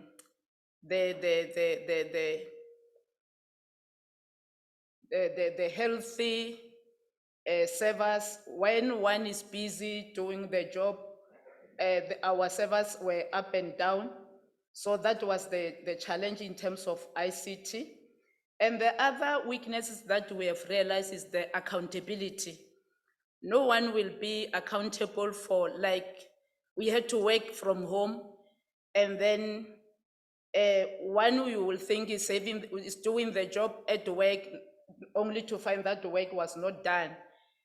Talking from human resource perspective, many people that got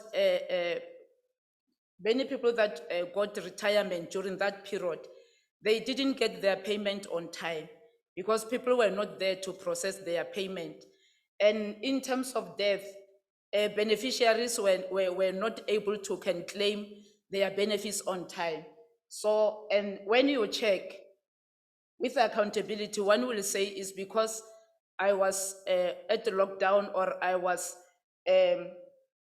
at home, there was no connectivity there. So there is no accountability when coming to that one. And again, the inconsistency. People, they don't comply because one will just log in and then thereafter one disappeared. So in terms of service delivery, we were not consistent because we were not be able to meet the time frame. And then the other weaknesses that we were facing, and which we are still facing, is the tools of trade. In terms of the gadget, the government couldn't be able to provide all of us the gadget, only minority, the SMS, but coming down where it's an operational level, we don't have all those tools of trade. And the other weaknesses that we're facing is the budget cuts. A lot of money were shifted to the PPE. So we're facing on the mask, the sanitizers,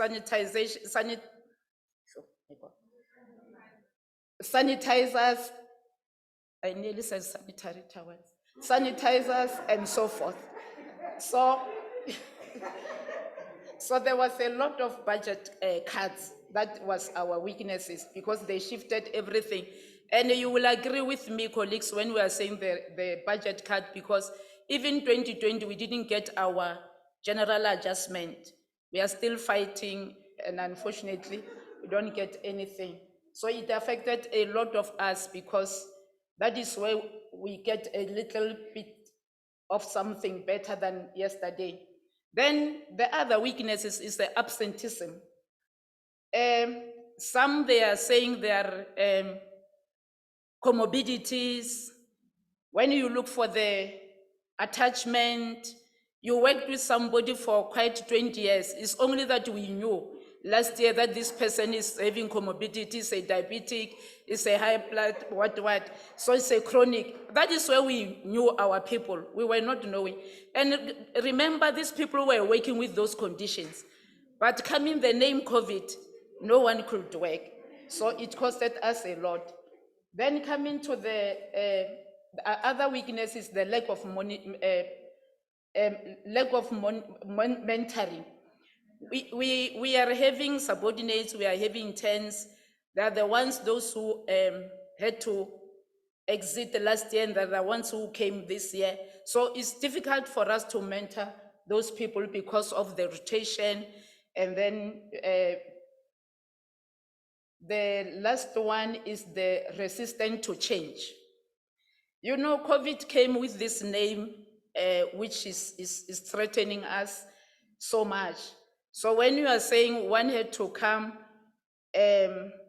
Monday and the other one come to Tuesday, the other one come Wednesday, somebody think that those who come Thursday and Friday, they have privilege. Somebody say those who come Monday and Tuesday, they are more better than those ones.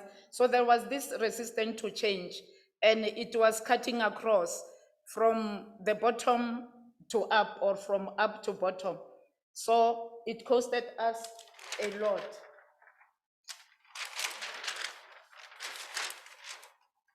And then the other one, in terms of the weakness, is the monitoring and evaluation of attendance, both physically and both digitally. When we are conducting meetings, people, they are not, you cannot be able to check whether after one is logged in, is still there. And then when they're on rotation, if you come Wednesday and they come Monday or Tuesday and you are the supervisor, you won't be able to know whether after one has signed the time register, took the whole day at work. So when coming to monitoring and evaluation is also the weaknesses. Then the opportunity.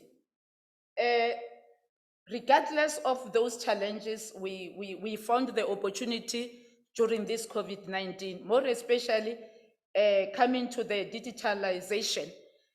You know, we wouldn't believe in ourselves that we'll be able to conduct meetings through the Zoom. It was difficult, sometimes just password versus ID, it was just a problem. But now we do it and we are even enjoying it. It's so nice. The other opportunity that we got is to work from home.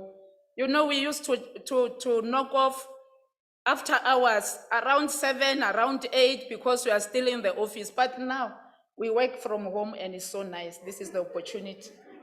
And then the review policies and management style. Indeed, the policies that they are coming now and then from the DPSA, from disaster management, is our opportunity, and they have required the style of working and the style of management. And it also redefined the productivity and effectiveness. You know, we have realized that some other sections are not even very much important. Because when you check the work that was done in the office and the work that now we do through digitalization is so different, and you can realize, or actually some other people, they were not really supposed to be there. It's an opportunity to the employer, and it's a problem to the employee. Then it allowed the initiation There were a lot of initiations that came. We can have the visual meetings. We can work at home. People, they came with a lot of strategies to make sure that the work is flowing. The payments are done, the procurement are done, the leave management is done. It's like everything is happening. So that means we have realized that there are a lot of initiations that happened. With the threat, colleagues, remember this is a national disaster.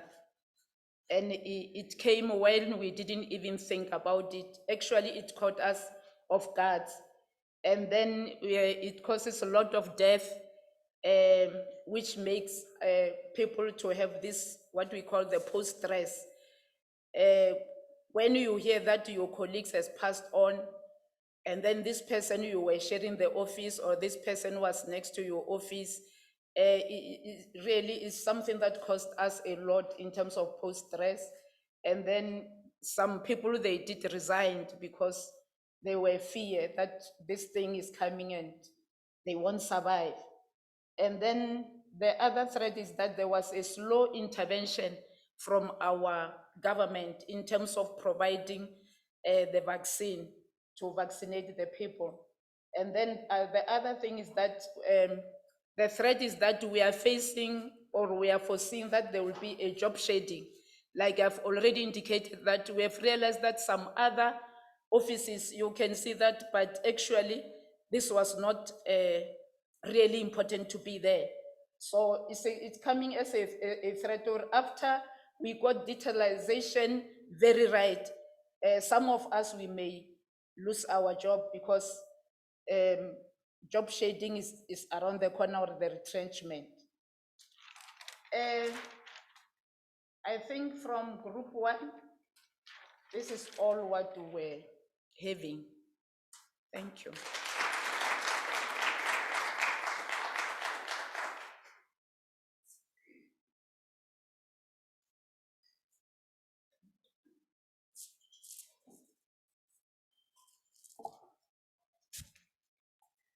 Thank you to Group 1. I was going to allow questions or input from the other group, but unfortunately, as you can see, the presentation of Group 1 is very packed, and there are still 2 more groups that needs to present.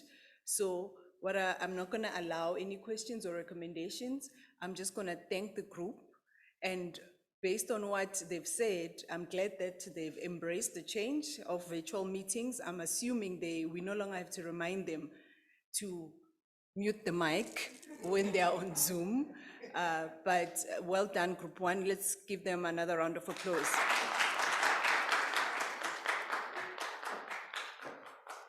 We're moving to Group 2, who would be presenting on the monitoring and evaluation of training and impact assessment. Can we please have the presenter of Group 2? Please come forward, Group 2 leader. On the main stage, please.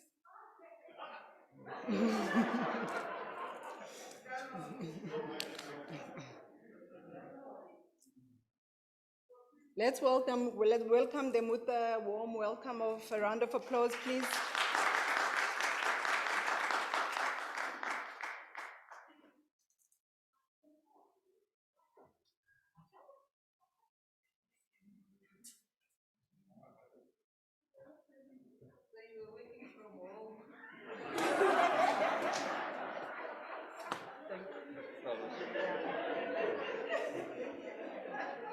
Okay, thank you very much. Yes, we were working from home, you can see. So we thought we'll join you on Zoom.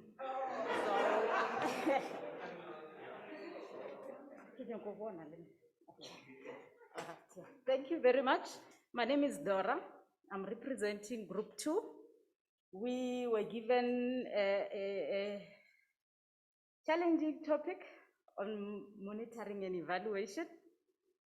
What we have realized, or what we we agreed on is that M&E is done, but on a very minimal scale.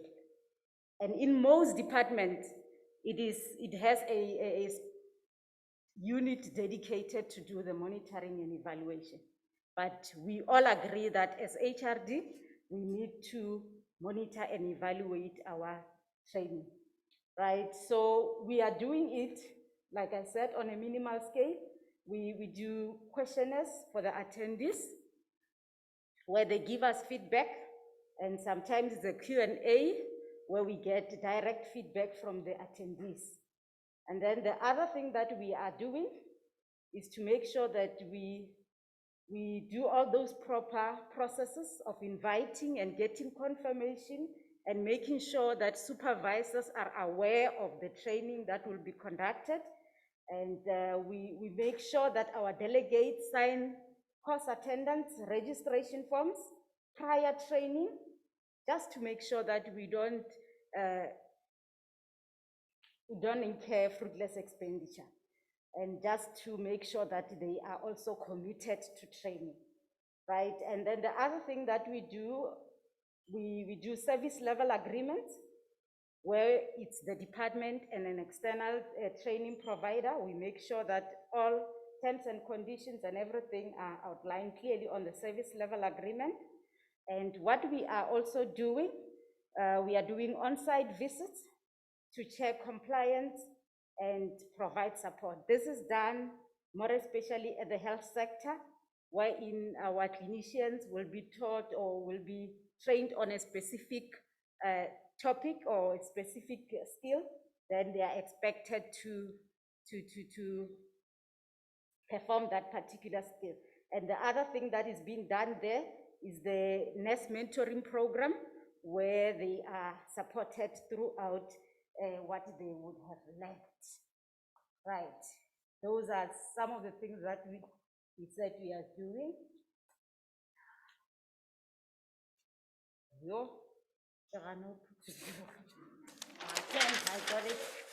Right, the challenges that we are facing, the impact analysis, it's not really formalized in the public sector as it's supposed to be, more especially when it comes to training. And then there's misalignment of training. Like I indicated, in most cases, you find that training is being something that is done harshly, in terms of we are not focusing on what has been identified. Like, we would have replacements, we would have people that just have to come in so that we don't incur fruitless expenditure. So we are saying most of the time there's misalignment of training in terms of training needs. And then lack of commitment by the stakeholders, more especially our seniors. You find that they've signed, they have agreed that this person has to attend this particular training, but at the last minute, something comes up and the training will be shifted aside. So it's one of the challenges that we are coming across as trainers.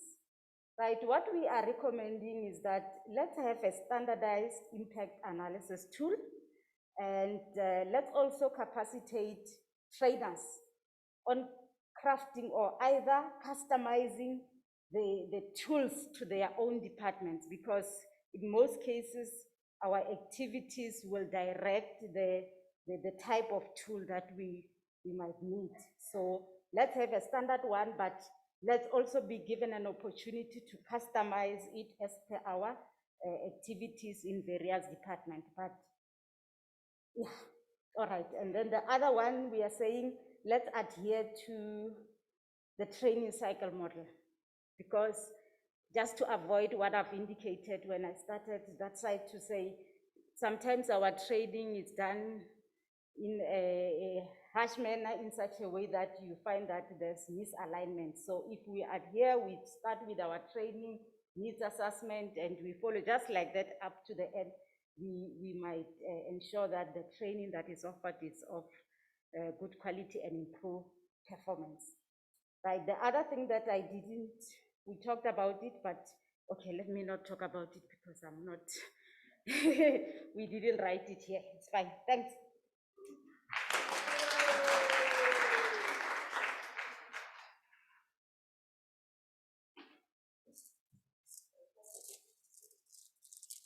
Thank you, Group 2. Let's, a job well done to Group 2. I think they've covered everything, as you can hear from home. Now, as we welcome our last group, Group 3, and they were touching on instilling a culture of ethical behavior. I just want to indicate, as we welcome their speaker, that this was the smallest group in terms of numbers. I think their members, some of them got lost on their way outside, so they ended up being the smallest group. But as they say, dynamite comes in small packages. So let's welcome Group 3.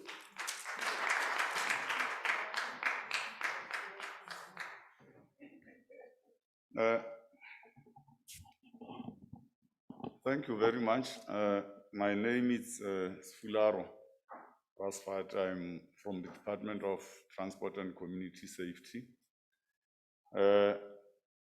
I'm from Group 3, the only group that was working from home. The reason why we were few is maybe some of those who were supposed to join us didn't know the home of the convener. The topic is instilling a culture of ethical behavior, the role of HRD. We first of all started by touching on the issue of culture as a set of behaviors, and then we also highlighted the fact that positive cultures are very important for instilling this culture of ethical behavior, because in a negative culture or a weak culture, it will be very difficult for HRD to instill such a culture of ethical behavior. And we touched the issue of on the issue of instilling the culture itself. We said we should have awareness and advocacy programs where the constitutional principles and values will be promoted, as well as the Batupili belief set and Batupili principles, also in collaboration with the attributes of a public service cadre, so that everyone in the organization is aware of the ideal public servant. We also touched on the issue of promoting the available policies in our various departments, and also ensuring that HRD's voice is heard at top management level by requesting slots in executive management meetings where this advocacy and awareness programs will also feature, so that we get buy-in from top management. I'm sure you know that fish rots from the head. If you don't get top buy-in from top management, it will be very difficult for HRD to actually instill this culture.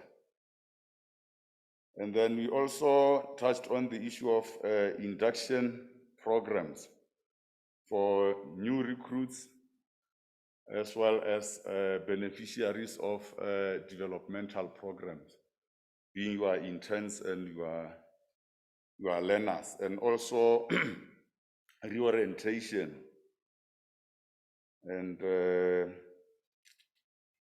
code of conduct, and We also indicated that it will be very important for HRD to collaborate with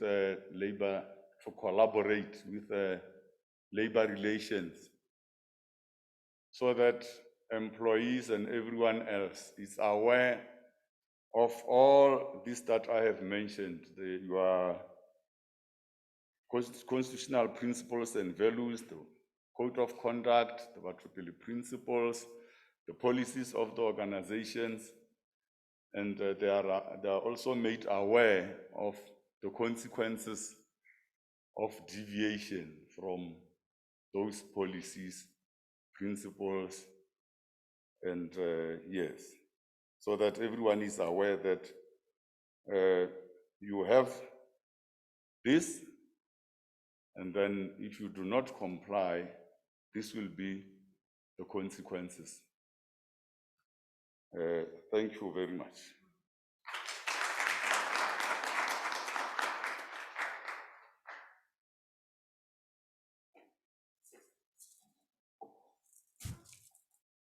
Thank you very much to Group 3. Let's give them another round of applause. Straight to the point. I think we've taken more time than is required, which is usually the case. But you would agree with me that these engagements are necessary and they are very fruitful. I know normally when I break the delegates into groups, some of them are hesitant to leave their chairs to join their groups. But once the engagement starts, then it's flowing. Then the next thing when I say, okay, let's wrap up, colleagues, they'll be saying, oh, Rebecca, 5 more minutes, you know? So thank you so much. You've been great. All the groups have done well. So to you, can you just give yourselves another round of applause? Over to you, Program Director.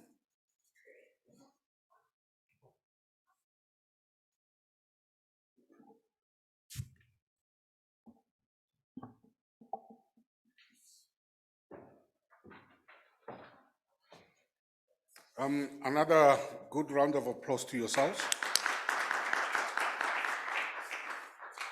Yeah, from the facilitation point of view, we're noting these comments that have been made, because next time around, to measure our own progress as a province, we need to be looking at what was said last time we were here. And I was impressed that people used known techniques like your SWOT analysis to structure your discussions in your groups. So the issue will be the extent to which you have turned your strengths into some progress. You have leveraged the opportunities to achieve new heights as a province, as departments, and you have sort of reduced on the number of threats, maybe not, but you have reduced on the number of internal weaknesses. So these are some of the things we'll be looking at as we do an analysis of how far we have gone with the articulation of the issues facing the province in general. So, and the rest is going to be the case, even with those that have not done it through SWOT, but we have been able to capture. For example, the issue would be, as you have been guided, have the challenges been sufficiently addressed since last time? Because we can't regurgitate on issues, if you understand what I'm saying.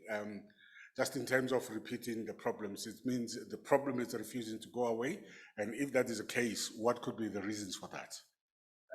One of the things we are expected to do at the NSG level is to make sure that we assist yourselves in navigating through the problems, sharing good practices, sharing templates.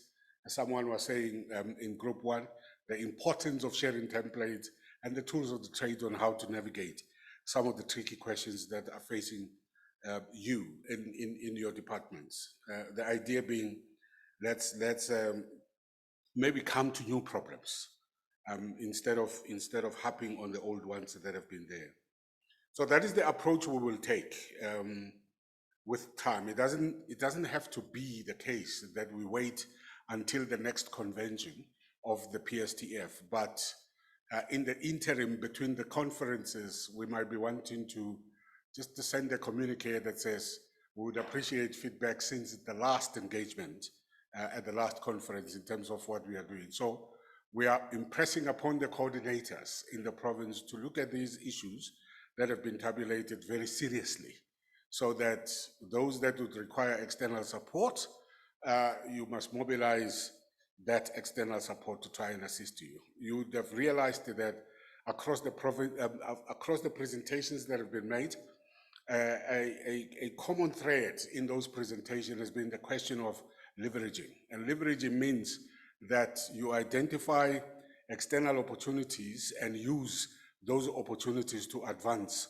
solutions to your own problems, or engage the resources of external parties to help you resolve some of the problems. It does not necessarily have to be the case that for every problem we need to set aside budgets. So let's engage some creative strategies and ways in terms of which we can make ourselves free of the challenges we have identified. So that is the way forward, just in terms of the issues that have been raised. And obviously, Team NSG under Dr. Shezi will also be looking at these processes, the extent to which we can generate some of the feedback notes from these exercises that we are conducting.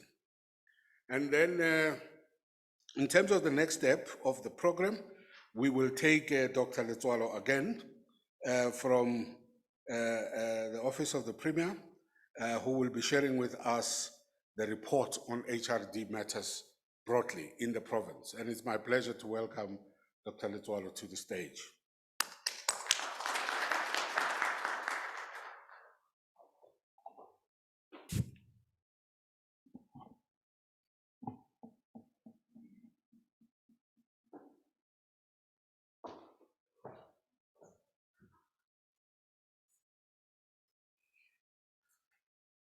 Thank you so much, Program Director. You are doing a wonderful job. If I was in Mpumalanga, I would say you are a powerhouse. I told him that when I grow up, I want to be like him. Thank you so much. And colleagues, good afternoon. I will be, in the interest of time, going to be running through our report as the province. Oh, by the way, I'm the one who should be operating. Just to briefly give you an overview of our presentation, there we'll be touching on the skills programs for the public sector, the bursaries, how we are managing them, developmental programs, as well as the challenges and interventions.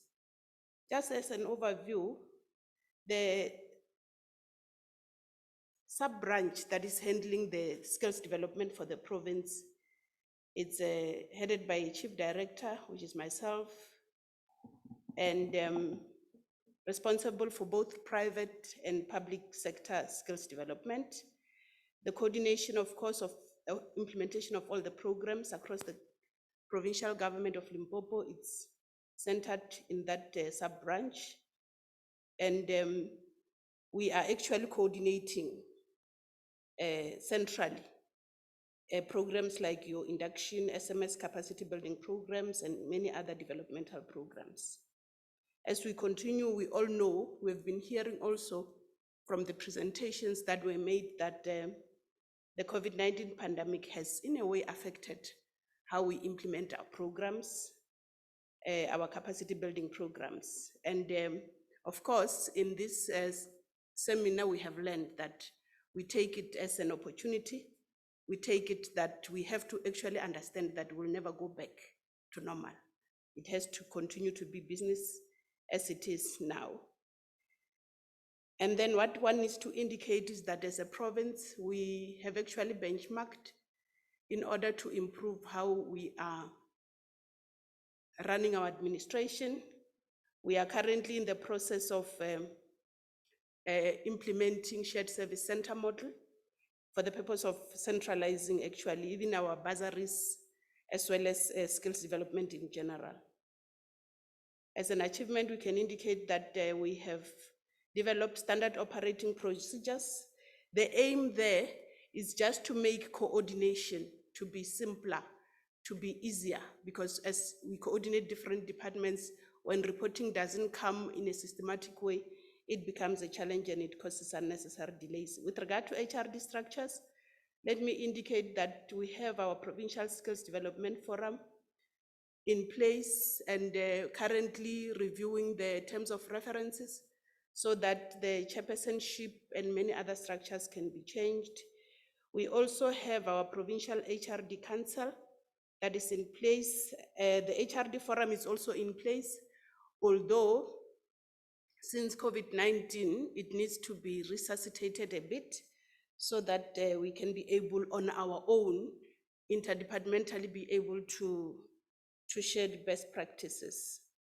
Just to highlight members about this graphs for the chart skills development for the public sector. There we have actually made a comparative analysis taking it from 2018, 19, 19, 20 and 2021. If you can look at it, basically the best performing department here on all the years is our Department of Health.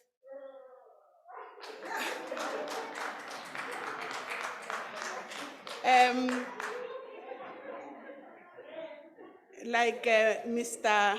Mangongwana said yesterday, to say, it is not necessary for us to spend much money on accredited programs. You can still get value for money while you're doing it in-house.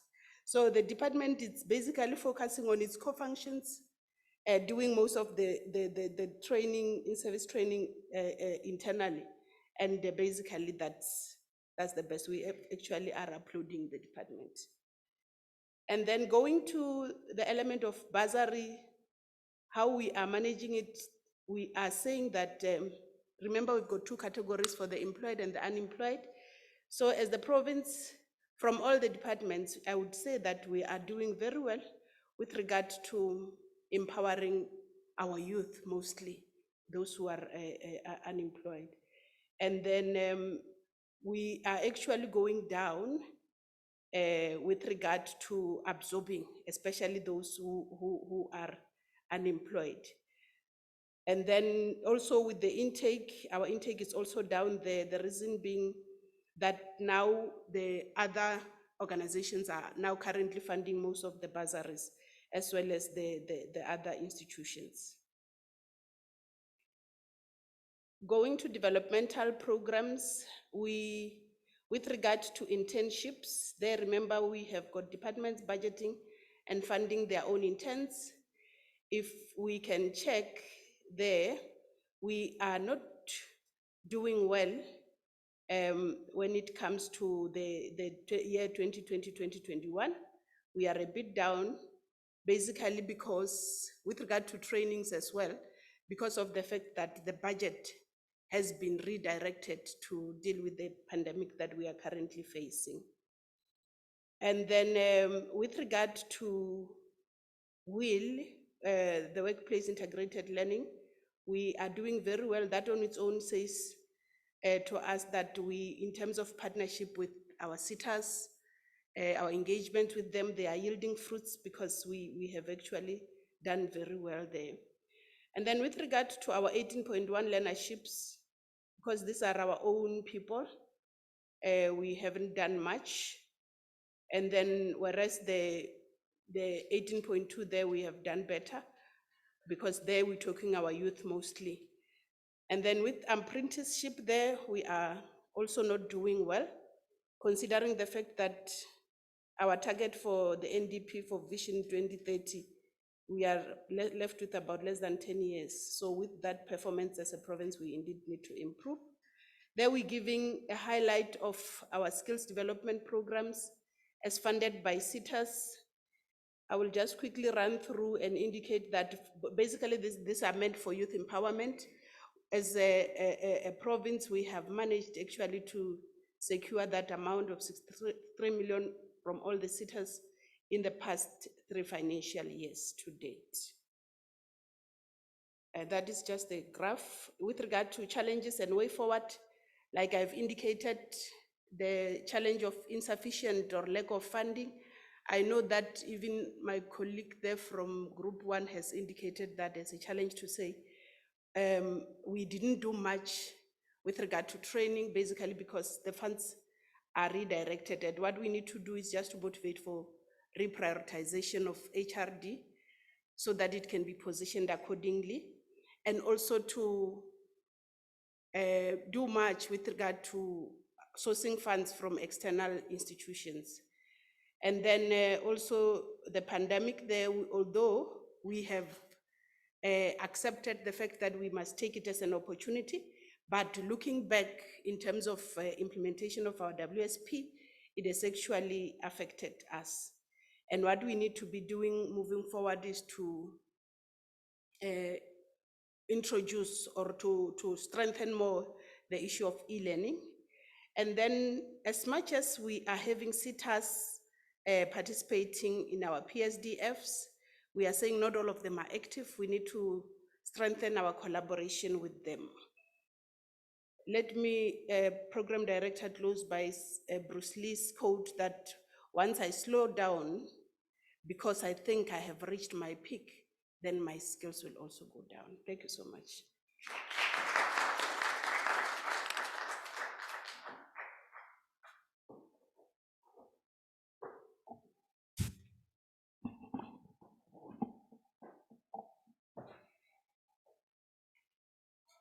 Thank you very much, Dr. Letwala, for that succinct presentation on the HRD landscape in the province. Well, what I said earlier, it's going to be something that I propose we do with regard to what emanated from the group discussions, so that perhaps if we can incorporate the input that we got from the group discussions, right, into the provincial HRD report, so that we do not have separate reports.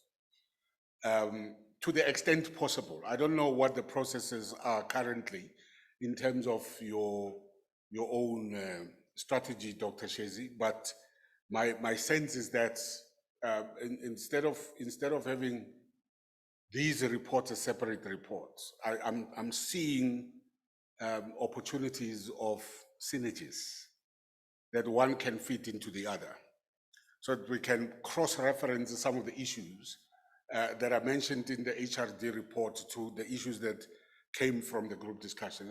I'll give just one good example.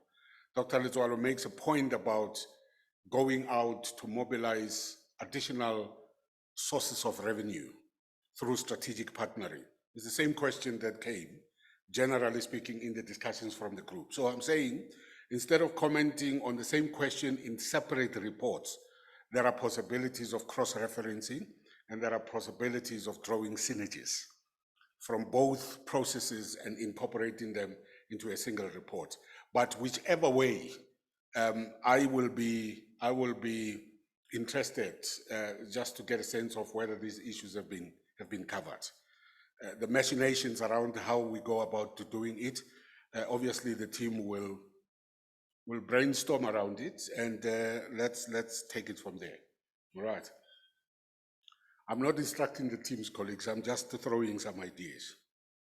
Then we have come to the end of the formal processes of the two-day session, and it is my pleasure at this stage to welcome Dr. Shezi again, the head of the Secretariat, to come and give us a vote of thanks and closing comments. Over to you.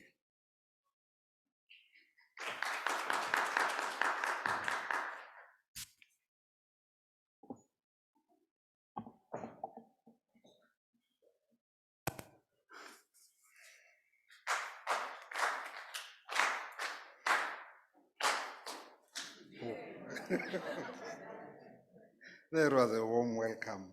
Ladies and gentlemen, good afternoon. I hope the objectives, we achieved them as we set them, the networking, the expansion of learning opportunities, the opportunities for you to be able to present your issues and discuss amongst yourselves. That's very important. We would not been able to be where we are in terms of the program, in terms of the learning opportunities, were it not for the skillful pilot who led the session. Let's give it up to Soli, our renowned facilitator. He has steered the program very skillfully and was able to tease out the issues, and then we're able to engage. Thank you very much, Mr. Mkalade. Always a pleasure to have you on these platforms. You certainly do enrich the experience. And then, of course, I need to thank the leadership of both the province under the leadership of Dr. Letsoalo, and we had Dr. Maja here, our DDG, who was also here. Thank you very much for being part of this and for providing guidance and leadership, and indeed very incisive presentations on topical issues of the day. Thank you, colleagues. Then yourselves, ladies and gentlemen, without you, we would be talking to the social distance of desks with the faces that are there. It's very important that you allow yourselves to learn, unlearn, and relearn. That's not me saying that. It's a famous person. I nearly said it's a very wise woman, my wife, who said that, but I'm sure you know it's not her. The ability to learn, unlearn, and relearn. It's very important to subject ourselves to that. If we are capable of subjecting yourself to that experience, it shows that you have potential to be teachable and to learn. The technicians, colleagues, these are the future generation of people who will take our departments into a digital transformation trajectory. We need to nurture these young people, even when you do employ interns in your unit, in your units. Be strategic about who you select in terms of, because this is the future, isn't it?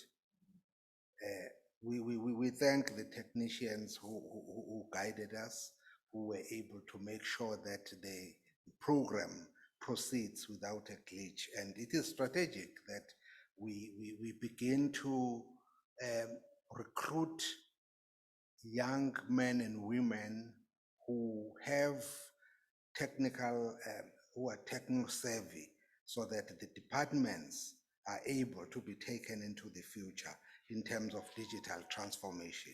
Thank you very much to the technicians for being there for us.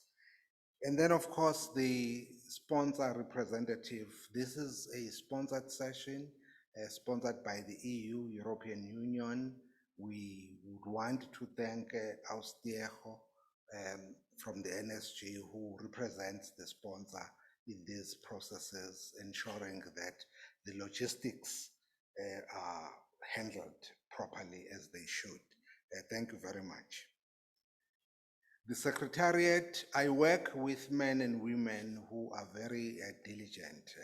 If you work with me, well, I work with people who are very, very capable and diligent. We call them, fancy name, the Secretariat. You see, the head of the Secretariat. It has, it is almost like you will say of the United Nations. It has a nice ring to it, doesn't it? Precious Rebecca here, you saw there's Precious there. The other gentleman, young man, Resuna Nguna, is not here with us.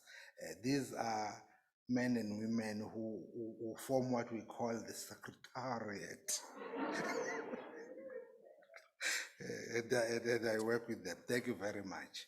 Last but not least, colleagues, when we do come to the province, we obviously need to engage with the provincial coordinators who assist us to do. They work with the secretariat, you see, but they are not the secretariat. No, no, no, no. I'm talking about people like Mr. Nake and Dimakato Palane. They helped us a lot in terms of coordinating this. And as the program director said, we need to ensure that we have processes to take forward these conversations as we go into the future. It's going to be very important that we are able to learn and then subject ourselves to those processes. Thank you very much.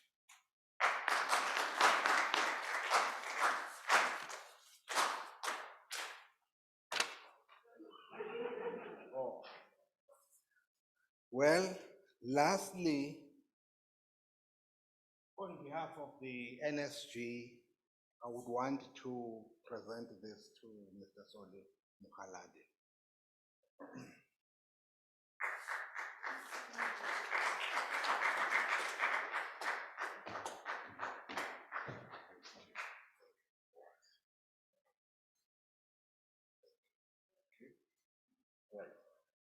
Don't be jealous.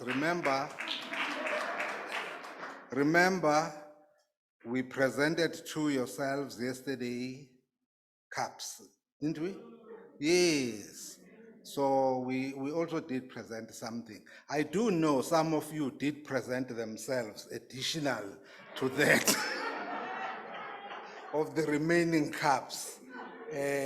But I forgive you because it was before we had the ethical presentation. And I'm sure after that you would be tempted each time you use that flask which you took by mistake.